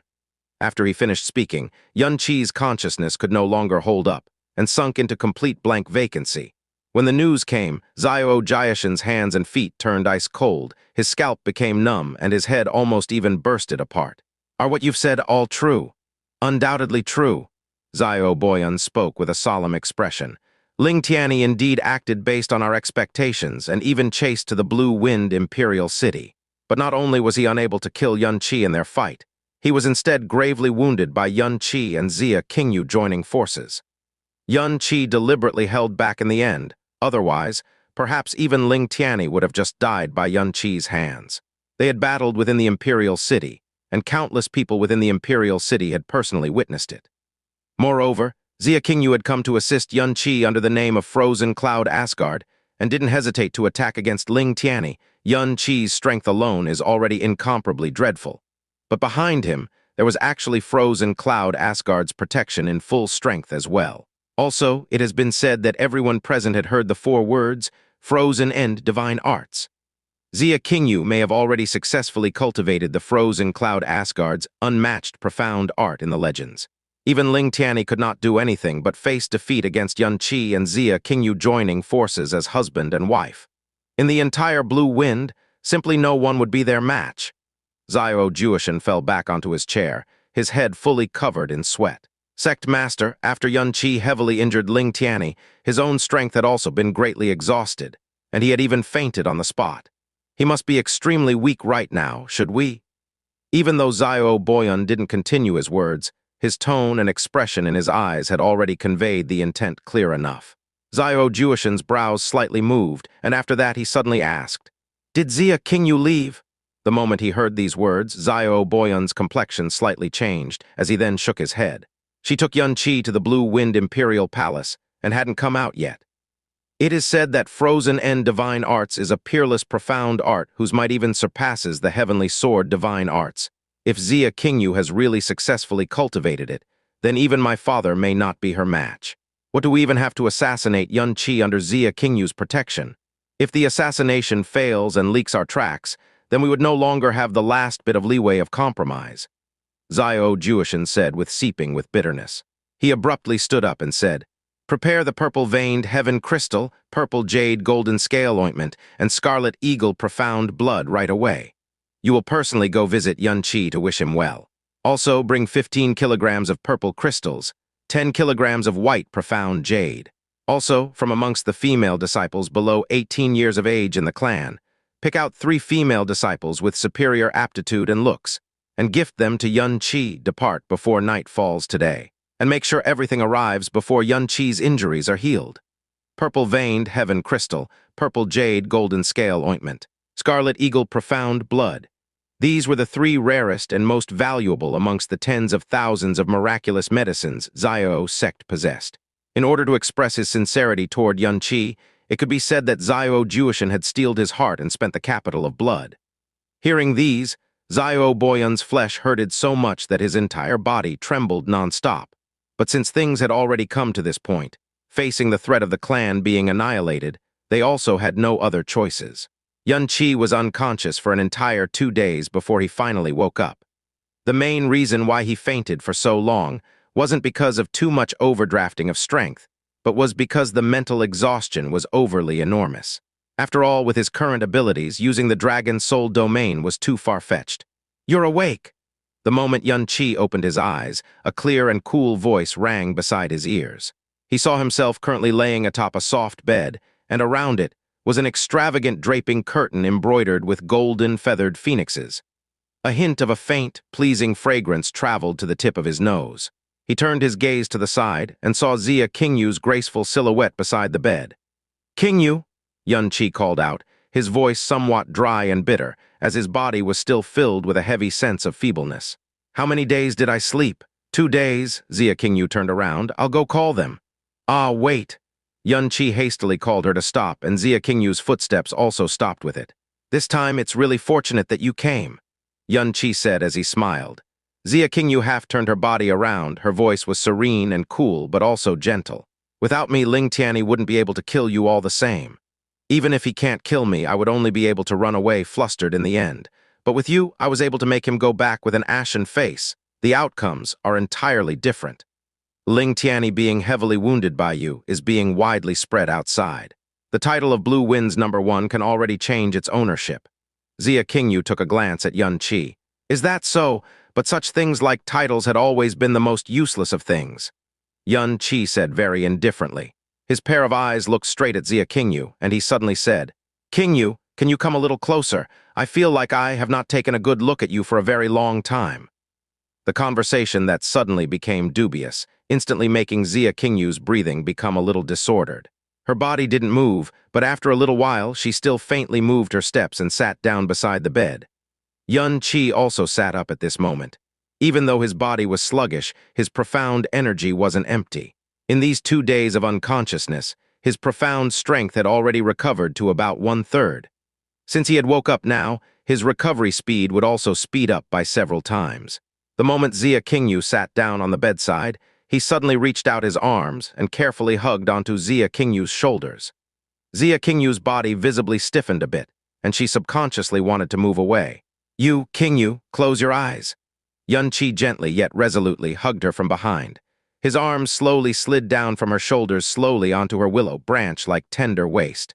Looking at Xianxia from a close distance, her features were perfect to the point of nearing fantasy. "What are you going to do?" Being suddenly hugged by him like that, Xianxia's breath completely went into disorder. Her entire body had even froze right there. For a while, she didn't even know whether she should struggle and break away or not. Xianxia's face slowly neared, and a voice as if carrying the power of magic rang beside her ears. "Qingyu, my wife, we have almost been married for 3 years already, yet in these 3 years of being husband and wife, I have never kissed you before. This time, will you let me give you a kiss?" Xianxia's voice came closer and closer. The warm and damp breath slowly moved from beside her ears to her cheek, and even touched her lips. Xianxia's entire body went stiff. She, who had never had experienced such things, almost lost all the capability to think, and her entire person that was a lofty lotus of ice seemed to have turned into a wooden doll. Xianxia's cheek slowly neared. Just as he was about to touch Xianxia's lips, a surge of flustered yet ice-cold energy suddenly blasted him away. Xianxia stood up, not daring to look at him in the eyes. Uttering a "I'll go tell them you're awake," somewhat flusteredly, she then left as if fleeing. Xianxia's head crashed onto the wall by the push, the pain making him bare his teeth. He stroked the place that was bumped, and exasperatedly muttered in a low voice, "Once I reach Sky Profound Realm, I'll force one on you no matter what. Oh, ouch, ow, ow, ow." Not long after Xianxia had left, the room door opened once again. Xianxia had rushed into the room hurriedly, and behind her was Xianxia with an equally anxious expression. "Little Qi, you're awake." Xianxia made a flying pounce. "How are you feeling now? Anywhere feeling uncomfortable?" Xianxia had already finished changing. He jumped off his bed and replied easily, "Don't worry, I'm all right. I was only weak and did not suffer any injuries. I've mostly recovered after 2 days of sleep." Xianxia's movements were swift and stable. His face also did not seem to show any peculiarities. Xianxia finally heaved a sigh of relief. As Xianxia walked over, he smiled and said, "It's good if you're all right. Don't act tough just to assure us. Yun Qi pounded his chest and replied confidently, Please rest assured, Grandpa. At the Blufger region, you have already personally witnessed my body's recovery abilities. Are you used to living here so far? Xiao Lai smiled and replied while appearing to be lost in his thoughts. I have lived excellently here. To visit the imperial city has always been a wish of mine. Never would I dare imagine that not only did I manage to come here, I could still enter the imperial palace with the emperor personally welcoming us and throwing a banquet for us. Before this, such things were even considered too much for dreams. When Xiao Lai arrived, not only had Kang Wan personally welcomed him, he had also personally looked after him. As the emperor of the nation, not only did he treat him courteously, he was also respectful. He would personally accompany them in their 3 meals each day. He served them the state banquet, and even made him stay in the chambers meant for neighboring emperors. Xiao Lai naturally understood that being treated like that by the emperor was definitely due to Yun Qi. These 2 days especially, after Yun Qi and Xia Qingyu defeated Ling Tianni together, Kang Wan had treated him with even more courtesy and respect. Within the palace, from the palace guards and eunuchs to the princes and ministers, all of them treated him with respect and revealed signs of flattery. Because he was Yun Qi's grandfather, all these still seemed like a dream. If you like it here, you and little aunt can stay within the imperial city in the future, Yun Qi immediately suggested. If you don't want to, going the New Moon City is not bad too. Not long ago, I had already greeted Senior Sikong from the New Moon Profound Palace. If Sikong Han sees Grandpa, he would be elated. It's not far from Floating Cloud City too. If Grandpa misses home, you can go back at any time. Yun Qi's status was originally already flourishing. Now that he had defeated Ling Tianni and indirectly became the strongest person in the Blue Wind Empire, Xiao Lai knew that as his grandfather, no matter where he went, people would line up begging to welcome him. Xiao Lai replied laughingly, Lingxi likes this place very much and the few days I was here have been pleasing. At the moment, I don't have plans on leaving yet. Those matters can be discussed in the future. H-A-H-A-H-A-H-A? An authoritative yet cheerful laughter came from outside. We have been chatting enjoyably with Brother Xiao lately. If Brother Xiao wants to leave, we will miss him tremendously. The laughter came from Kang Wan, who walked in side by side with Kang Yue. He was dressed in his golden dragon robe. Behind him was Dongfeng Xiu, who was 3 steps behind them. As he entered, he immediately looked at Yun Qi. Kang Wan's face was now flushed and his voice was strong. His gaze was also strong and sharp. Even his hair that had already turned white when he was lying in bed half-dead last month was now a thick black. It was as though he was another person altogether. With the abundance of resources in the imperial palace, Kang Wan's recovery rate was much faster than Yun Qi had mentioned. Kang Wan felt deep gratitude towards Yun Qi. His courtesy towards Xiao Lai was partly due to Yun Qi's influence, but was mainly out of gratitude towards him. Yun Qi had not only saved his life, but also the life of the entire Blue Wind imperial family. What Kang Wan said had stunned Kang Yue as she said, Father, Grandfather Xiao is junior brother Yun's grandfather. You addressing him as brother, wouldn't that be messing up the seniority? Judging by age, Kang Wan was only a few years younger than Xiao Lai. However, after the disaster that he went through the past few years, he treated his only daughter with gratitude and doting.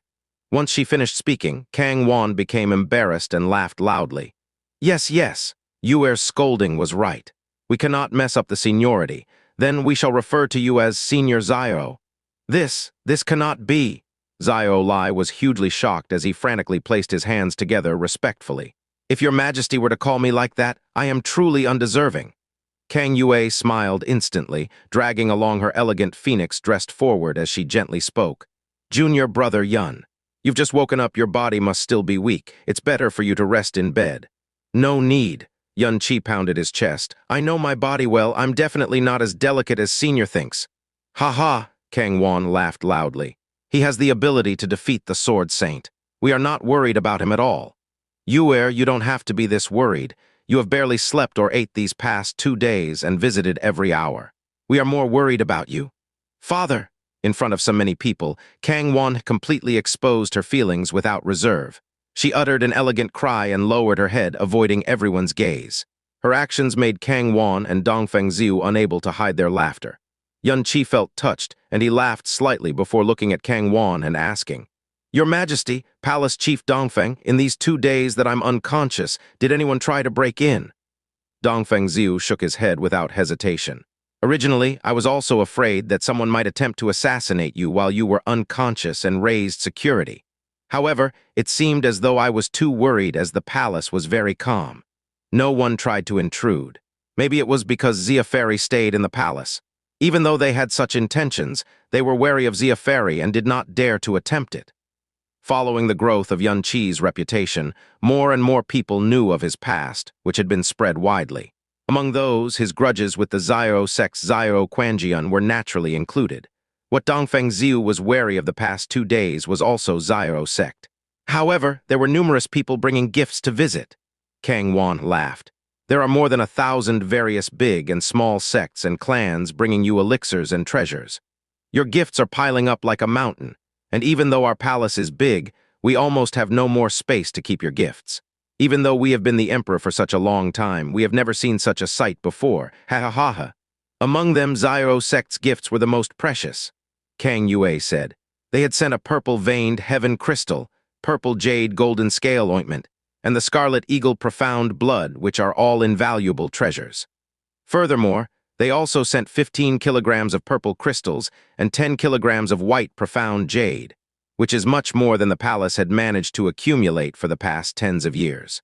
Furthermore, Kang Yue suddenly laughed dubiously, they also sent 3 extremely great beauties who are not even 20 yet. What great beauties? Hearing this, Xiao Lingxi puffed her lips and stamped, replying angrily. They are clearly ugly monsters. They are hundreds and thousands of times below me and Princess Sis. Little Qi would never look at them. Isn't that right, Little Qi? Amen, amen. Yuan Qi immediately nodded continuously, replying with a righteous tone. How could those commoners compare to my little aunt and senior sister? I would never look at them. Send them back where they came from. Oh, but if little aunt is willing, you can make them your servants. He, no way. I don't want them, Xiao Lingxi replied happily. Xiao sect's gifts were also personally sent by Great Elder Xiao Boyan, and he has not left yet. He claims to want to meet you after you wake up. Are you interested in meeting him? Kang Wan asked with a complicated expression. In the past, any elders from the 4 major sects who entered the palace were all arrogant, and some had even treated the emperor without respect. Even if they broke the rules, the emperor still treated them kindly. This time, however, Xiao sect's first elder Xiao Boyan was extremely respectful after entering the palace. He was humble, courteous, and amiable, which was a huge difference. This made Kang Wan unable to remain calm. In this world, it was indeed power that was respected. Only absolute power was able to command respect. Even though the Blue Wind Imperial Palace seemed to possess absolute authority, in front of absolute power, they were totally insignificant. About that, Yuan Qi nodded slightly and laughed. Meet, of course I'll meet him. Xiao sect's great elder delivered such valuable gifts from such a distance away. How can I just let him walk away like that? All right, Kang Wan nodded. We have heard of your grudges with the Xiao sect. How you want to handle it is up to your wishes. Cough cough. Although he was the emperor, Kang Wan suddenly started to speak before stopping halfway, constantly hesitating about what he wanted to say. Yuan Qi moved his lips a little carefully, asking, Does your Majesty still have any instructions for Yuan Qi? It's not instructions per se, but it's cough cough. Kang Wan cleared his throat and he finally spoke clearly. He kept a straight face and looked at Yuan Qi. Yuan Qi, this life of ours was saved by you. If not for you, we would have already passed on without knowing why. And now, we are still alive thanks to you. Even though the internal struggle between the imperial family is still unsettled, we still have to thank heavens. We do not have any more things that we are unsatisfied with, except for one matter that we still worry day and night about. The matter that your Majesty worries about day and night about is... Yuan Qi suddenly had a prediction. Kang Wan stepped forward, pulled Kang Yue closer, and said with a doting face filled with longing, Yue is our only daughter. All these years, we have been sabotaged by evil people and our unfilial sons. Only Yue accompanied us through all these, working hard for us, suffering for us, and even found a benefactor like you who saved both our fates. Our only wish now is for Yue to find true happiness in marriage unwittingly. Yue is already 21. In the whole 1,000-year history of the imperial family, princesses who have not married by 20 are exceptionally rare. As her father, we cannot eat and sleep properly and worry constantly. Wash our face with tears daily in hopes for my daughter to find her Mr. Right. If this wish comes true, we are willing to even lose 30 years of my life. If Yuer is still unable to get married by this year, we would really be sorry towards her and cannot face her queen mother in death." As Kang Wan spoke, his eyes were red with tears, and it seemed as though he was about to cry. What Kang Wan had said caused Xianxia's face to twitch, and what he said next made him feel overwhelmed. "We can see that Yuer is not interested in any other man except for you, and her heart is strongly devoted towards you. If you have the same feelings for Yuer, that would be excellent. If you marry Yuer, even if we die now, it would be without regrets. If you do not have the same feelings, Sai, such matters naturally cannot be forced. It is only a pity that Yuer can only long for you hopelessly and remain single for her entire life. It would be our fault." "Father, why did you suddenly bring this up?" Kang Wan's words caused Kang Yue to be at a loss for a moment. Forcefully tugging onto Kang Wan's clothes, half of her expression was filled with anxiousness, however.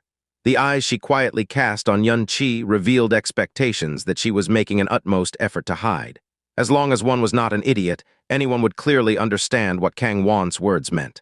And when he said these words, Kang Yue was just beside him. With her here, obviously, Xianxia was unable to prevaricate. His lips moved, his gaze made a slight contact with Kang Yue's eyes, and then he said with a serious expression, "Your Majesty, senior sister, and I are mutual in our love. We have once experienced a tribulation of life and death together, and have once made a lifetime promise. However, back then, I did not know that senior sister Zuruo was actually Princess Kang Yue. I, Xianxia, am only of common birth. As long as senior sister is willing, as long as your Majesty does not mind, in this lifetime of mine, I will definitely use my life to protect senior sister, and will never betray her." "Junior brother Yun," Kang Yue's lips trembled, her beautiful eyes instantly turned misty. "Good, ha ha ha ha." Kang Wan nodded strongly, and then he laughed out loud with his head raised. "Xianxia, with these words of yours, we can finally put down the biggest worry of my life. For your own relatives, you could exterminate the entire Burning Heaven clan in anger without a single hesitation. From this, we know that you're definitely a righteous person who takes bonds very seriously. By passing Yuer to you, we can be completely at ease. Ha ha ha ha." Kang Wan laughed out loud heartfully. Xianxia's current strength, influential power, had already reached Blue Wind's summit. The Sword Saint's defeat that he caused had made all the sects shudder, and had even brought the mighty Xiao sect to traverse a long distance to seek a compromise without any hesitation. If Kang Yue was able to marry to him, then, with his abilities, his deterrent strength, and that seemingly extreme protection for his relatives, he could bring down 10,000 people, and the entire imperial family would rise into incomparable might because of this. Dongfeng Xiu, who was behind Kang Wan, began to nod smilingly as well. Kang Wan's loud laughter finally stopped. Then his expression changed, and he said with a serious tone, "Since the two of you are mutual in this relationship, then there are no other problems. On the 8th, 2 months later, it will be the most auspicious day of this year. On that day, we will host your wedding in this imperial palace. Do either of you have any objections?" "Ah!" Kang Yue let out a tender cry. She completely never expected that Kang Wan would suddenly bring up the wedding. This is... Although he had a hunch when Kang Wan said that it would be set 2 months later, it still caused him to feel at a loss for a moment. "Isn't this a little too rushed?" "Too rushed? How is it rushed?" Kang Wan glared. His voice instantly rose to a high volume. "Yuer is 21 years old this year and should have married long ago. You have reached 19 this year as well and should have taken a wife long ago. There are many hands in the palace. In a span of 2 months, let alone a single big wedding, even 10 weddings could be prepared. How is that rushed?" "Father," Kang Yue tugged the corner of Kang Wan's clothes hanging down her head. She said somewhat shyly, About this matter, isn't father a little too hasty? Also, Xianxia already had a wife 3 years ago. If he marries again, shouldn't we first?" "We naturally know about this." Kang Wan waved his hand.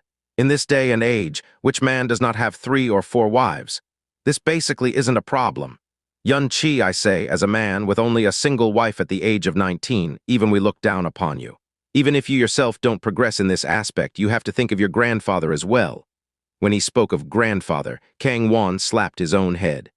"We actually forgot about such an important matter. Brother Xiao, no, senior Xiao. You're Xianxia's elder, naturally, this wedding must go through your approval first. What do you think about this?" Kang Wan was very willing to call him Senior Xiao. He was Kang Yue's father. Xiao Lai was Yun Qi's grandfather. If the two were to be wedded, in terms of seniority, Xiao Lai would be his actual elder then. Regarding this matter, Xiao Lai naturally would not have any objections. For his own grandson to marry the only princess of the Blue Wind Imperial Palace. Prior to this, it was something he would not even dare to dream of. And the two of them clearly had long been deeply in love, so how could he still have the slightest hesitation? He chuckled. It is Yun Qi's great fortune to be able to marry the princess as his wife. Naturally, I won't have any objections in this matter. This decision shall be left to your majesty and the two juniors. He turned towards Yun Qi and said with a calm voice, Chair, since you and Princess Kang Yue have already promised to be lifetime companions, then, what's wrong with getting married at an earlier date? If the time is not convenient, then you can just say it, and have your majesty set it on another date. In the period of time he left the sword management terrace of Heavenly Sword Villa, Yun Qi had traversed to the Imperial City, traversed to the Snow region, returned to New Moon City and Floating Cloud City, and traversed to the Bluefire region. He did not have a single day of rest, nor did he have the spare time to think of the word marriage. When Kang Wan suddenly brought it up, he lost his head instinctively. However, after slowly calming himself down, he suddenly felt that this was clearly something wonderful. He loved Kang Yue, not because of her identity as the princess. Rather, it was because she was senior sister Zuruo, who had unknowingly engraved herself in his heart. He felt unworthy for Linger. He had lost Chu Yuechen. Now, when Kang Yue was by his side, shouldn't he grasp onto her firmly and have her belong to him forever? He looked towards Kang Yue, and Kang Yue was quietly looking towards him at this moment as well. In her eyes, he could see unease, loss, but there were even more expectations and joy. He unconsciously smiled, and that small amount of fluster on his face completely disappeared. He bowed towards Kang Wan and said decisively, To be able to take senior sister as my wife is also my lifetime's wish. Thank you, Your Majesty, for fulfilling it. Everything shall go according to Your Majesty's decisions. Good. Good, good. Kang Wan said the word good 3 times, then he raised his head and began to laugh loudly to his heart's content, to the point where tears began to appear from the corner of his eyes. At this moment, Yun Qi suddenly felt an irregular surge of profound energy coming from outside. Right after, this aura suddenly rose into the air, and then with incredible speed it flew towards the far north. This is Qingyu's aura. She had always been outside. Then she had heard their entire conversation. Wait a minute, the direction she was heading to and that ever-increasing speed, clearly she was leaving the Imperial Palace. Hurry and declare to the entire world our Princess Kang Yue will be married to Yun Qi in 2 months. Have the literary department quickly draft out invitations and invite the entire world. An eighth of an hour later, Kang Wan's roar rang within the palace. As though a cauldron had exploded, the initially quiet Imperial Palace instantly became noisy as well.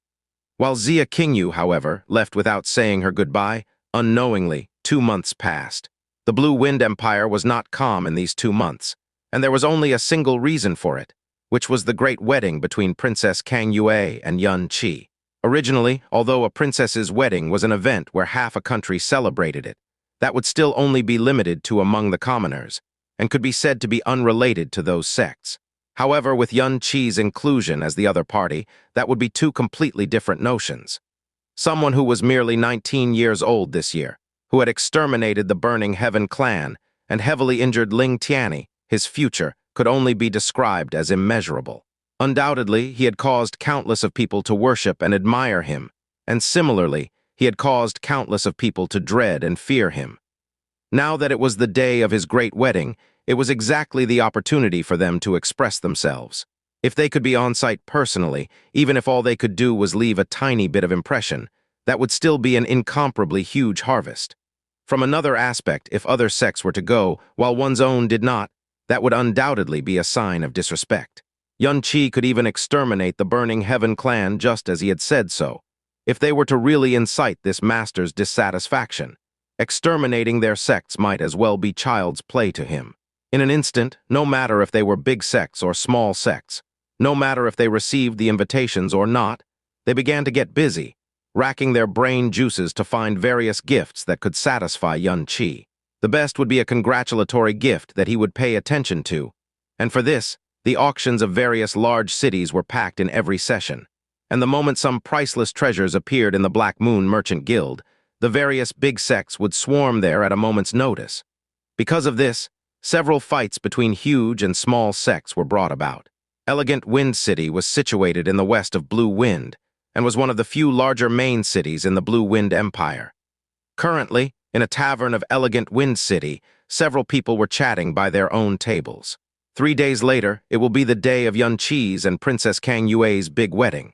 This time, our sect has exhausted much efforts, yet we're still only able to find a piece of 3,000-year-old blood ginseng. But now, we just don't know if we get to present ourselves. A middle-aged practitioner said while drinking a cup of wine. Although he sounded reserved, a look of content clearly flashed past his face. Blood ginsengs were few and rare in the first place, and a 3,000-year-old blood ginseng was naturally, even more so, a priceless treasure. Sect Master Hua is too modest. Our sect has only barely managed to get a hands on 3 pieces of dragon-marked purple jade. I'm afraid that when the time comes, I will feel embarrassed bringing them out. Another middle-aged man said with an ashamed face. Another person at the same table said, "This time, this Li did not find any decent congratulatory gift. When compared to the 2 sect masters, it's basically not worth mentioning. However, this Li did bring my daughter along. Hey, hey, hey, hey." The moment he revealed his laughter, how could the 2 people not understand his thoughts? Instantly, they snorted one after another. "Are you trying to use a honey trap? Forget it. Yunqi's first wife, Xia Qingyu, is as beautiful as a celestial fairy, no less beautiful than Chu Yuechen back in the years. She is generally acknowledged as the #1 beauty in Blue Wind, and we don't even need to mention Chu Yuechen, whom he had made pregnant. Princess Kang Yue is an exquisite beauty as well. Her identity is, even more so, incomparably grand, and you think he will fancy your daughter. I'm not trying to shock you, but I'm afraid he might not even cast a glance, hey." The practitioner with the surname Li, however, was not the least bit angry, and he said with narrowed eyes, "It seems like you 2 are not well informed. I happened to hear that 2 months ago, the main elder of Xiao sect, Xiao Boyan, personally brought 3 16-year-old girls who were beautiful as flowers as congratulatory gifts to Yunqi Hehe, and Yunqi accepted them all. He's currently not even 20. He's exactly during the period where men are the most hot-blooded. Would men in this day and age dislike having many women by his side? Although my daughter's looks can't compare to Xia Qingyu, her looks are still 1 in 10,000. If she's fancied by Yunqi, even if she's simply given to him as a concubine or a maidservant, that will still be a single step into glory. When that time comes, I wonder who will still dare to provoke our Jade Chatter sect." These words caused the expressions of the 2 persons who were listening to turn lifeless. Their lips trembled, hating themselves for not being able to give birth to a daughter with exquisite beauty. At this moment, a group of 4 entered the tavern. Their footsteps were slow, with prideful gazes. Every single one of them had a lofty look that seemed as though they were overlooking all living beings. In the tavern, there were several sect masterclass figures who were rushing to the imperial city. Gazes and attitudes like that caused them to feel extremely irritated. The 4 people walked to the only empty table, and before they sat down, a gold-gilded invitation card was slapped onto the tavern table with a "pa" sound. The 4's expression became even more prideful as well. See that invitation card? The entire tavern instantly quietened down. A few of them looked straight at it, and they held their breaths right at that moment. "It's an invitation card. I saw it. Speak softly. Only the top 100 sects in terms of strength have invitations. They're not someone we can afford to offend." "Ha, big sects sure have it good. Most probably people like us without invitations can't even enter the side hall." "I recognize them now. That's the Iron Palm sect. That person wearing green clothes is the sect master of Iron Palm sect. According to rumors, his profound strength is already at the 5th level of the Sky Profound realm.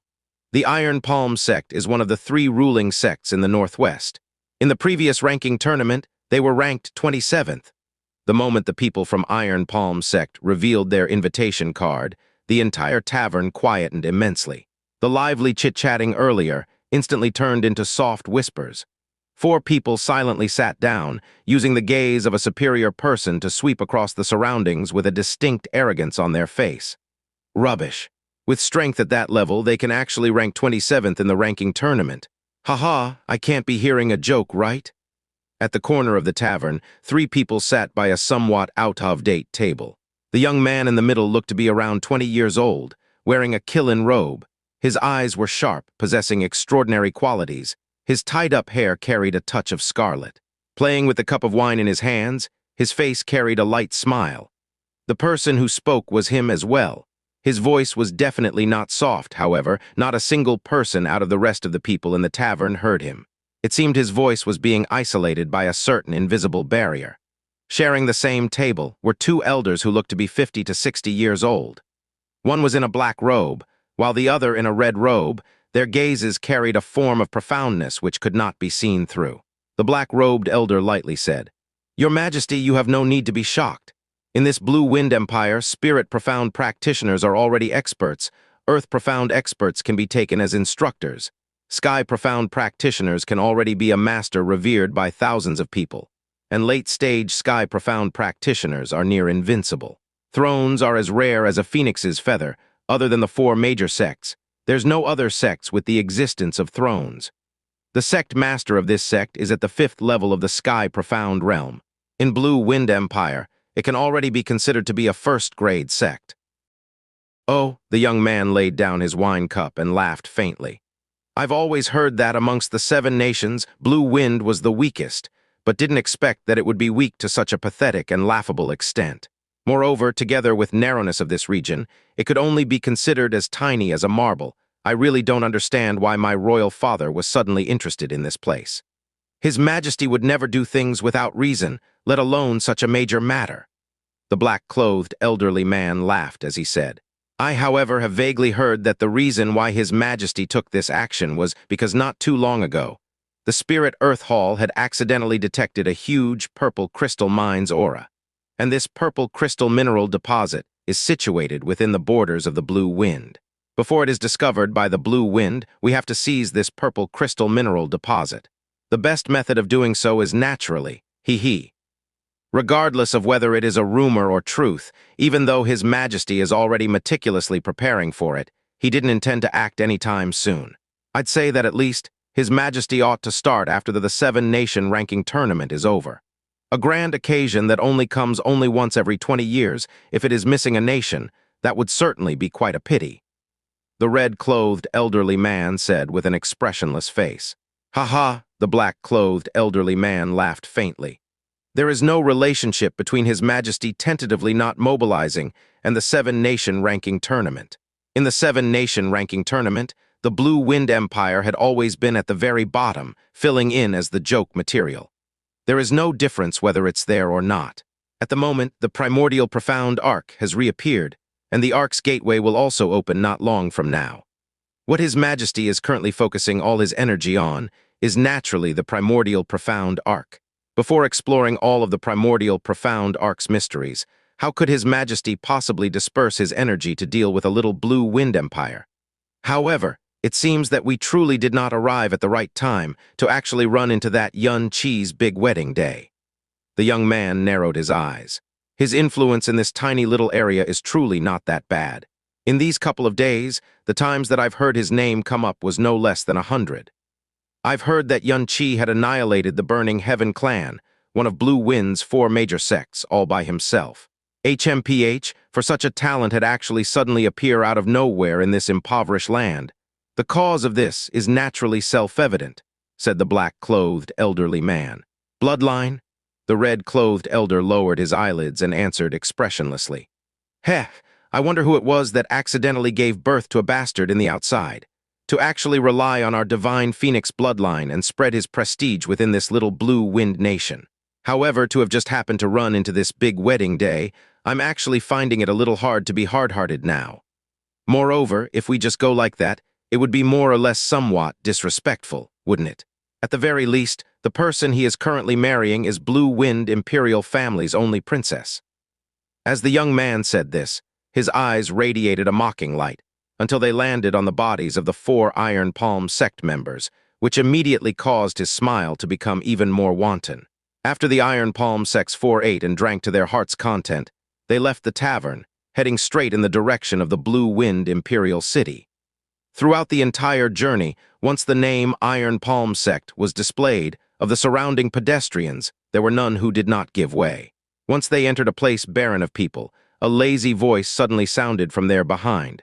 "Friends of the Iron Palm sect, is it possible for us to discuss a matter?"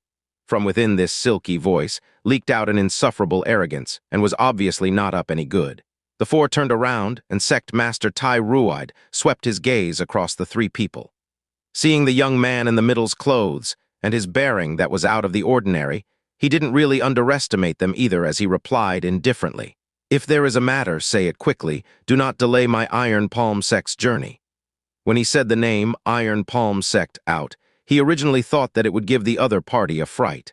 But he actually saw that the young man before him still had on a beaming expression.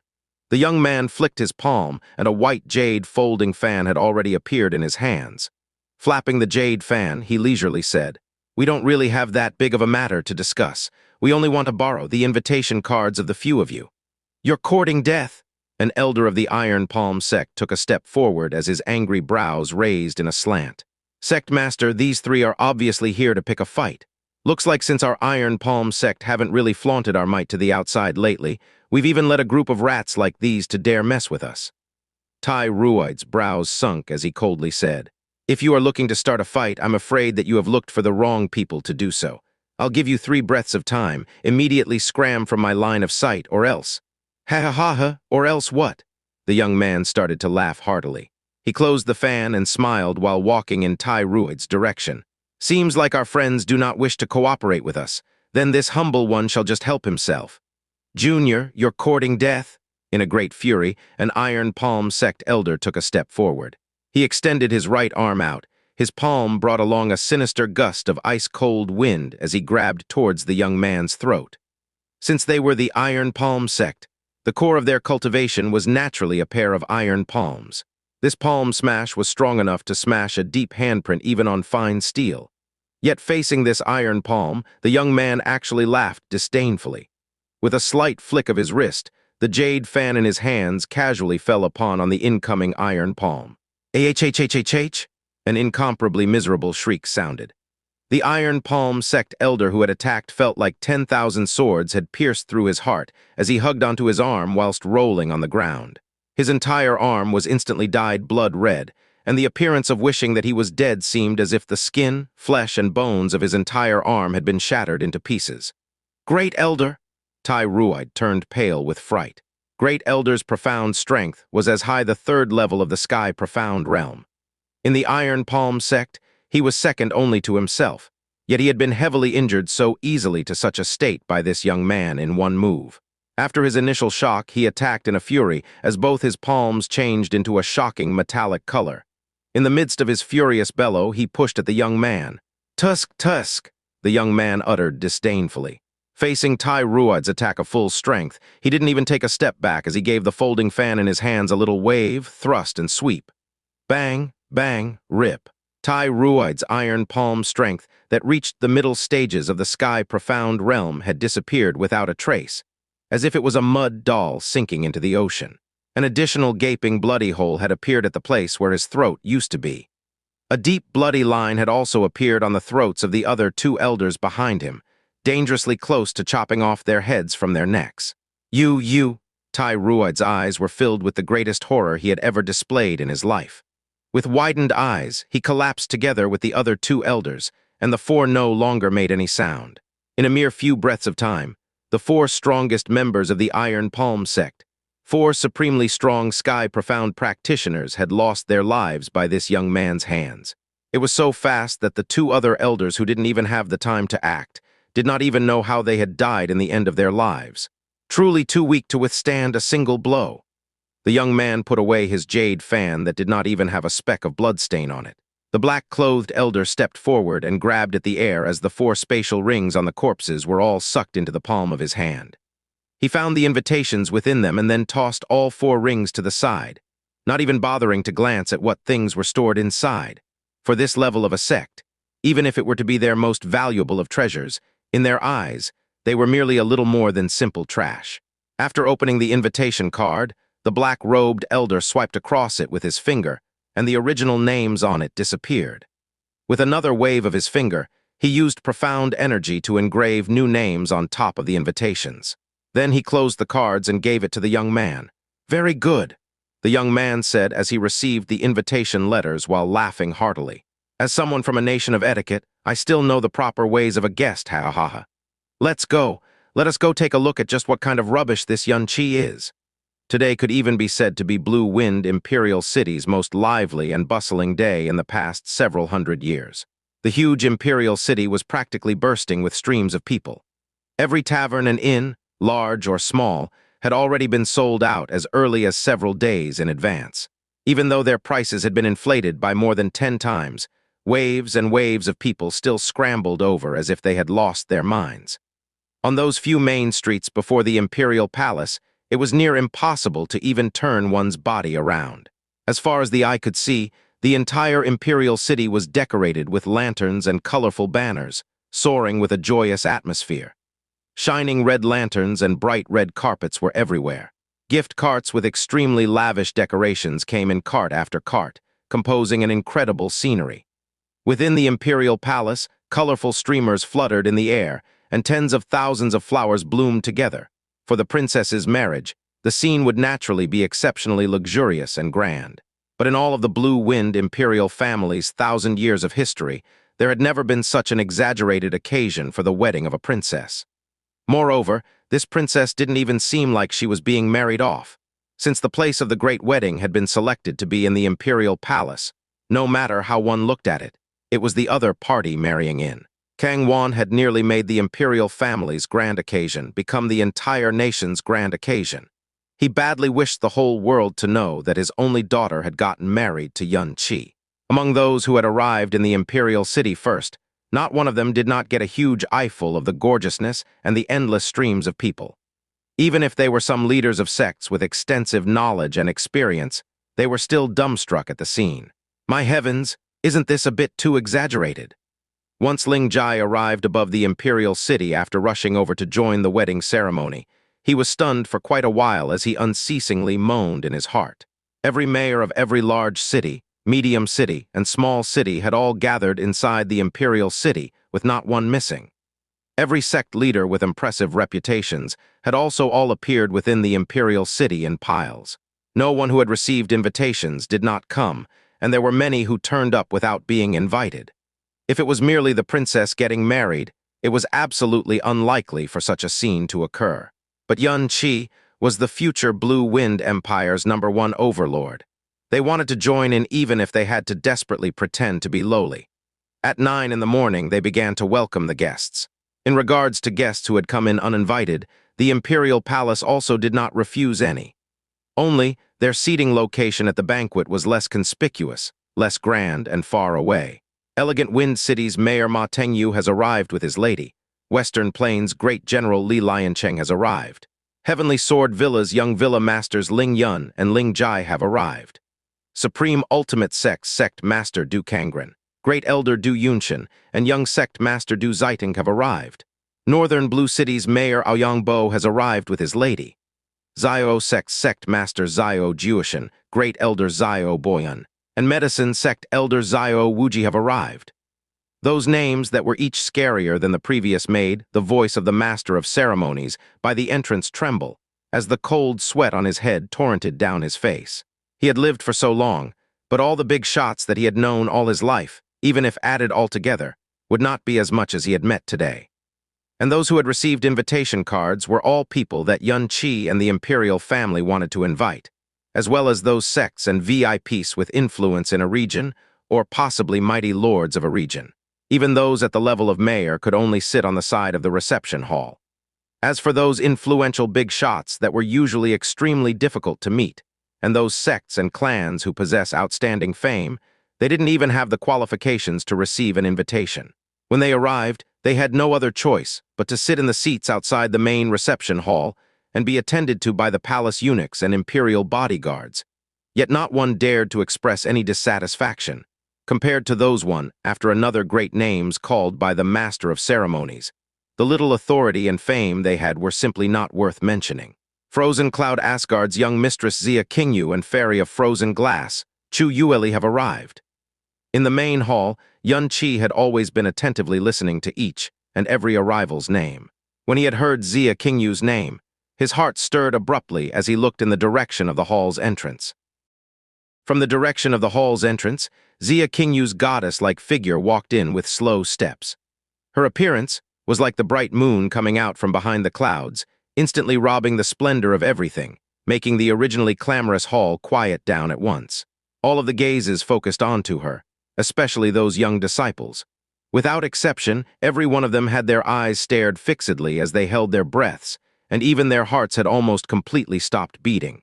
But right after, they finally recalled that her identity was shockingly Yuan Qi's wife, then instantly dropped their head down one after another, no longer daring to take an extra look. Yuan Qi quickly went up to greet her and said, "Qingyu, you're here 2 months ago. Why did you leave without saying goodbye?"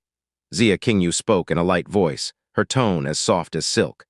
Sir Yun had already woken up back then with injuries not of great concern, while frozen cloud Asgard had coincidentally had important matters. Thus, I left without saying farewell, and I hope that you won't take it badly. Today, Qingyu represents frozen cloud Asgard and congratulates Sir Yun's joyous wedding. Yuan Qi naturally wouldn't believe Xia Qingyu's words. He took half a step closer, lowered his voice, and said, "Could it be on that day you heard that I was going to marry senior sister from the outside and you got jealous?" Cough. Chu Yueli walked up, stood beside Xia Qingyu, and spoke in a chilly tone. Sir Yun's strength could already match middle-ranked Emperor Profound Realm at the age of 19. Your future prospects will definitely be unlimited. We master and disciple especially came to congratulate the joyous occasion of the marriage Xia Qingyu. Let's enter the seats. As she finished speaking, Chu Yueli no longer bothered with Yuan Qi and then left while dragging Xia Qingyu. The expression in her eyes toward Yuan Qi more or less had a little bit of ill will. As for the reason, it was also very simple. Her sister was currently not anywhere to be found, yet he was having a grand wedding.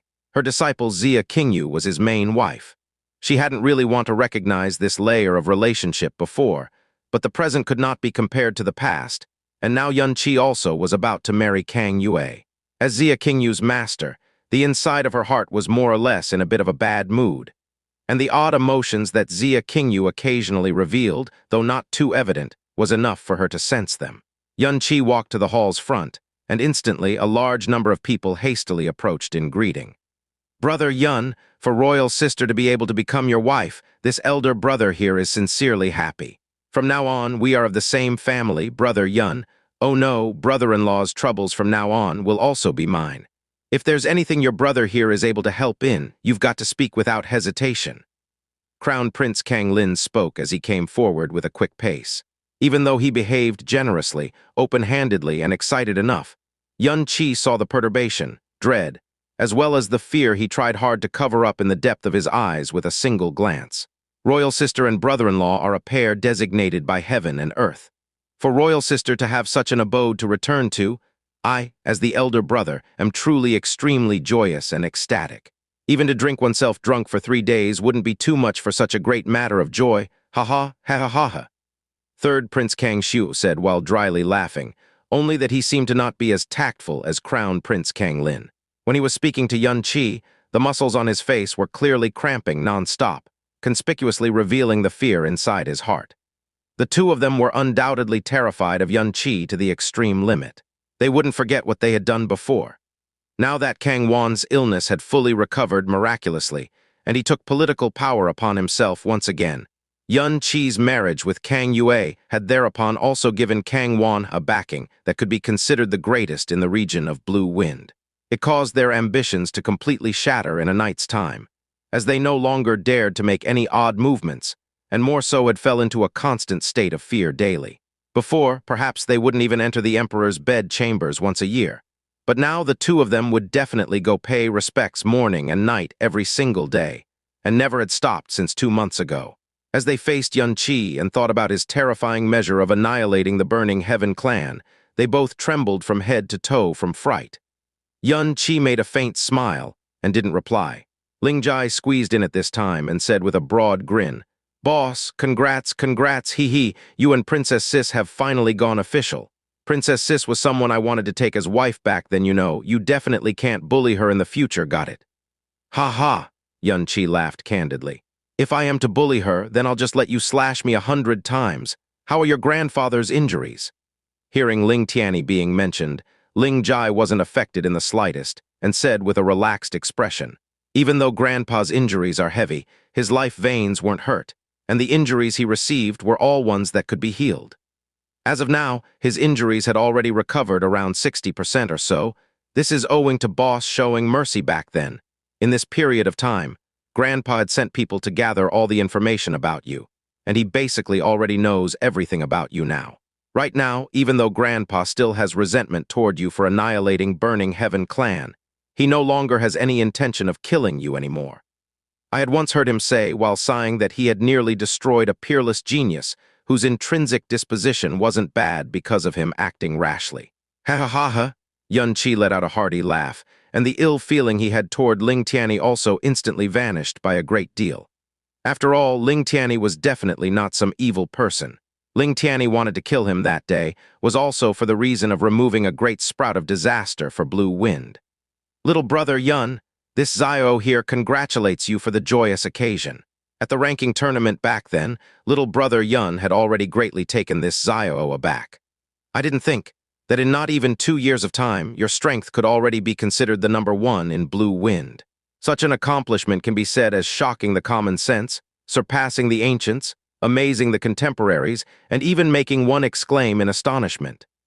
Xiao Juishan personally went up and said with a tone as moderate as he could possibly manage. Xianxia glanced at him and smiled faintly. Sect Master Xiao flatters me.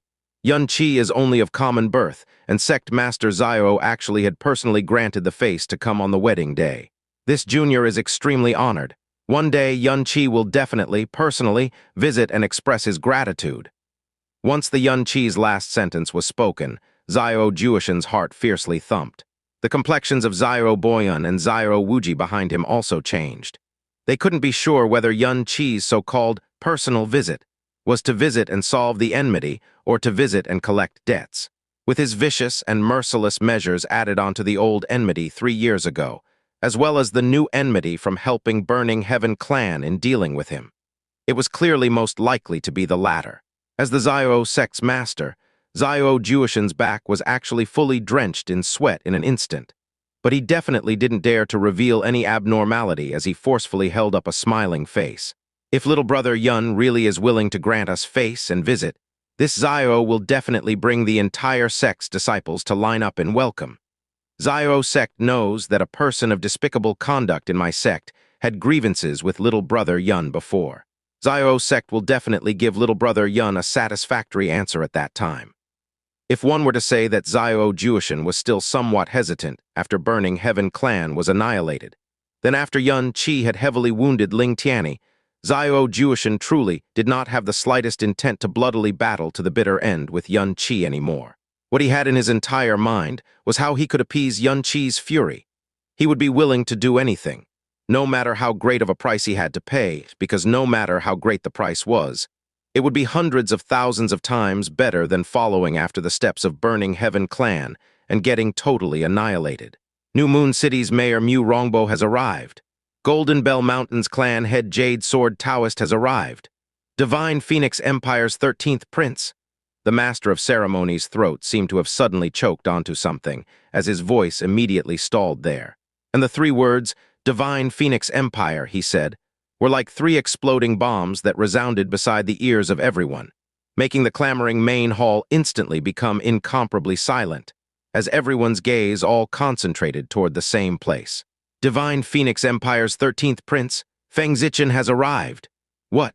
Divine Phoenix Empire, 13th Prince? Whether it was outside or inside of the hall, everyone's gaze firmly focused onto the 3 that walked over from the hall's entrance, especially onto the person in the middle. He looked to be in the 20s, wearing a maroon-colored Killin gown while holding a white jade folded fan in his hands.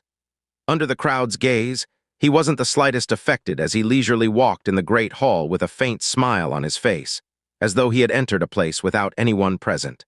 Behind him, a black-attired elderly man and a red-clothed elderly man closely followed behind, matching at every step. Kang Wan, who had always been sitting atop the high-up seat, instantly stood up.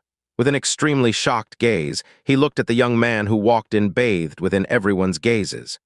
Xianxia's brows also slightly sunk.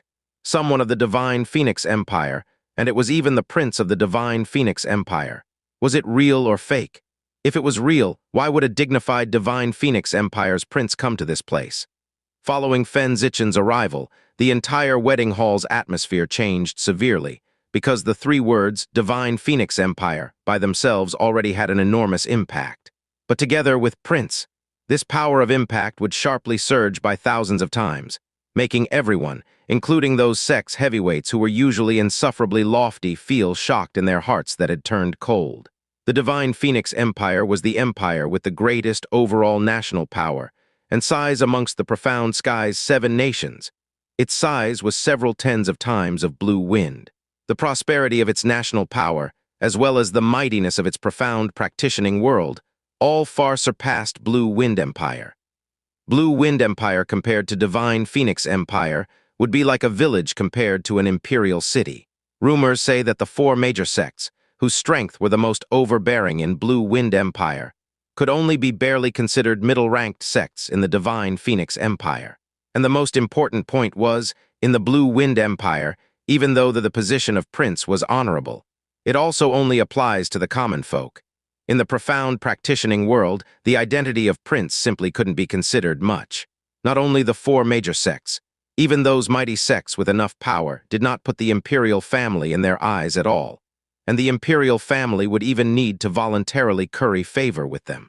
But it was entirely different in the Divine Phoenix Empire, because Divine Phoenix Empire was the strongest and also had the #1 sect, excluding the sacred grounds, publicly recognized by the profound sky continent, and the Divine Phoenix sect belonged to Divine Phoenix Imperial family.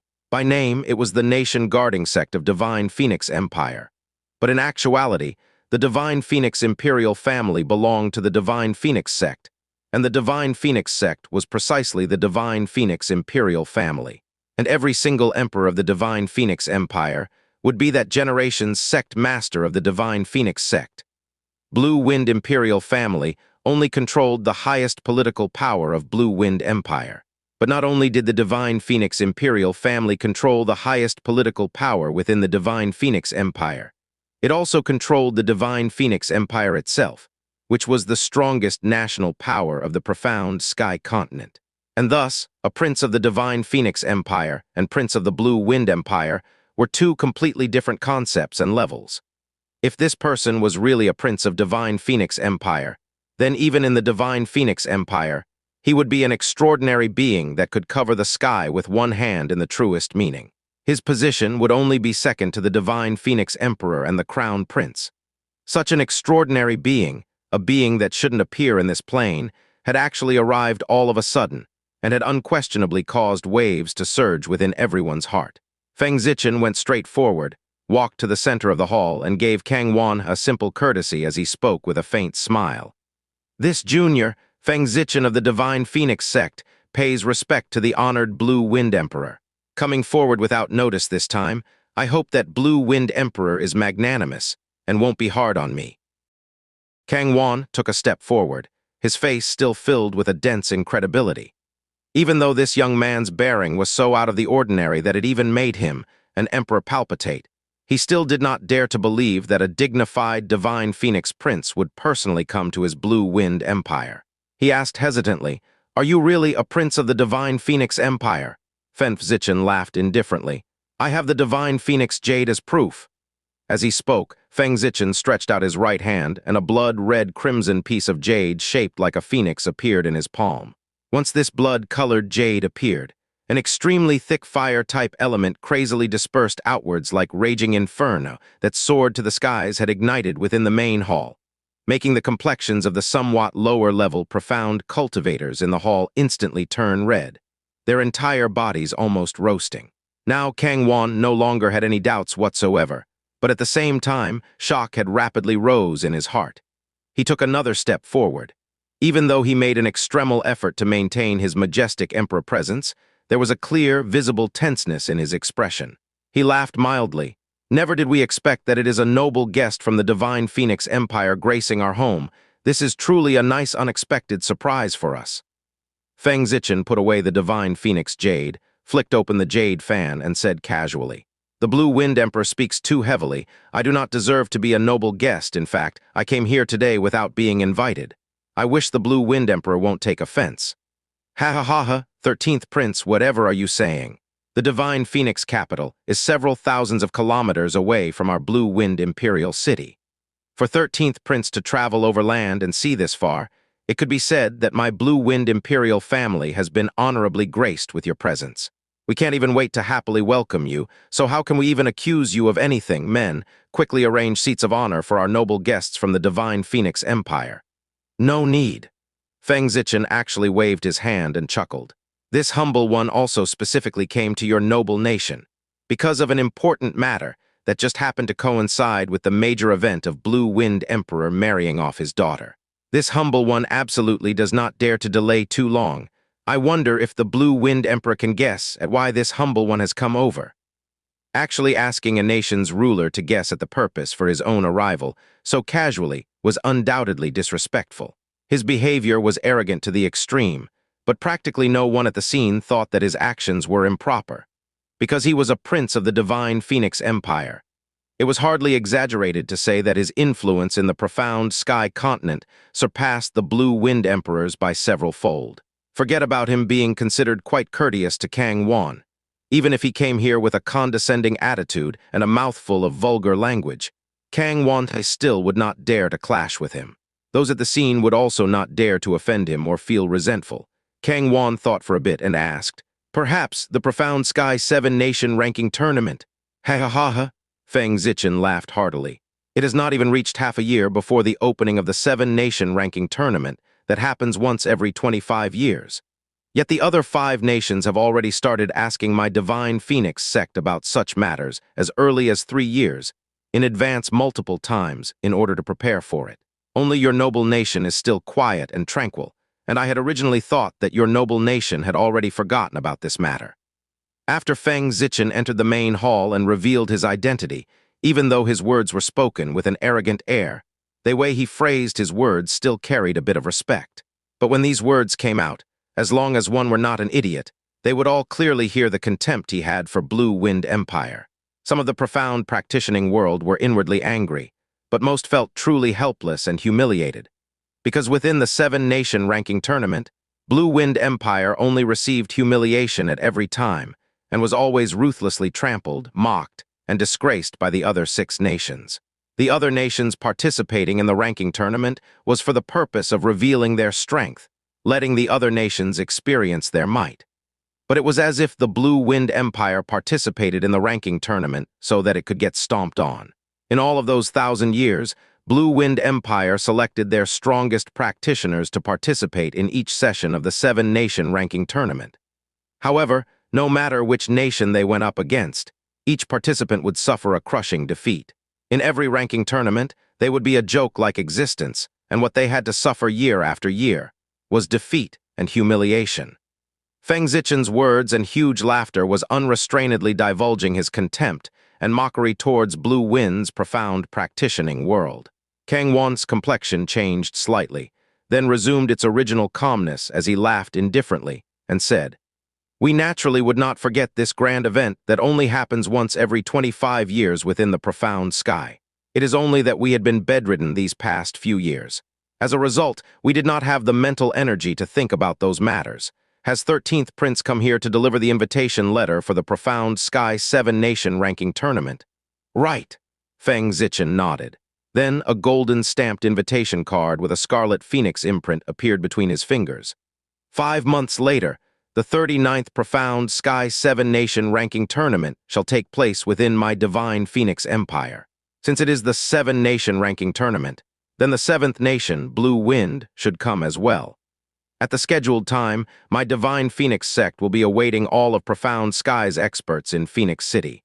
The 7 Nation Ranking Tournament is hosted for the purpose of comparing strength and displaying national might within detailed established rules. I believe the Blue Wind Emperor already knows about them, so this humble one will not say any more unnecessary words. However, this ranking tournament session is different from the previous ones. I wonder the Blue Wind Emperor has heard of the Primordial Profound Arc before. Primordial Profound Arc. Kang Wan stared blankly for a bit. Then a shocked expression appeared on his face as he lost his voice. Perhaps the Primordial Profound Arc has already reappeared within the Divine Phoenix Empire. When the 3 words, primordial profound arc came out, a majority of the main hall's audience was puzzled.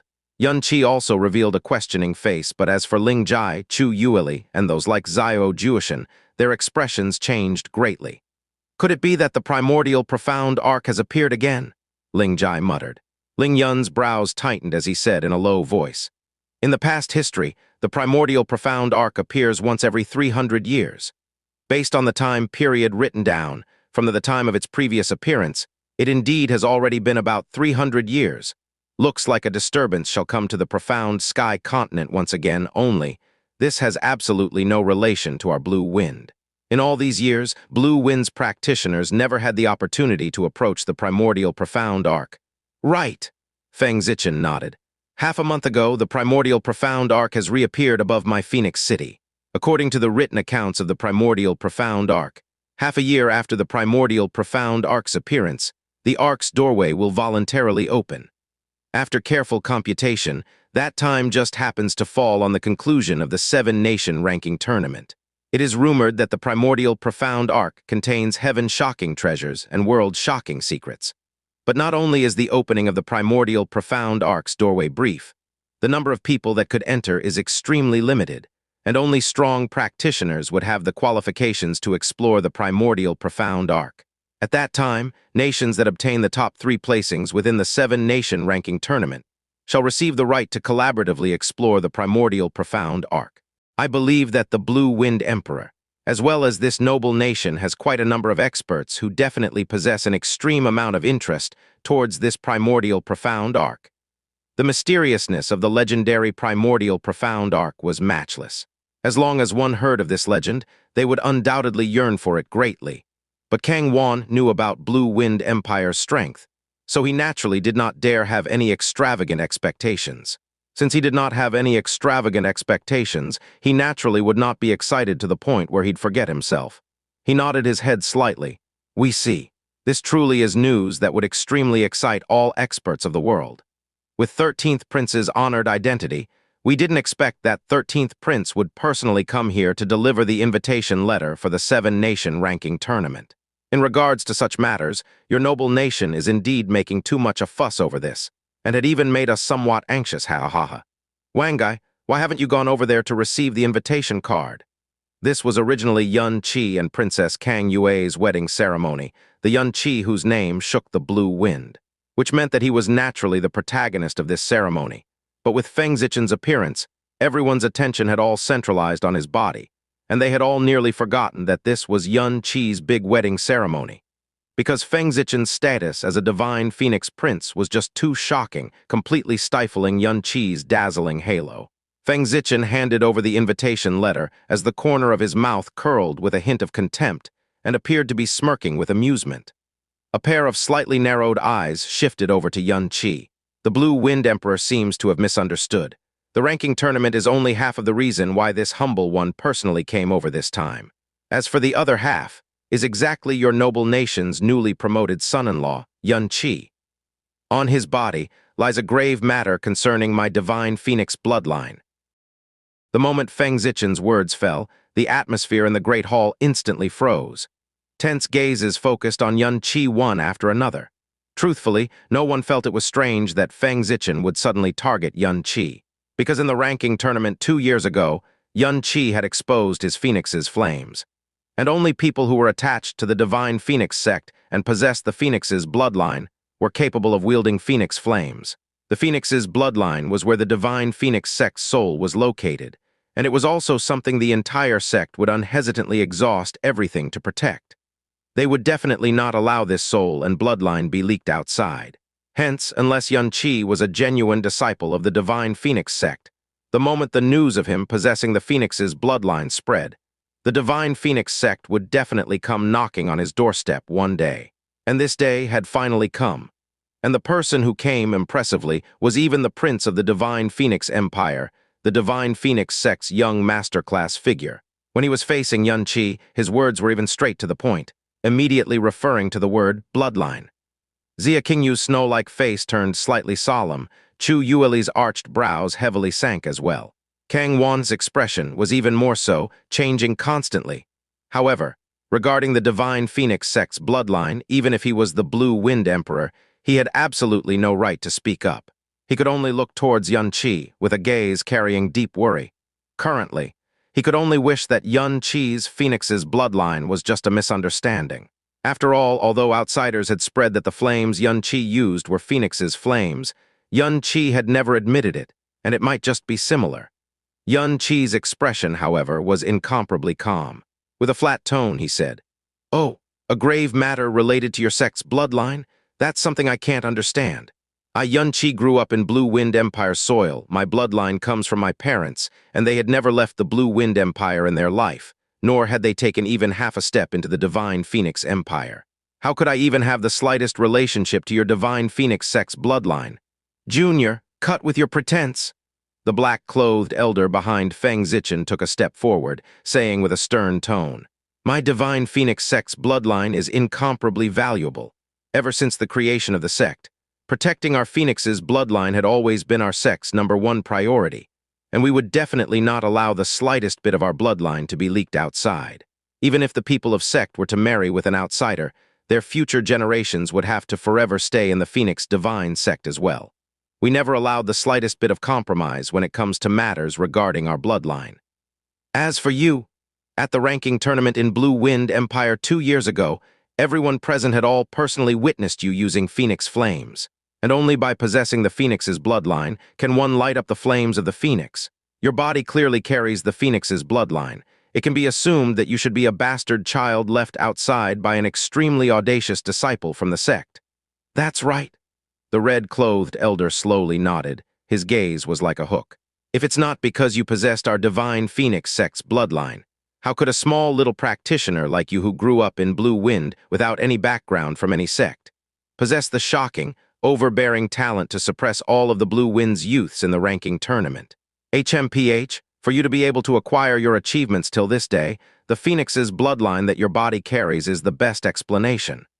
In front of the God-sent strength of the Divine Phoenix, the other so-called sect's lineage, or 1-in-100-year geniuses, are basically incomparable to even dog's shit.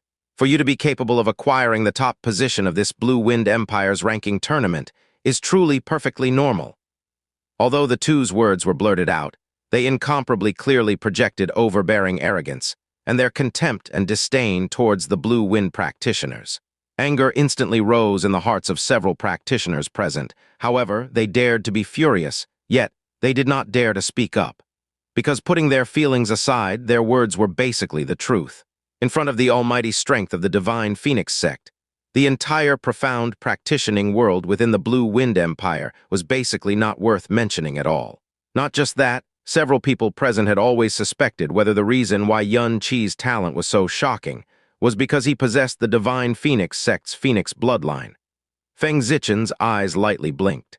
Waving his jade fan lightly, he leisurely said, "All right now, you two do not need to be so impatient. It's the wedding of the Blue Wind Emperor's daughter today. If everyone were to be disturbed because of this, then we will be the ones in the wrong. Yun Qi, I believe you definitely understand what we're trying to bring across. The matter of whether your body possesses the Phoenix's bloodline is extremely important to my Divine Phoenix sect.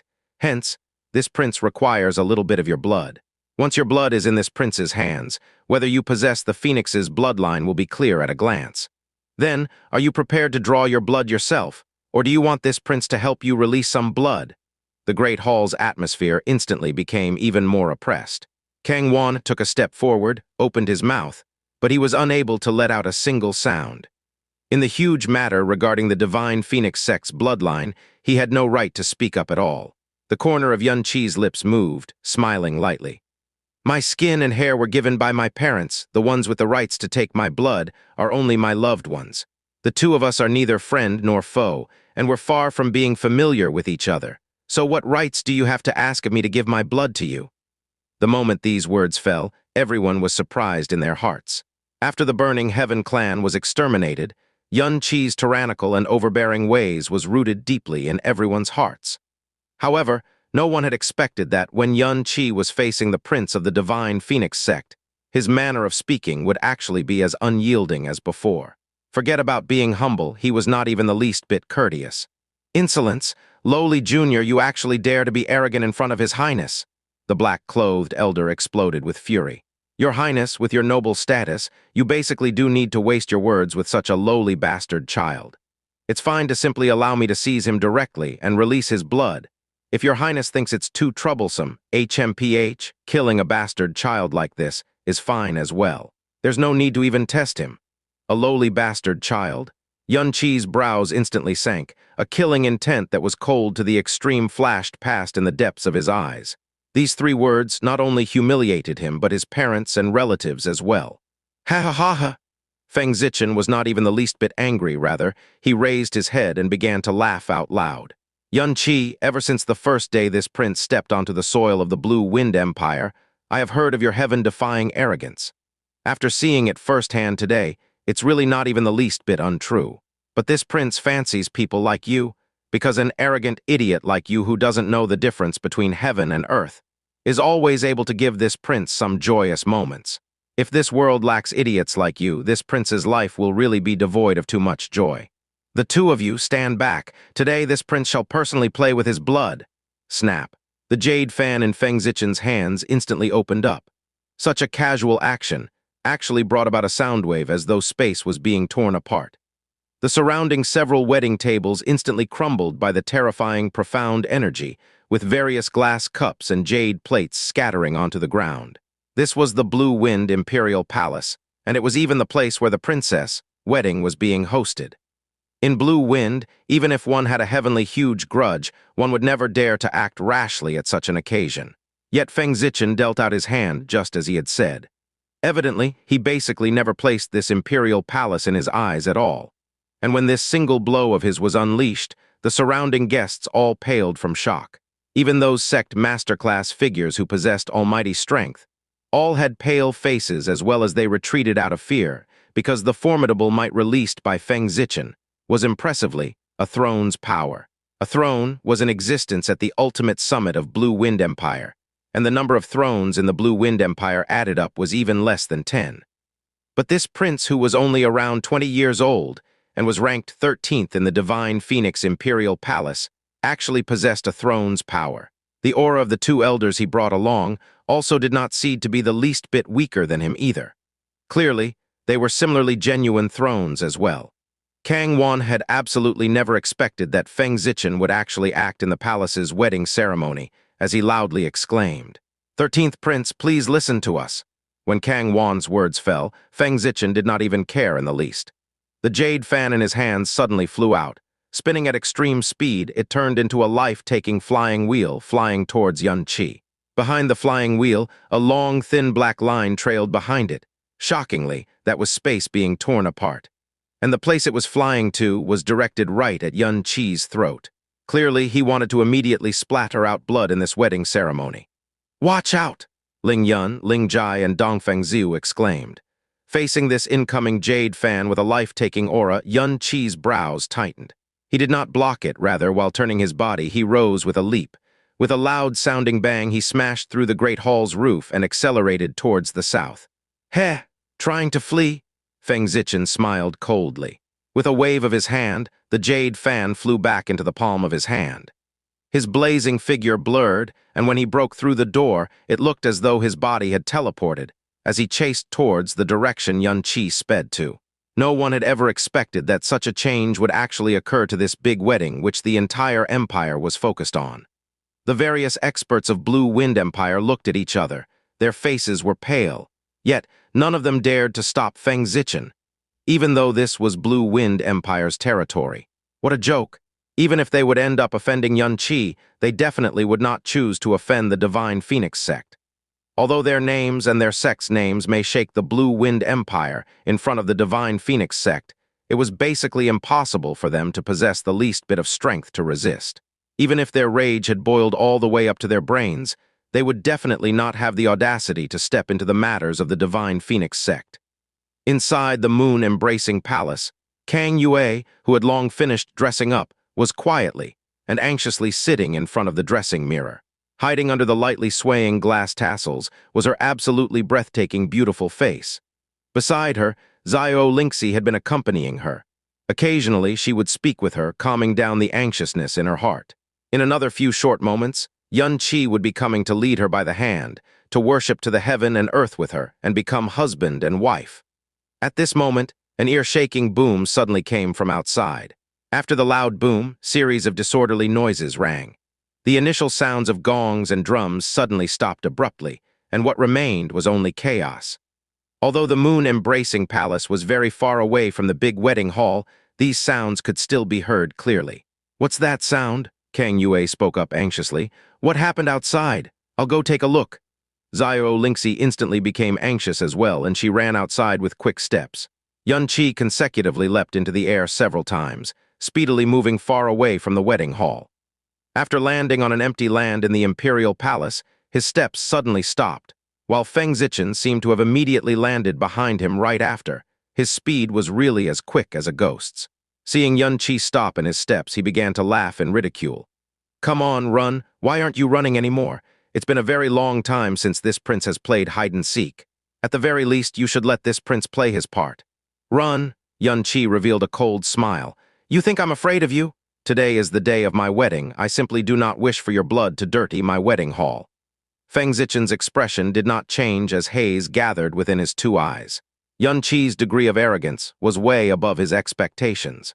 Since he was young, this was actually the first time he had encountered someone who dared to speak to him in such a manner. The corner of his lips slowly raised, his laughter sounding even more dangerous.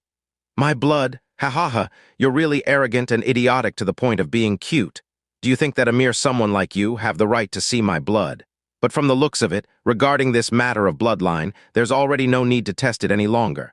You're actually very sincerely courting your own death in front of this prince. Though, it's good to change to a more spacious location. By leaving that wedding hall or whatever intact, after this, it's even more convenient to change it into a spirit hall." "A spirit hall? For your own usage," Yun Qi said with narrowed eyes. As a prince of divine Phoenix Empire, when arriving at any nation, Feng Zichen would always be able to walk with a completely straight back. Seemingly, when anyone was in front of him, they would always be silent and did not dare to have the slightest bit of disrespect or offensive behavior, even more so in the weakest Blue Wind Empire. However, his status as the divine Phoenix Prince evidently did not instill any fear in Yun Qi, and this undoubtedly caused Feng Zichen's heart to sour greatly, and his intent to kill Yun Qi had completely been raised as well. He loftily gave a cold laugh. "Yun Qi, this prince is really curious as to where you get that audacity and confidence to actually dare to display such arrogance in front of this prince. Do you really think that you're invincible simply by being capable of exterminating Burning Heaven clan, one of the so-called 4 major sects? Ha ha ha ha. A frog in a well that has never walked out of this tiny nation is really funny and pitiful. Bluntly speaking, along the way I have heard many rumors regarding you. Initially, I still had a bit of expectation for you, but I never thought that your profound strength is actually only at the earth profound realm, which can't even be described as pitiful. It seems like these so-called 4 major sects are nothing more than the 4 biggest jokes." Feng Zichen calmly looked at Yun Qi. His eyes looked as though he was looking at a lowly ant which did not even have the qualifications to be seen before him. "But your fate is still pretty good, because you will die an honorable death in this prince's hands. Before you die, this prince will even be kind enough to allow a trash with a mixed bloodline like you witness what true phoenix flames look like." Feng Zichen's hand gesture changed, his fan opened up, and the scarlet flame mark on his forehead flashed, emitting out an eye-burning light. Instantly, crimson flames of the phoenix burst out as though a tornado was suddenly swept up, filling up the sky and blocking the sun in a blink of an eye. The air crazily expanded and surged, and a severe distortion appeared in everyone's line of sight. An extremely terrifying heat wave enveloped downwards, causing all of the people in the vicinity to look as though they were wrapped in blazing magma. Their breaths were completely held in, and their entire bodies felt as though they were about to burn up. Scree, clear and loud phoenix cries sounded from within the flames, trembling every single person to the point where even their souls were deeply shaken. The people raised their heads, and shockingly, they saw those crimson flames that filled the sky look as though they were formed and merged by countless freely soaring fire phoenixes, which released a destructive might that could even burn the heavens and earth. The surrounding Blue Wind experts retreated out of fear. The blazing heat of these flames, along with their might and depth, had completely surpassed their understanding and imagination. Even burning Heaven Clan's purple profound flames of the highest tier in front of these crimson flames could not even be compared, because these were Phoenix's flames that came from the divine Phoenix sect. They possessed the might of a divine beast. They were the publicly acknowledged strongest flames of the entire profound sky continent. There were countless experts present, yet none of them had the confidence to go against flames like these. Also, even Dongfang Ziu, an ultimate expert at half-step into the Emperor Profound realm, might even be killed instantly when facing these extremely terrifying flames. Looking at the Phoenix's flames which enveloped the entire sky, the black-clothed elder and red-colored elder nodded slowly as well. The black-clothed elder sighed. Although His Highness's aptitude cannot be considered as the best among the many princes, he, after all, still carry the royal bloodline. In this year, the strength of his Phoenix's flames had made considerable breakthroughs. Currently, he no longer seemed to be weaker than us old things. I believe, given another year, he will be able to completely surpass us. The red-clothed elder said, "Ho ho, we are nothing but two little bodyguards in the sect. Our lifetime's limit is basically restricted to the Emperor Profound. How can we be used as comparison for His Highness? With His Highness's current progress, he might have a hope of becoming an overlord in his lifetime." The Phoenix flames that filled the sky were like the flames the purgatory. Carrying a boundless destructive aura, they enveloped downwards towards Xianxia. Looking at the descending flames, Xianxia originally wanted to act, however. As though he suddenly thought of something, the pair of hands which he had raised were retracted, allowing the flames to descend and completely submerge him within. "Boss, Xianxia!" The sea of flames that filled the sky completely engulfed Xianxia, even causing his figure and aura to be completely swallowed within. Helplessly watching this entire scene, a series of panicked roars came from the vicinity. Ling Tianni and Dongfeng Ziu sprang out of the crowd, however. Before they could even approach the Phoenix flames, they were forced back by the searing heat of the flames that far surpassed their imagination. They were basically unable to approach at all. In their states of horror, they were basically unable to imagine how terrifying the outcome would be if they were engulfed by flames like these. Probably in a mere instant, from their clothes to their skin to their flesh, and even their bones, they might all be burnt to ash. Ha ha ha ha ha! Feng Zichen let out a cruel, wild laugh. So this is the number one of Blue Wind's ranking tournament. The number one of Blue Wind's younger generation. My teeth are really falling out from laughing here. This prince had thought that he might be able to struggle a little. Never did I expect that under the might of the Phoenix flames, he actually wasn't even able to move and was instantly swallowed whole. In this world, there's nothing that the flames of the Phoenix cannot burn away. Under the Phoenix's intense flames, in only 3 seconds, even his bones will turn into ash. Xianxia, who was swallowed whole by the Phoenix's flames, naturally did not receive any form of damage. Forget about Feng Zichen. Even if his father, the current Divine Phoenix Sect Master, the Divine Phoenix Emperor, was here, he should not even think of using Phoenix flames to harm a single strand of his hair. He stood within the flames unmoving, focusing his heart to feel the surging flames of the Phoenix by his side. The flames of the Phoenix indeed required the Phoenix's bloodline to be ignited. The reason why he himself was able to burn the Phoenix's blood was because he possessed 3 drops of pure Phoenix's blood in his bloodstream. He wanted to know if there was a difference between his own Phoenix flames and the Phoenix flames burnt by someone whose bloodline had been passed down for countless years by the Divine Phoenix Sect. And the result had greatly disappointed him. Strictly speaking, no matter if it was the flames ignited by Xianxia or even the people from the Divine Phoenix Sect, none of them could be called Phoenix flames. Rather, they were merely regular profound flames which carried a slight amount of the Phoenix's divine power. Only the flames from the divine beast, the Phoenix itself, were actual Phoenix flames, and the purity of the Phoenix's blood in one's bloodstream naturally decided the purity of one's Phoenix flames as well. As one whose body carried the evil god's seed, and also the Phoenix's blood, Xianxia's understanding to the laws of fire and his fire-controlling ability could be said to be extremely strong. In an instant, he was able to feel that the purity of the Phoenix flames ignited by Feng Zichen was essentially not even half of his. After all, the source of Xianxia's Phoenix blood came directly from the divine beast, the Phoenix itself, while Feng Zichen's Phoenix's bloodline was passed down generations after generations. His degree of purity was basically unable to be compared to Xianxia's. The only one who possessed a bloodline whose purity could match Xianxia was his ancestor of the first generation, who had received the phoenix's blood.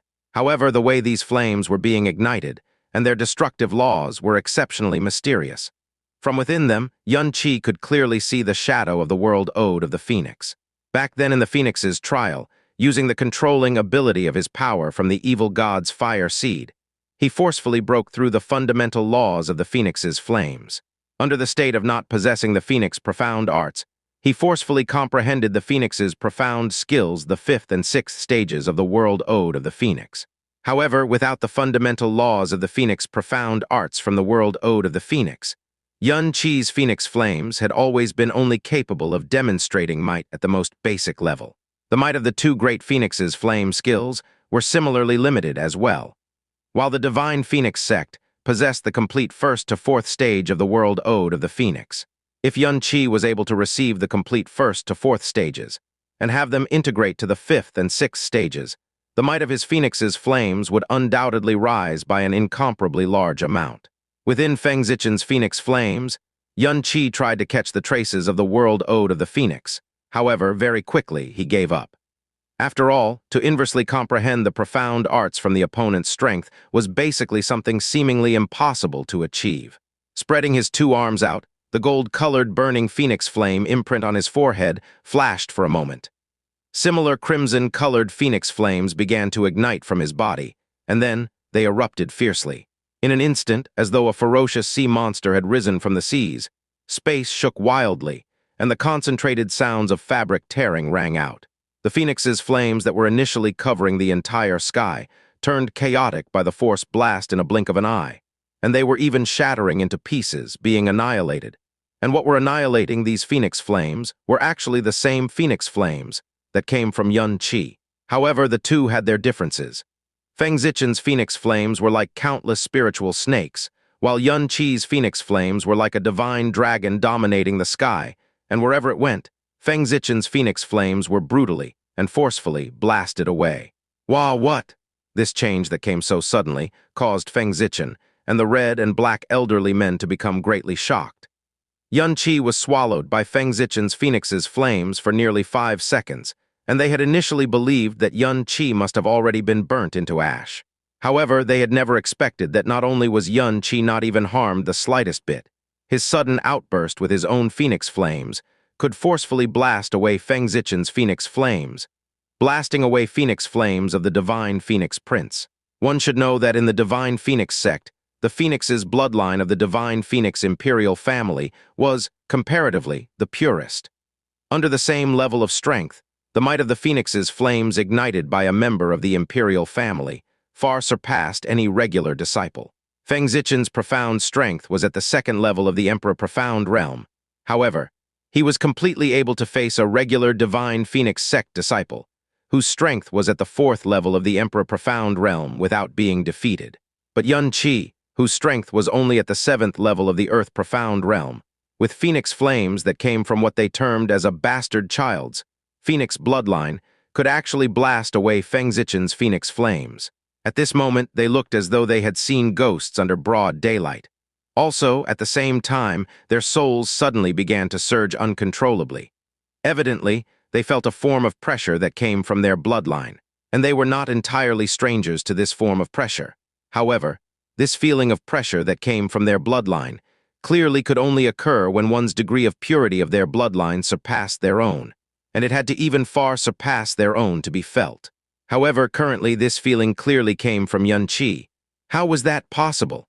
How was it possible for the bloodline of a bastard child who was living outside cause a prince who carried the royal bloodline to feel a sense of pressure? How was that possible? Feng Zichen's expression stiffened. Then it distorted slowly bit by bit.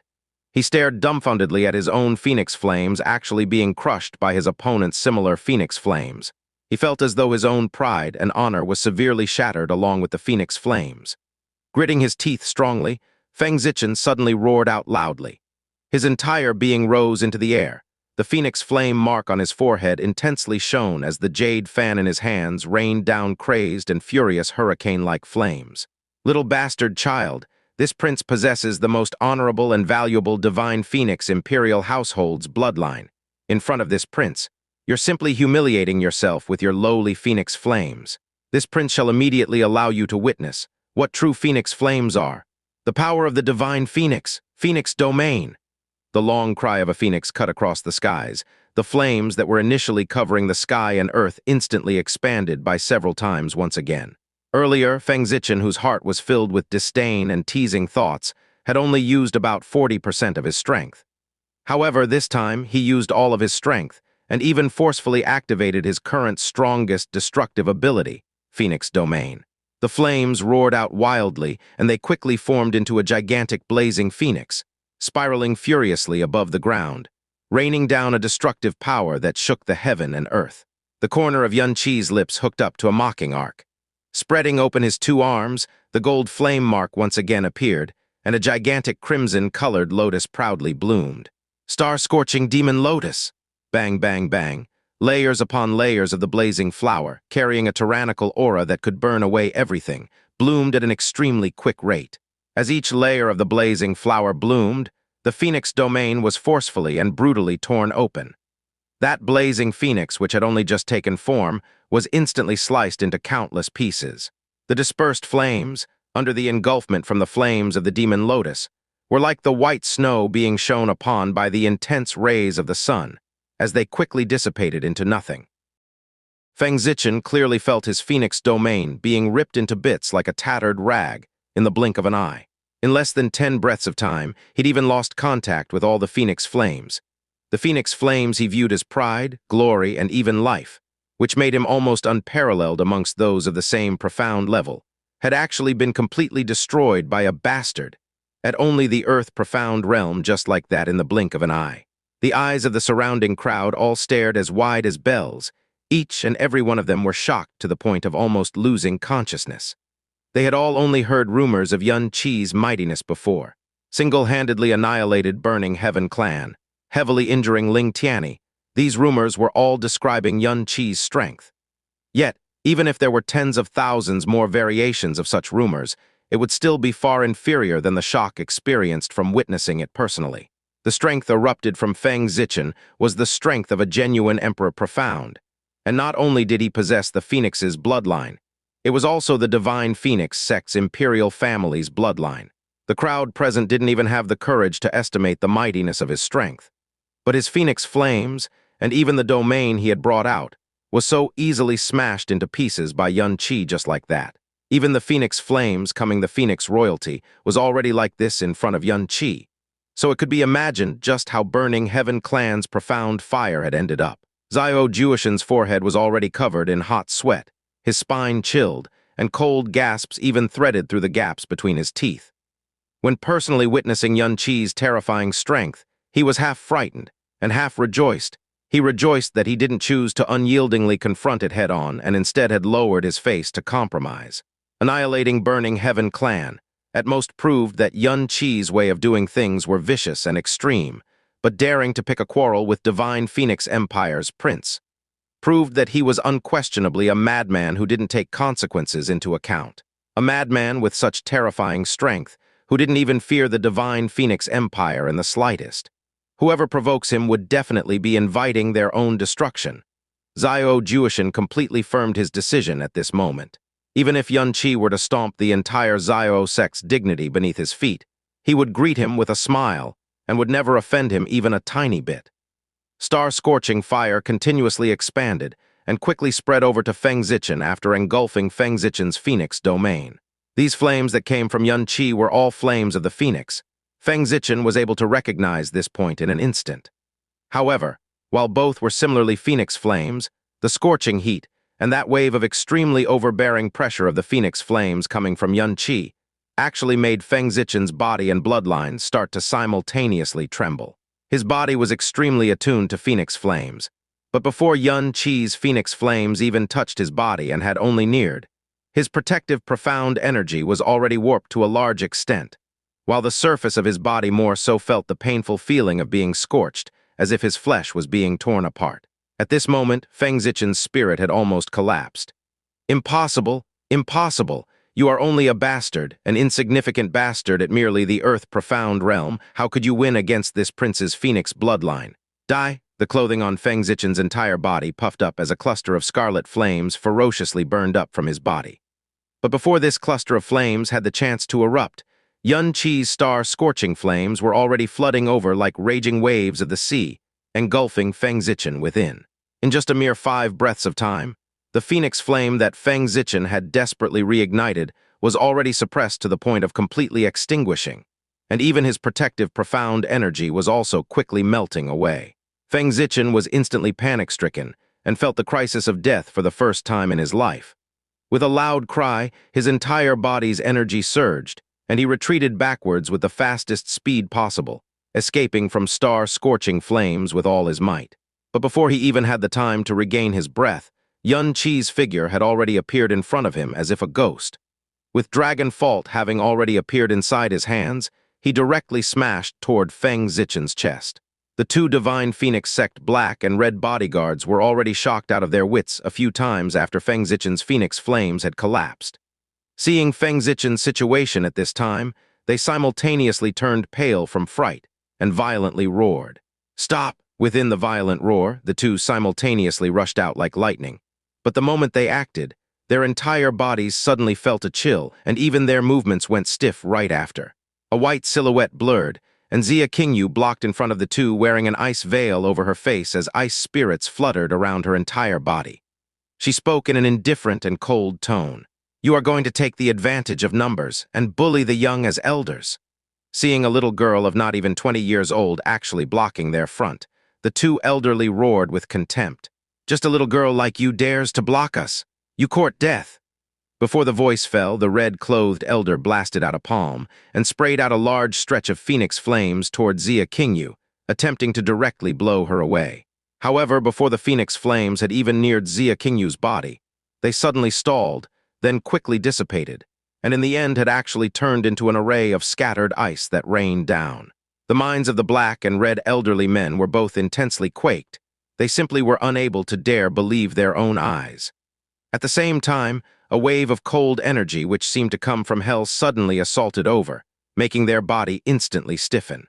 As all the ice spirits danced around Xianxia, the ground between the black and red elderly men suddenly bursted apart as a great tree of ice crystals bursted out from the ground and quickly grew. In the blink of an eye, countless leaves of snow and ice crystals scattered about, weaving into a dense and packed net of ice, sealing the 2 black and red elders within. The heaviness of the cold energy enveloping their entire bodies far surpassed the 2's imaginations. They quickly ignited phoenix flames with the intention to resist, but within the branches of ice and leaves of snow, their flames quickly extinguished right after they started to burn. Some flames were even directly frozen into the most simple and purest ice crystals of energy. When ice attribute strength was strong enough, it could indeed cancel out phoenix flames. Profound fire could also be frozen, however. They had never heard that even phoenix flames could be frozen. The 2 locked within the branches of ice and leaves of snow struggled with all their strength, but even when joining forces, they actually couldn't escape in a short amount of time. Instead, their bodies were frozen stiffer and stiffer, and their blood almost solidified. Looking at the Xianxia who was bathed within ice spirits like a descending goddess of ice and snow, the shock in their hearts couldn't grow any further. How was it possible for such a person to appear within the little blue wind nation, whose strength was the weakest within the profound sky 7 nations? Yun Qi was already completely violating common sense, and this girl, whose age clearly wasn't much different from Yun Qi, was also frightening to such an extent. Could it be that in all these years, Blue Wind had always been hiding their power? The continuous shocks before their eyes caused them to uncontrollably give birth to such an absurd thought. On the other side, Yun Qi's Dragon Fault was also already smashing solidly onto Feng Zichen's body. Yun Qi's strongest strength was definitely not Phoenix Flames, but instead the heavy sword. However, Feng Zichen clearly wouldn't know about this. If he dodged with all his power, he could completely avoid Yun Qi's attack. However, even though he was completely thwarted by Yun Qi using Phoenix Flames, he also naively thought that Yun Qi's strongest part would be Phoenix Flames. After all, in terms of profound strength, he was only at the Earth Profound realm. He definitely wouldn't believe that Yun Qi, who was only at the Earth Profound realm, could triumph over him in terms of strength. His expression darkened. The jade fan raised up horizontally, and smashed toward Xianxia's heavy sword with crazily surging profound energy. Even Ling Tianni, who was at the 6th level of the Emperor Profound realm, who had 100 years of rich accumulation, avoided frontal confrontation with Xianxia's heavy sword at all cost. Yet Feng Zichen, who was at the 2nd level of the Emperor Profound realm, chose to confront toughness with toughness just like that. The moment Dragon Fault and the Jade Fan made contact, a cracking noise sounded, and the Jade Fan with thousands of precious fire crystals sealed within was directly smashed into pieces. Dragon Fault continued on and smashed onto Feng Zichen's chest. Bang! Feng Zichen's protective profound energy instantly shattered explosively. At the same time, a light suddenly flashed on his body, and a phoenix cry surged up to the skies along with the light of fire. Then a detailed and complicated scarlet-colored runic markings clearly emerged on Feng Zichen's chest, then quickly vanished. Dragon Fault's ferocious energy also sharply decreased by 70% at this instant, as an enormous opposing force shook back, blasting Xianxia far away. Its divine Phoenix Sex Emperor Profound protective armament, the Phoenix Treasure Tunic. Ling Yun muttered within the crowd. For this kind of Phoenix Treasure Tunic, there are only a total of 12 in the Divine Phoenix sect. Didn't think that one of them would actually be on him. Even though the power was cancelled by 70%, Feng Zichen still felt that his chest was struck by a huge hammer that weighed at least 500,000 kilograms. Violently spraying out an arrow of blood, he flew out backwards. Fresh blood rained down in midair, and his entire chest was also bloody mutilated. The eyes of the black and red elderly men who were struggling within the Tree of Frozen End nearly bursted out of their sockets. They naturally knew that Feng Zichen had on the Phoenix Treasure Tunic. Protective profound strength of the Emperor Profound realm added with the Phoenix Treasure Tunic, whose name was famous throughout Profound Sky. Yet he was still smashed flying horizontally, while spewing blood they couldn't believe. Just how terrifying of a power was hidden behind that sword strike of Xianxia's. This was that Xianxia they had never kept in their eyes at all, whom they thought had the bloodline of a bastard. How could he have such a shocking strength? What kind of a freak is this? Your Highness! Bang! The two explosively roared at the same time. Flames surged up from their entire bodies and finally melted away all of the Tree of Frozen End's restraint. No longer bothering with anything else, they quickly rushed toward Feng Zichen and supported him up from the ground. Feng Zichen's gaze was already unfocused, his entire body limp. With the Phoenix Treasure Tunic as protection, his wounds weren't serious, but the psychological damage he took was 10,000 times stronger than the wounds on his body. He was the dignified and awe-inspiring prince of the divine Phoenix Empire, a being that could cover the sky with one hand in the entire profound sky continent. At this little blue wind nation, he could walk against the law. He could even look down upon the blue wind emperor. He could oppress any enormous clan at will single-handedly. No matter who it was that met him, they wouldn't dare to offend him in the slightest. When arriving in Blue Wind Empire, he should have been riding the high horse. Wherever he walked to, the only things he should see were ants. Yet at this little blue wind nation, he was helplessly beaten down black and blue by a person who was even younger than him, lower than him in levels of profound strength, and had even mocked and called a bastard by him. It made him, who was a divine Phoenix prince, and even the entire divine Phoenix Empire's face, hit rock bottom. Go, let's go! Feng Zichen roared with his teeth clenched without even turning back. He, who had been humiliated and lost all dignity, simply didn't have the face to stay any longer. The black and red elderly men both didn't say anything more. They simultaneously turned their heads back to take a glance at Xianxia and Xia Qingyu, and was about to leave taking Feng Zichen. Not so fast. The moment their feet had just lifted, Xianxia's icy voice suddenly came from behind. You want to leave? Ha, have you gotten my permission? Barging in unauthorized without invitation, not only did you destroy my great wedding hall, you've also insulted my bloodline and even assaulted me with the intent to kill.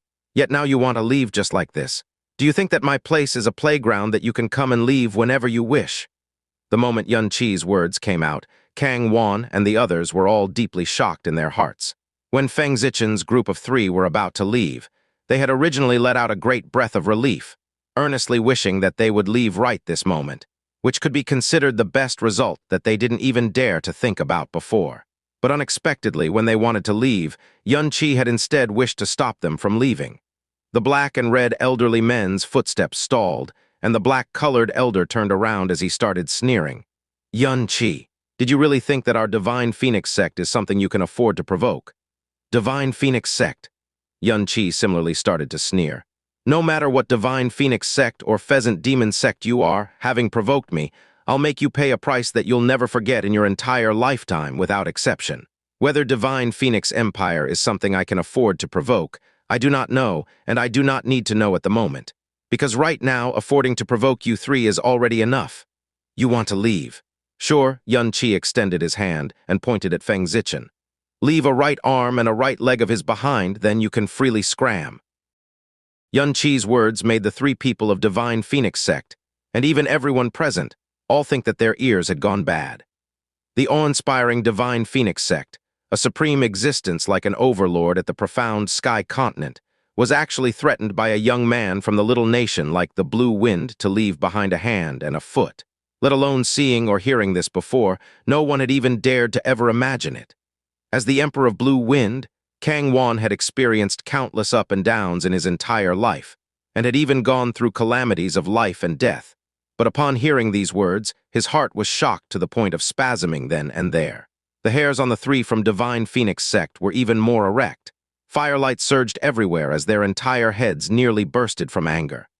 The red-clothed elderly man pointed at Xianxia and said with a voice furious to the utmost limit, "Insolent Junior, you actually dare threaten my Divine Phoenix Empire's prince. His Highness is our Divine Phoenix sects, as well as the Divine Phoenix Empire's 13th prince. I dare you to harm one hair on His Highness' head." Kang Wan's head was already full of steaming sweat. Just as he moved forward a few steps and was about to speak, he heard Xianxia's cold laugh. "You think I don't dare? Heh, then I'll personally do the harm for you to see." Before his voice fell, Xianxia had already dashed out. Sweeping up an enormous profound energy storm, Dragon Fault smashed toward the three along with a soul-shaking dragon cry. Xia Qingyu's fine brows slightly moved as her figure floated up. There were three opponents, one at the second level of the Emperor Profound Realm and two at the third level of the Emperor Profound Realm who all possessed the bloodline of Phoenix. She was afraid that it may be somewhat strained for Xianxia to face against alone. But before she could even speak, Xianxia's explosive roar had already resounded throughout the entire audience. "No one's allowed to interfere." Xia Qingyu's figure stalled, and after slightly pondering for a bit, the movements of her hand instantly change. Following the fluttering of her arm and the ice spirits, two huge transparent ice walls were conjured from the under the ground and spread outwards with an extremely quick speed, sealing off the left and right side of Xianxia and the three people of Divine Phoenix sect, preventing their battle's residual energy from harming the surrounding people. Even though it had only been a little more than 2 months, Xia Qingyu's frozen end divine arts had clearly gone through another breakthrough. The two black and red elders were now absolutely sure that this Xianxia before their eyes was simply a madman. The immensely vast threat of their Divine Phoenix Empire actually didn't have the slightest effect in front of him. In this profound sky continent, only a madman would treat their Divine Phoenix Empire like nothing, and only a madman would so unhesitatingly attack a real prince from the Divine Phoenix sect without holding back. "Junior, you court death." The two were both burning with extreme anger. The black-clothed elderly man took a step forward as a pitch-black longspear instantly solidified within his hand. Flames on the spear's body surged up, as though it was a twisting snake of flames.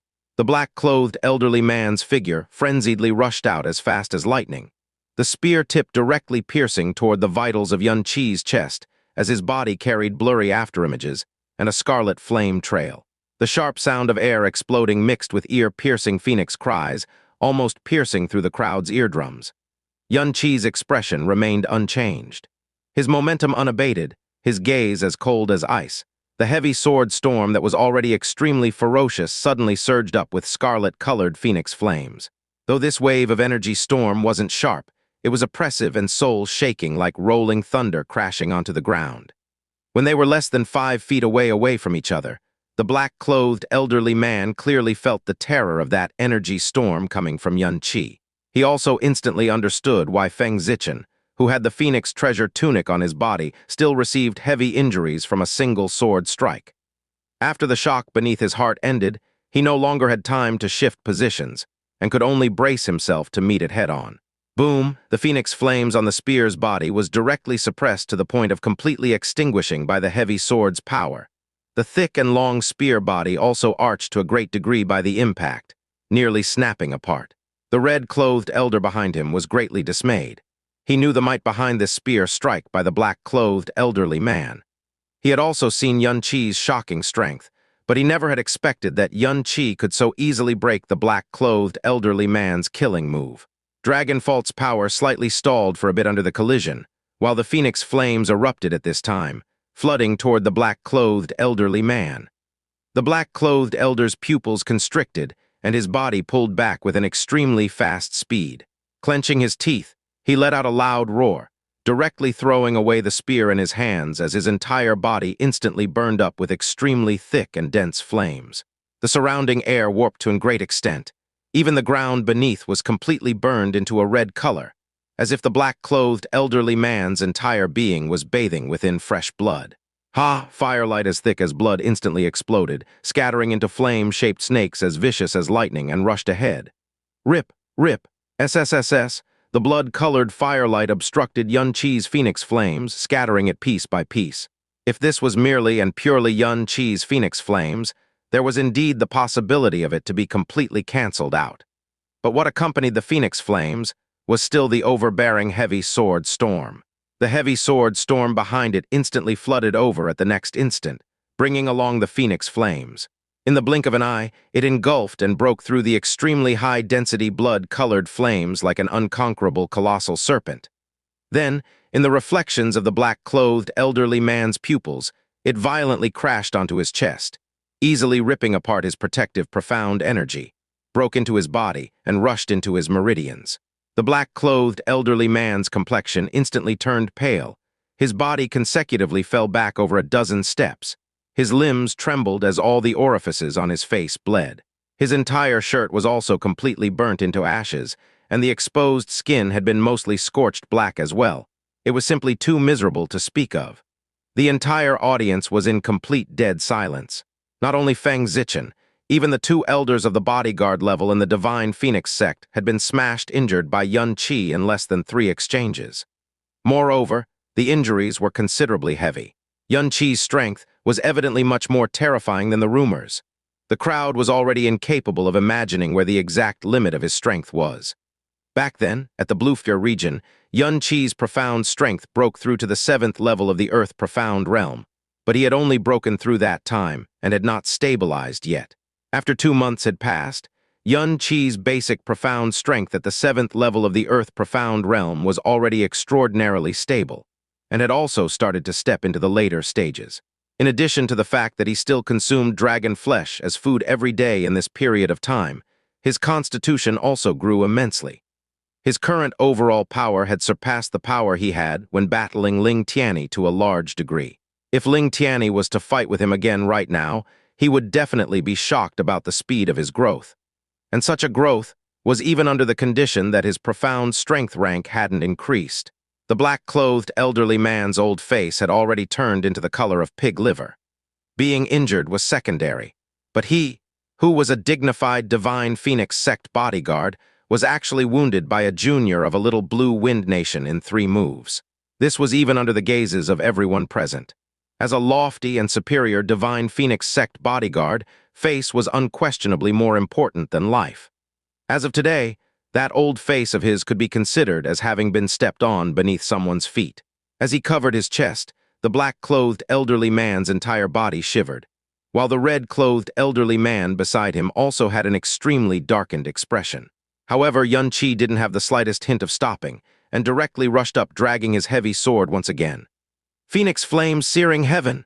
Against such a frightening heavy pressure, the black-clothed elderly man and the red-clothed elderly man could not bother with something like face anymore as the two simultaneously struck out. Waves of fire instantaneously billowed to the skies. Even the space itself was nearly burnt open. 2 great Emperor Profound bodyguards of the Divine Phoenix Empire attacking at full strength together. How mighty of a power that was.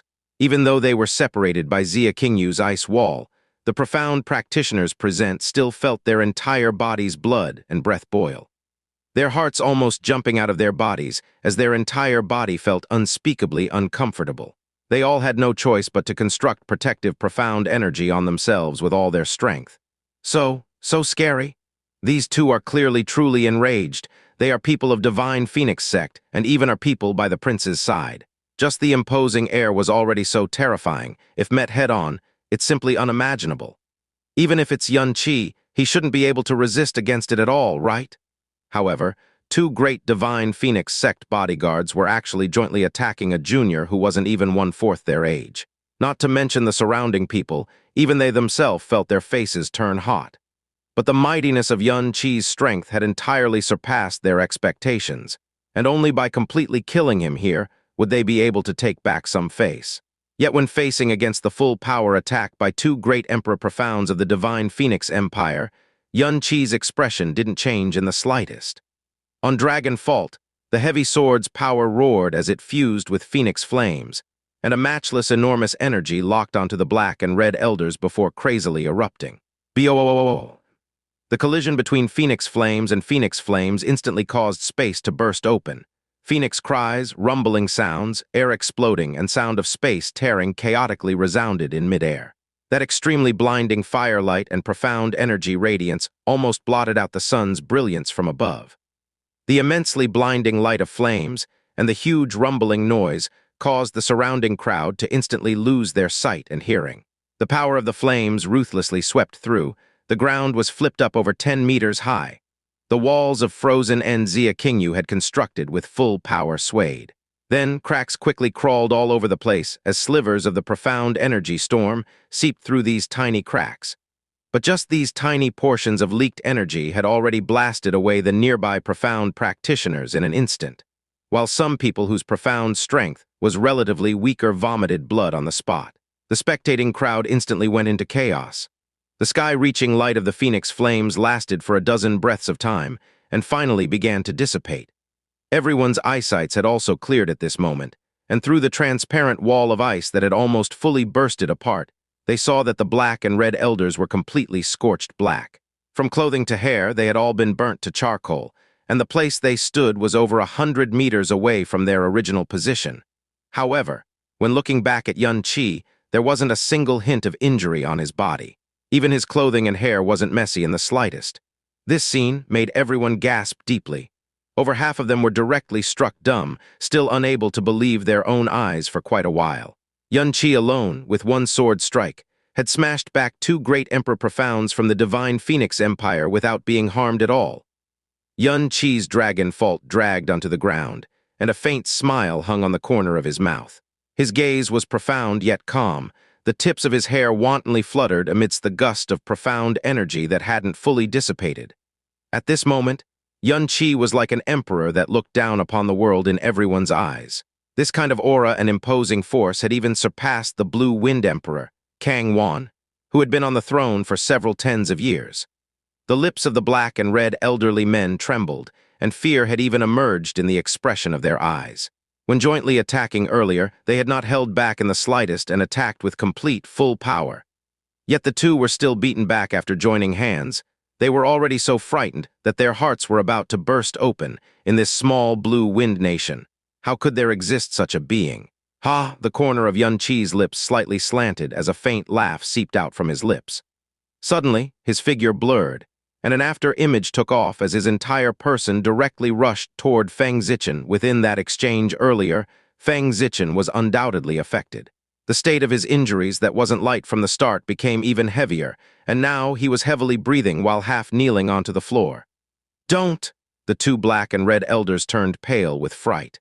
Now, not only had they already affirmed that Xianxia was simply a madman who took no heed of consequences when doing things, they've also affirmed that he was a terrifying madman.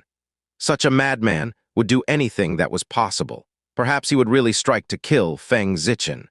If the 13th prince were to really die here, then they wouldn't be able to atone for their crime even if they were to die 10,000 times.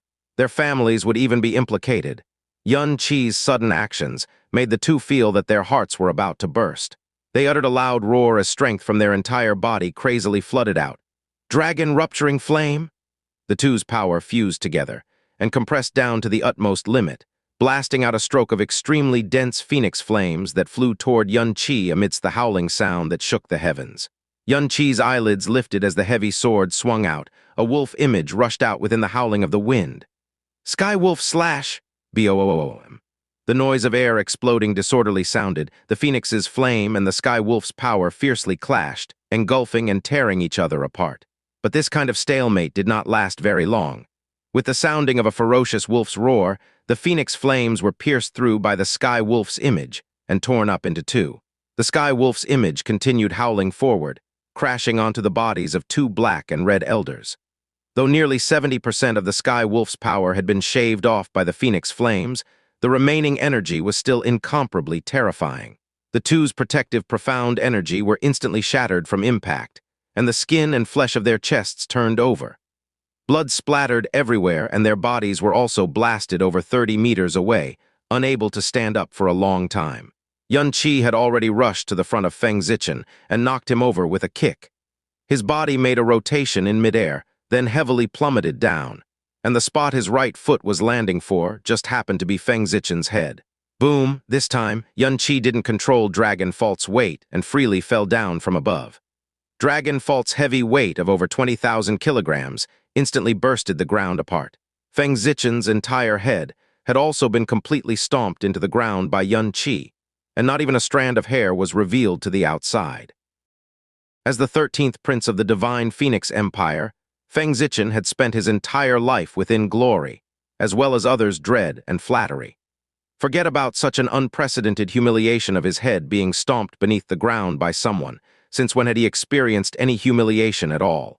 His brain buzzed, then desperately tried to struggle, but what had pressed onto his head and body was like an immensely heavy mountain. Not mentioning that he was currently injured, even if he was in a pristine condition, it would still be impossible for him to break away. Even when using all his strength, his body still could only twitch to a small extent, and simply couldn't break away even a little. His head that was stomped beneath the ground's surface continuously leaked out unpleasant and hoarse sounds of sobbing whimpers. After being smashed by Xianxia's Skywolf slash, the blood and profound energy of the two black and red elderly men's entire bodies immensely tumbled and boiled.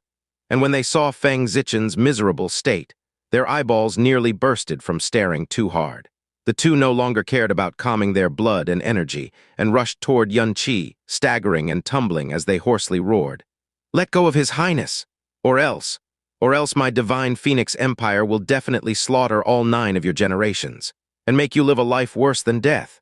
If Xianxia hadn't heard these kinds of threats 10,000 times in these 2 lives, he had at least heard them 8,000 times.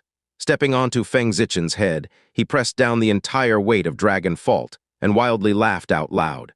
"Sure thing. Then I'll wait for your divine Phoenix sect to come and annihilate my 9 generations. However, I don't know whether or not your divine Phoenix sect can successfully do so.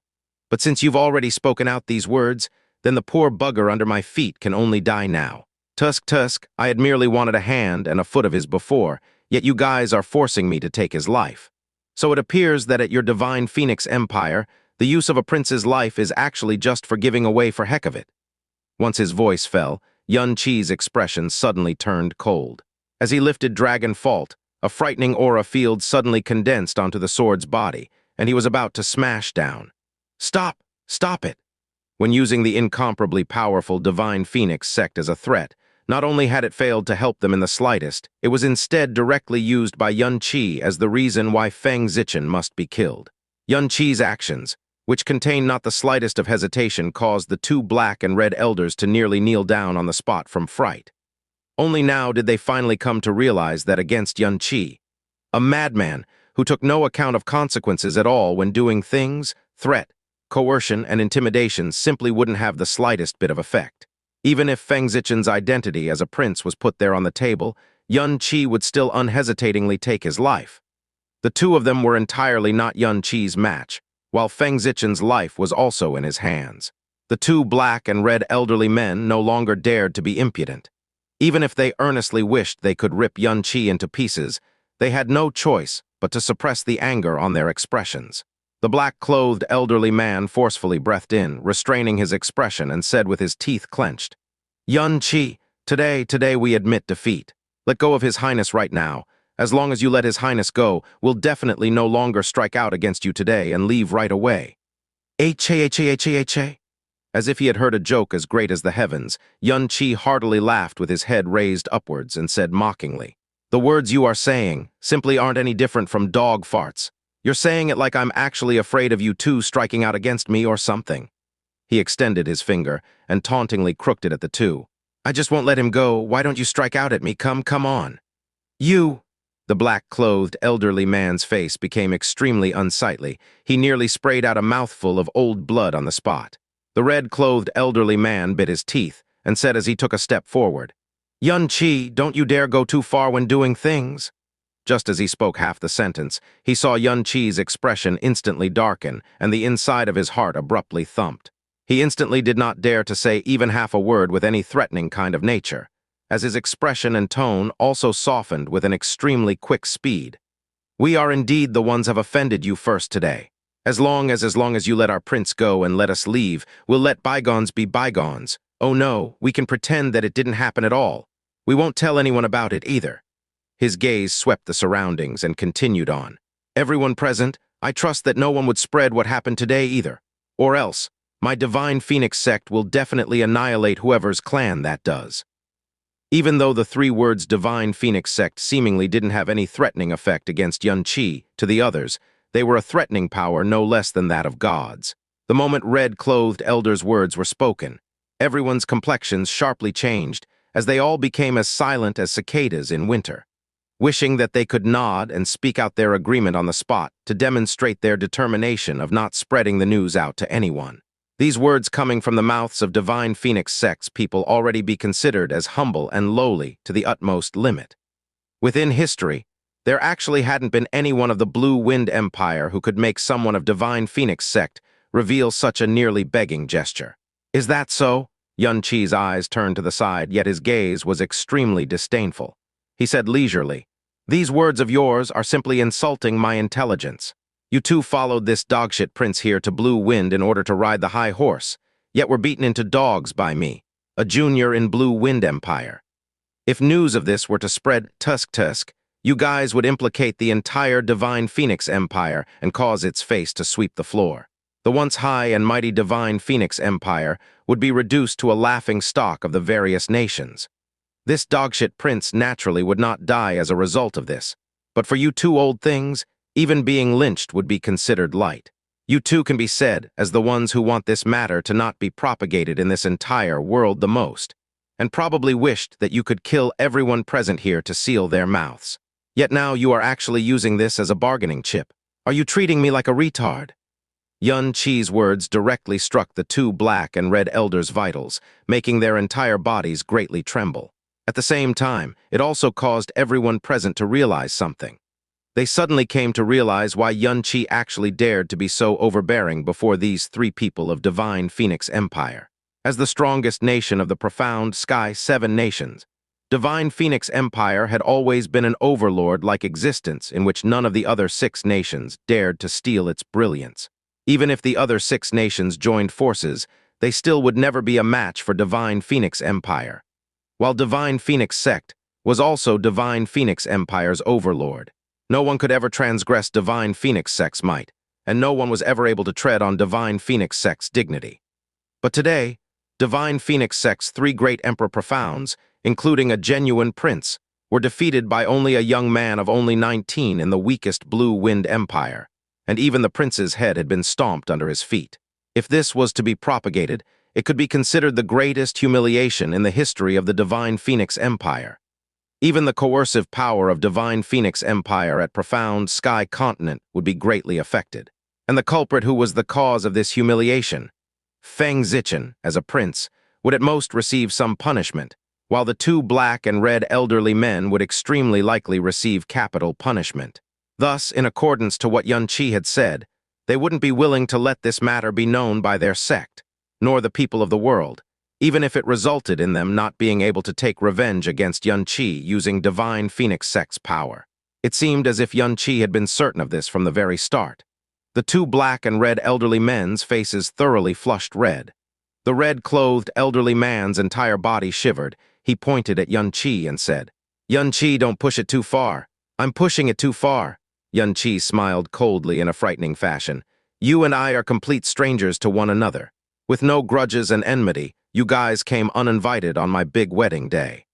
Not only did you sneer and humiliate me, disrupting my wedding ceremony, you've even attempted to strike at me with the intent to kill. Yet now you conversely say that I am the one pushing it too far. Ha, not only are these 4 words of yours extremely laughable, they also make me feel unhappy. As for people that make me unhappy, I would always make them even more unhappy. Amidst a harsh shout, the dragon fault in Yun Qi's hand suddenly smashed down and violently crashed onto Feng Zichen's body. Boom! The ferocious power of the heavy sword exploded on Feng Zichen's body, and the incredibly vivid sound of bones breaking, as well as a scream of agony coming from the ground beneath instantly traveled very far out. Under this sword strike, the bones of over a dozen places on Feng Zichen's body snapped, and a dozen of his meridians had also shattered. The blood vessels in his body more so bursted in groups. Blood flowed all over his body as though his entire body had turned into a leaking blood bag. Your Highness, Yun Qi, you. I what? Yun Qi's eyes narrowed and once again raised the heavy sword. Did you want to continue saying that I am pushing it too far? No problem, say as much as you want. I just wonder whether or not this poor bugger underneath my feet can survive my next sword strike. You. The black and red elderly men's bodies went cold. Their complexions were ghastly pale without any color of blood. Looking at the half-dead Feng Zichen, they were unable to even utter a complete sentence for a long while. Kang Wan quickly stepped out at this moment and said, Yun Qi, Divine Phoenix's prince is still young, so he does things rashly, but he still didn't cause any severe consequences. No matter what he had done wrong, he is in the end a guest. Now that he has also been taught a lesson, and they had already promised to forget what happened today as well. If you really killed Divine Phoenix's prince, it will do no good to either side. How about letting him go now? Yun Qi naturally did not truly want to kill Feng Zichen, or else he would have done it long ago. By severely injuring Feng Zichen, they would have perhaps even concealed this matter in order to save face and avoid heavy punishment while swallowing all the humiliation and injuries into their stomach. But if he really killed Feng Zichen, that would be another entirely different notion. Yun Qi knew very well that the current him fundamentally was no match for the Divine Phoenix Empire at all. Anger ought to be vented, but the person himself could not be killed. And the best stairway down from the stage would naturally be Kang Wan. He knew that Kang Wan would definitely come forward at the appropriate time. When Kang Wan spoke, Yun Qi, who had on a face full of wild arrogance, instantly put on an appearance of respect. After he earnestly finished listening to his words, he only thought for a few seconds before he answering very respectfully. Even though I am currently furious, since it is the command of your majesty, Yun Qi will naturally obey. As he finished speaking, Yun Qi moved his foot away from Feng Zichen's head. Then his leg flew up and kicked the Feng Zichen whose head was stuck beneath the ground toward the 2 black and red elderly men. The 2 hastily went forward and caught Feng Zichen, whose body was covered with blood. HMPH, you disrupted my wedding and even wanted to kill me. I had originally wanted to end you all here, but since it was His Majesty who pled mercy for you, then I'll let you go this time. Why haven't you paid your gratitude toward my Blue Wind Emperor yet? Even though Kang Wan was the emperor, those great sect's key figures had always only treated him with respect on surface and condescending gazes beneath. Some didn't even bother to appear respectful on the surface. But today, the Yun Qi who decisively oppressed Divine Phoenix sect and shocked the powerful beings of Blue Wind was actually extremely reverent toward him and readily listened to his words. For the first time, Kang Wan, who had been on the throne for so many years, tasted the feeling of his prestige surging off the charts, and even his back unconsciously straightened up a great deal. Toward Yun Qi, his heart instantly birthed endless gratefulness. He understood very well that such a simple attitude toward him from Yun Qi would truly make him, Kang Wan, who had ascended to the throne for over 20 years, into the emperor who commands the Blue Wind.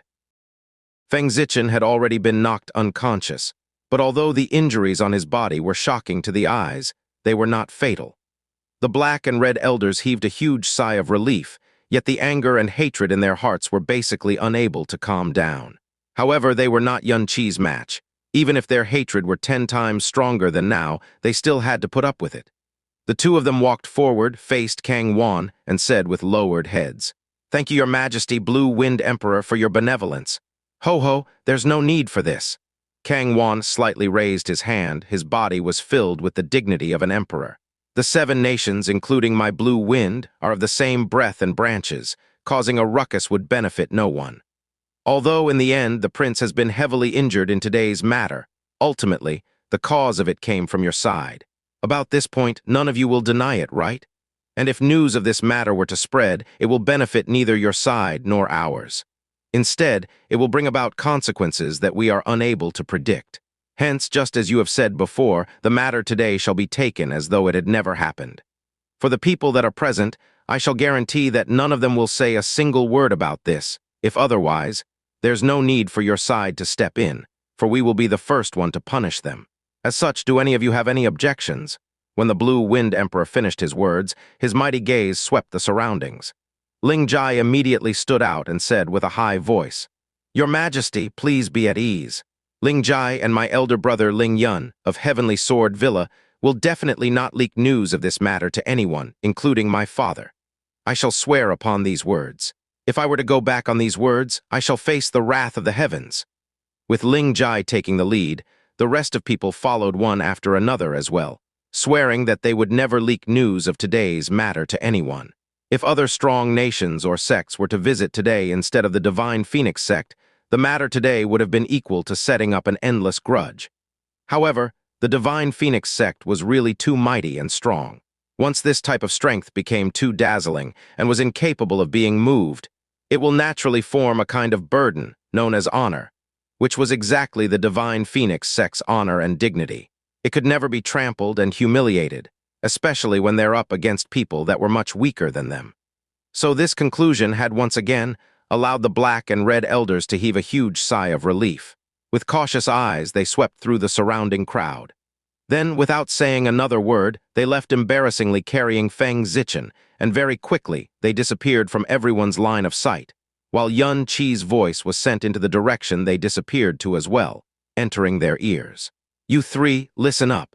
5 months later, I will personally head over to Divine Phoenix Empire to participate in the 7-nation ranking tournament. You people had better make preparations to strive to make sure I will never return 5 months later. Do not disappoint me. This huge threat which came from the Divine Phoenix sect that suddenly descended, concluded just like that, in a way which no one could have ever expected. When Feng Zichen and his group appeared and acted against Yun Qi, everyone thought that Yun Qi was completely done for this time.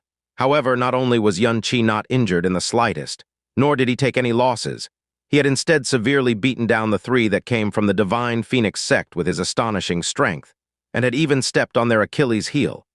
Although his strength and shrewdness were frightening, in comparison, what was more frightening was his ruthlessness and decisiveness. Early on, his annihilation of Burning Heaven clan had shook the Blue Wind. When compared to the incident today, his deed of annihilating Burning Heaven clan basically could no longer be considered as something notable. Not only did the Divine Phoenix sect's arrival not bring about any negative influence for Yun Qi, rather, his prestige and deterrent force had once again risen. In their eyes, the title number 1 of Blue Wind was no longer sufficient to describe the current Yun Qi. The eyes they cast on Yun Qi began to carry a much deeper respect, shock, and fear. Yun Qi turned around and said with a calm smile, "Everyone, I'm really sorry. I casually chased away some hyperactive clowns which affected everyone's mood. Everyone, please return to your seats. It is this humble one's big wedding today, and all of you esteemed guests will definitely enjoy it." Regarding the matter earlier, Yun Qi's eyes narrowed. "I believe everyone must have already forgotten completely about it, right?" Yun Qi actually referred the mighty Divine Phoenix Prince as just a hyperactive clown whom he had casually chased away. The hearts of everyone present cramped, and Yun Qi's final words, that threat, infiltrated every single one of their hearts and souls. Currently, Yun Qi's words were undoubtedly a royal decree which could not be defied. Everyone present hurriedly responded, and for a moment, the various sounds constantly mixed. Every single of them nervously promised to completely forget about the incident that happened today. And then they turned back towards the great wedding hall, with none of them daring to take an early leave. These were all mighty and arrogant heavyweights in their own territories. Yet currently, all of their footsteps were especially slow as they cautiously moved, the sect master of Xiao sect in particular. When he returned to his seat, his buttocks did not dare to sit too heavily on the chair. As for Crown Prince Kang Lin and Third Prince Kang Xiu, who had guilty consciences, their faces were even more pale. The summer sun was blazing, Yet their bodies were chilling cold as they constantly wiped off their cold sweat, though they had the same statuses as princes of an empire. When compared to the divine Phoenix Prince, they were basically less than shit. Xianxia had even dared to step the divine Phoenix Prince beneath his feet, so if he wanted to crush them, it would basically be no different than crushing an ant. A large hole in the roof of the great wedding hall was made by Xianxia himself, but after a quick cleanup, the wedding proceeded. However, there was clearly a change in the atmosphere, especially when Xianxia was giving toasts. None of the people facing him were not filled with fear and trepidation. That frightened look basically looked as though every single one of them wished to kneel and return the toast to Xianxia. A strong person might not cause others to fear him. Ling Tianni, for example, had been #1 in Blue Wind for dozens of years. However, towards him, people felt more of respect, admiration. He was someone to look up to, and there was hardly any fear to speak of. Because even though Ling Tianni was extremely strong ability-wise, generally, he was a very modest person. The ones who feared him were only those extremely vile and ferocious people. However, Xianxia was different. Not only were his abilities strong, which had exceeded everyone's expectations, his personality could be termed as vindictive and overbearingly tyrannical. His means were even more decisive and ruthless, a great sect which had prospered for 1,000 years, because they had captured his family, even in the situation where none of them were injured. He instantly exterminated that entire sect. As for the mighty divine Phoenix Prince, an ultimate figure whom not many in the entire profound sky continent would be capable of offending, he actually unhesitantly gave him a thrashing, and had even stepped on his head with his foot. With a personality like this, adding with that kind of strength, who would dare to offend him? Who dared to rebel against him? Who dared to not respect him? And this was also a deterrence which Xianxia had deliberately built since back then. With all of the esteemed guests back in their seats, the wedding ceremony between Xianxia and Kang Yue proceeded on. However, the master of ceremonies' voice began to shake, and occasionally he even stammered, which continued for exactly 15 minutes before it finally improved. Very quickly, Xiao Lai took up his seat, and his seat was impressively at the same level as Kang Wan's. Everyone present firmly memorized Xiao Lai's facial features. It was this old man whose profound strength was only at the spirit-profound realm, who looked gentle and filled with vicissitude, that brought about burning heaven clan's annihilation. The mayors and grandmaster-class individuals present looked at Xiao Lai over and over again, afraid that they might one day forget his look. They constantly warned themselves to definitely treat him like their own fathers when they see him. If they were to accidentally offend him, the annihilation of their sex would be the damn consequence. The atmosphere that was flooded with fear and cautiousness, however, did not persist for too long, as the celebration music made by the gongs and drums once again livened up the place.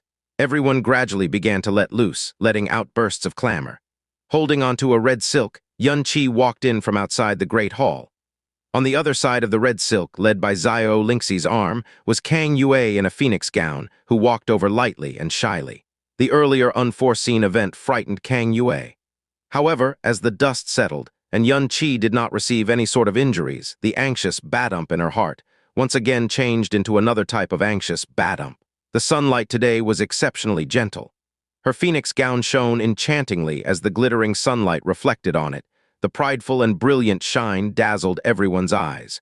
The bright red gold-threaded phoenix coronet was covered with thin, long pearl tassels, slightly covering the ruby at the center of her forehead and her slightly powdered snow-jade face. The darkened brows, snow-like skin, bright eyes, and jade lips she possessed were delicate and moving. That shy posture which could cause one's heart to shake, and the pearl tassels which slightly concealed her face multiplied her charm. As though she was a woman who was banished from the heavenly court, her beauty was unearthly. In her lifetime, today was undoubtedly the moment she was the most beautiful. The current her was like a fairy who had walked out of a painting. People were unable to shift their eyes away from her absolute beauty. Her beauty and that formless elegance and grace subdued all of those who had seen her before and those who had not.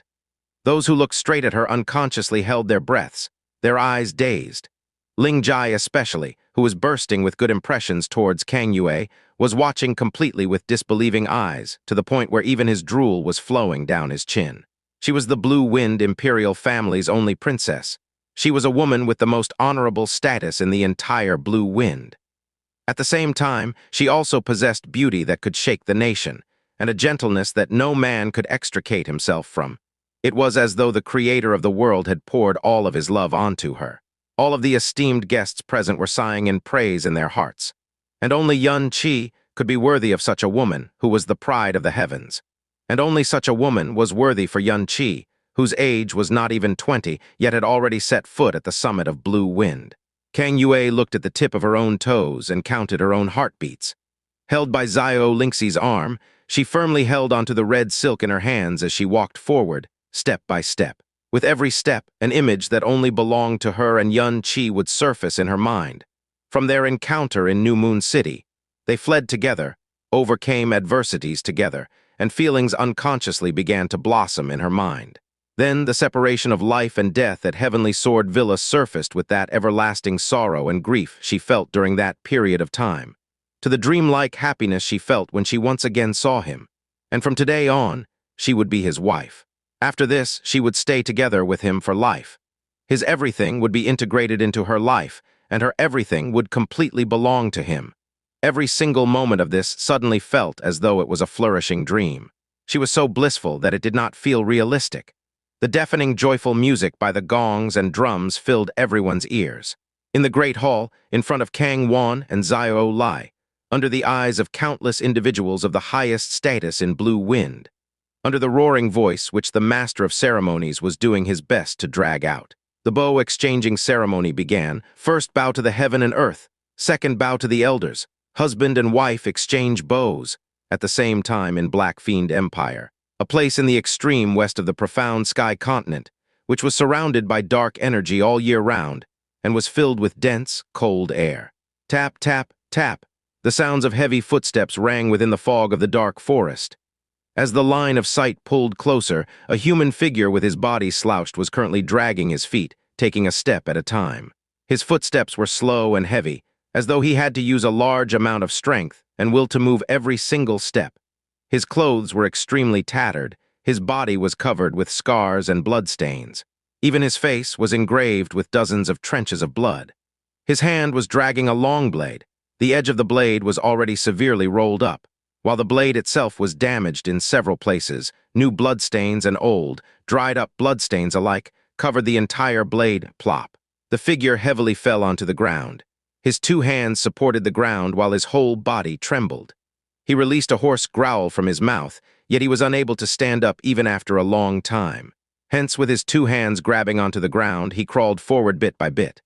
The place which he had crawled on was left with shocking stains of blood. "Xianxia, I will kill you. Even if my body is smashed into pieces, I will still kill you." Painful growls, which were filled with resentment, poured out from the corner of his lips. He did not know how many times he had repeated these words. They had long been deeply engraved in his soul, as though they had become his only belief in life. "We have to hurry and leave this damned place."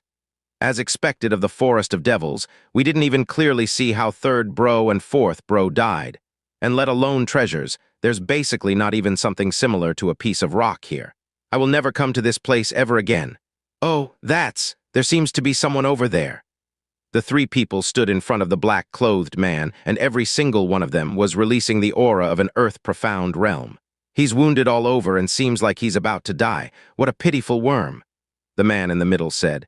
"HMPH, at the most, this aura is only at the spirit-profound realm. He actually dared to break into a place like this. He's really reckless. Seeing his current state, he won't be living for any much longer since we encountered him. Hey, let's take this opportunity to send him on his way then." The middle-aged man who said this revealed a bloodthirsty smile. To people like them who lived a life spoken with swords, killing people would undoubtedly bring about great satisfaction. He took out his long blade, and with a sinister laugh, he smashed towards the black-clothed youth's head with the back of his blade. Clang! The black-clothed youth who was lying on the ground looked as though he was already burnt out. But suddenly, somehow or somewhere, he managed to muster up strength, and was actually able to barely block with that extremely weathered blade of his. The middle-aged man's long blade was offset, smashed into the ground, and the black-clothed youth's broken blade escaped his hands due to the trembling. "Yo!" The middle-aged man laughed wildly. "Ha ha ha ha, even though he's in such a pitiful state, he actually still has the strength to resist. This great man here is being kind to send you on your way, but you actually don't know how to appreciate my kindness. Heh, I really want to see how you will survive under this sword of mine."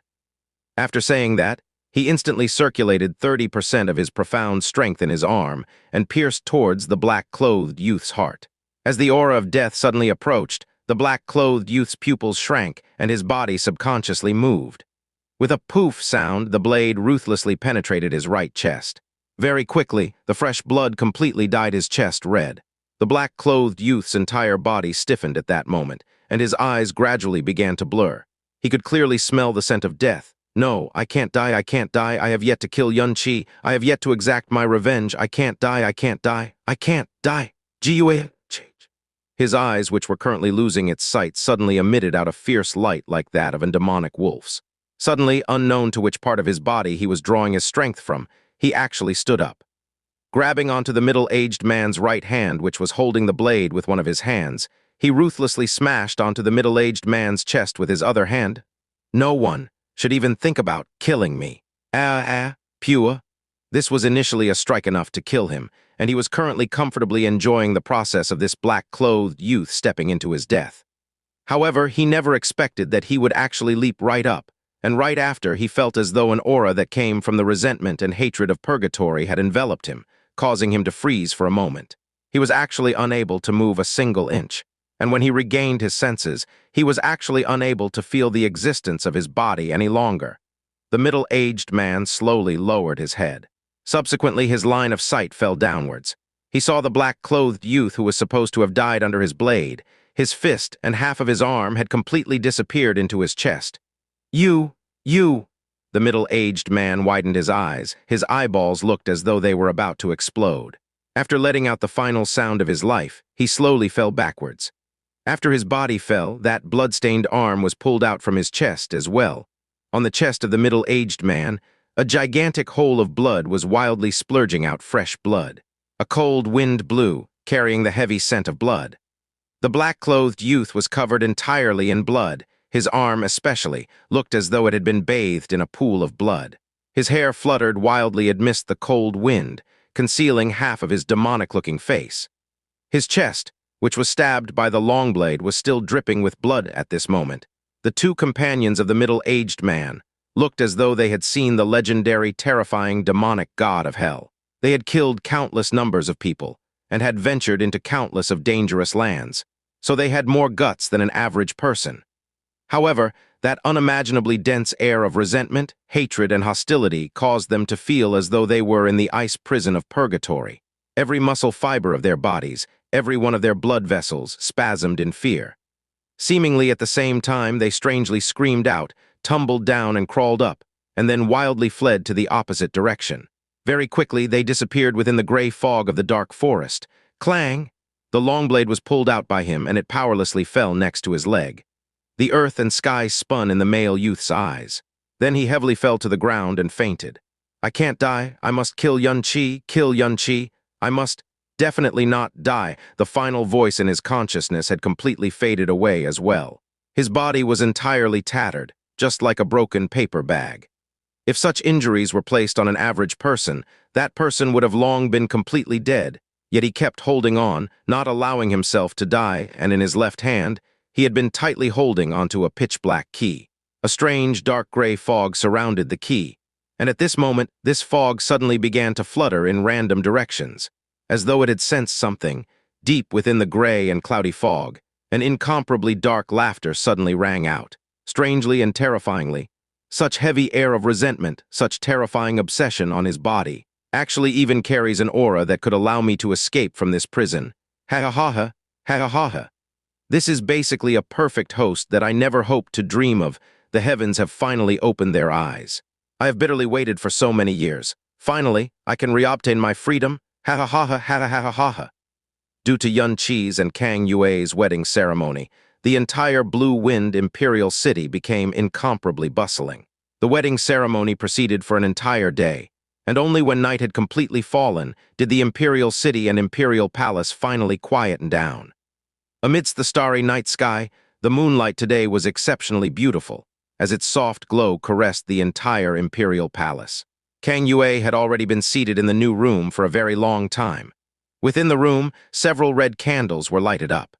A hint of moonlight spilled over the gaps of the big red curtains, reflecting on the two people by the bedside. She would occasionally look outside the window, hear the sounds outside, and with anxiety and expectancy she asked over and over again, "Is it still not done yet? When is he going to come? Ooh, my big princess sis, you have already asked this more than 30 times. Xianxia sat in front of the red candle while holding her cheeks. She looked outside the window and said with a pensive mood, "It has already quietened down outside, so he should be here very quickly." Creak, at this moment, the tightly closed door was gently pushed open. Borrowing the light from the candles, the two people clearly saw the figure that walked in. Kang Yue's tender body slightly trembled, and then it quietly stiffened from anxiety and joy. On the floor was a big red carpet with a finely made embroidery of a dragon and phoenix auspicious cloud, and red silk filled all of the walls. The two big red candlesticks above the luxurious pot of marigold flowers shone with glittering brilliance, and an ascending dragon and phoenix was carved on the candlesticks with gold lacquer. The swaying candlefire shone on the seemingly neat gold-glazed curtains, and the entire room was filled with a hazy, dreamlike color. Though the most beautiful of these luster was unable to compete against the two people who had been waiting for him for a long time. He stopped at the entrance of room, guided by the indistinct and soft light. He looked at the two most important girls in his life. Xianxia stood up, pouting her cheeks as she said, "So slow. You're so close to worrying your princess wife to death. Since it's your wedding night, someone unnecessary like me should get going then. TW, in any case, what's up next is a matter between the two of you." Xianxia said a little incoherently, and before even waiting for Xianqi's and Kang Yue's reply, she had already begun to leave with hurried footsteps. Xianqi gently pulled Xianxia's arm. "Little aunt, you—" Xianxia took his hand and shook her head a little irritably. "Ah, today is an important day between you and Princess Sis. Leave the rest of the matters for tomorrow. Don't pull me again." After saying that, she no longer paid any attention to Xianqi and broke into a small jog as she left. Xianqi stared a little blankly at the leaving Xianxia, and for a moment he was at a loss of what to do. He had always been able to very clearly sense Xianxia's mood. He could sense that his little aunt's current feelings were in a slight disorder. Xianqi took huge strides, arrived by Kang Yue's side, and gently he took down her phoenix coronet. At that moment, carrying a hint of shyness and timidness, Kang Yue's charming face was reflected in his eyes. Covered by the radiance of the red candles, her beautiful face that was as clear as jade was incomparably beautiful. Feeling Xianqi's attentive gaze, Kang Yue quietly lowered her head. A light pink color was cast on the two sides of her cheeks. Xianqi sat beside her, lightly hugging her scented shoulders. He gently said, "Senior sister, I kept you waiting." Kang Yue's face flushed red. Her heart was beating wildly as she softly said, "Husband, are you still going to call me senior sister?" Back then, when they were at New Moon Profound Palace, they should have indeed referred to each other as senior sister and junior brother. However, the time Xianqi stayed in New Moon Profound Palace, when summed up, was not even 2 days. After that, calling each other senior sister and junior brother was a form of habit, and was a form of memory as well. The husband she called out caused Xianqi's body to soften. He smiled, looking at Kang Yue. He softly said, "Do you prefer me calling you Yuer or Zuruo?" Kang Yue gently said, "As long as husband likes it, either one is fine. When a woman is wed to her husband will be her heaven. As long as husband likes it, I will like as well."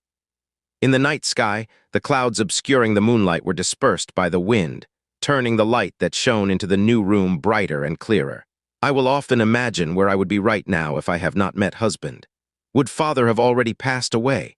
Would the entire imperial family have already been filled with smoke and ashes? Or would it have landed in the hands of other people? Kang Yue leaned on Xianqi's shoulder. Her eyes were hazy like fog. "Husband, you're the biggest gift that the heavens have ever given me in my entire life. To have married husband, I, Kang Yue, no longer have anything that I wish for in my life. I am the same." Xianqi closed his eyes and gently said, "If I have not met Zuruo back then, I might have already died in New Moon City. And it was also you who brought me to the Imperial City, into the Blue Wind Profound Palace, and allowed me to represent the imperial family in the ranking tournament, which allowed me to encounter my biological grandfather, who told me of my true background as well. And only then would there be the current me. Meeting Zuruo is similarly a very big gift the heavens have given me." As the both of them recounted on their past, The fragrance of the young girl's body and a man's scent constantly teased their senses of smell and heartstrings. Their bodies approached closer and closer. Finally, Kang Yue's fragrant lips were gently kissed by Yun Qi, and her body was pressed on the bed by him as well. Her heart was like a little deer, smashing about, constantly beating. At the same time, the two sides of her powdered face were occupied by dizzying red. She closed her eyes, her heart and mind sheepishly ingratiated with his kiss, allowing him to suck her fragrant tongue, caress her teeth, and taste her. Unconsciously, her clothes had already been taken down by Yun Qi, layer by layer. Without any form of cover, her rich and delicate snow-white body was revealed in his line of sight. Yun Qi enjoyed himself to his heart's content, caressing this perfect and flawless jade body. As he toyed, Kang Yue moaned. Her tender and lovely moans could numb one's heart and soul. As though due to shyness, her delicate snow-like skin reddened, and her breathing had become warm and ragged as well. And then, following after a pleasure-like painful moan, the two bodies finally merged deeply. Kang Yue hugged tightly onto the man above her. Within her beautiful eyes, the bits of glistening luster quietly slipped away.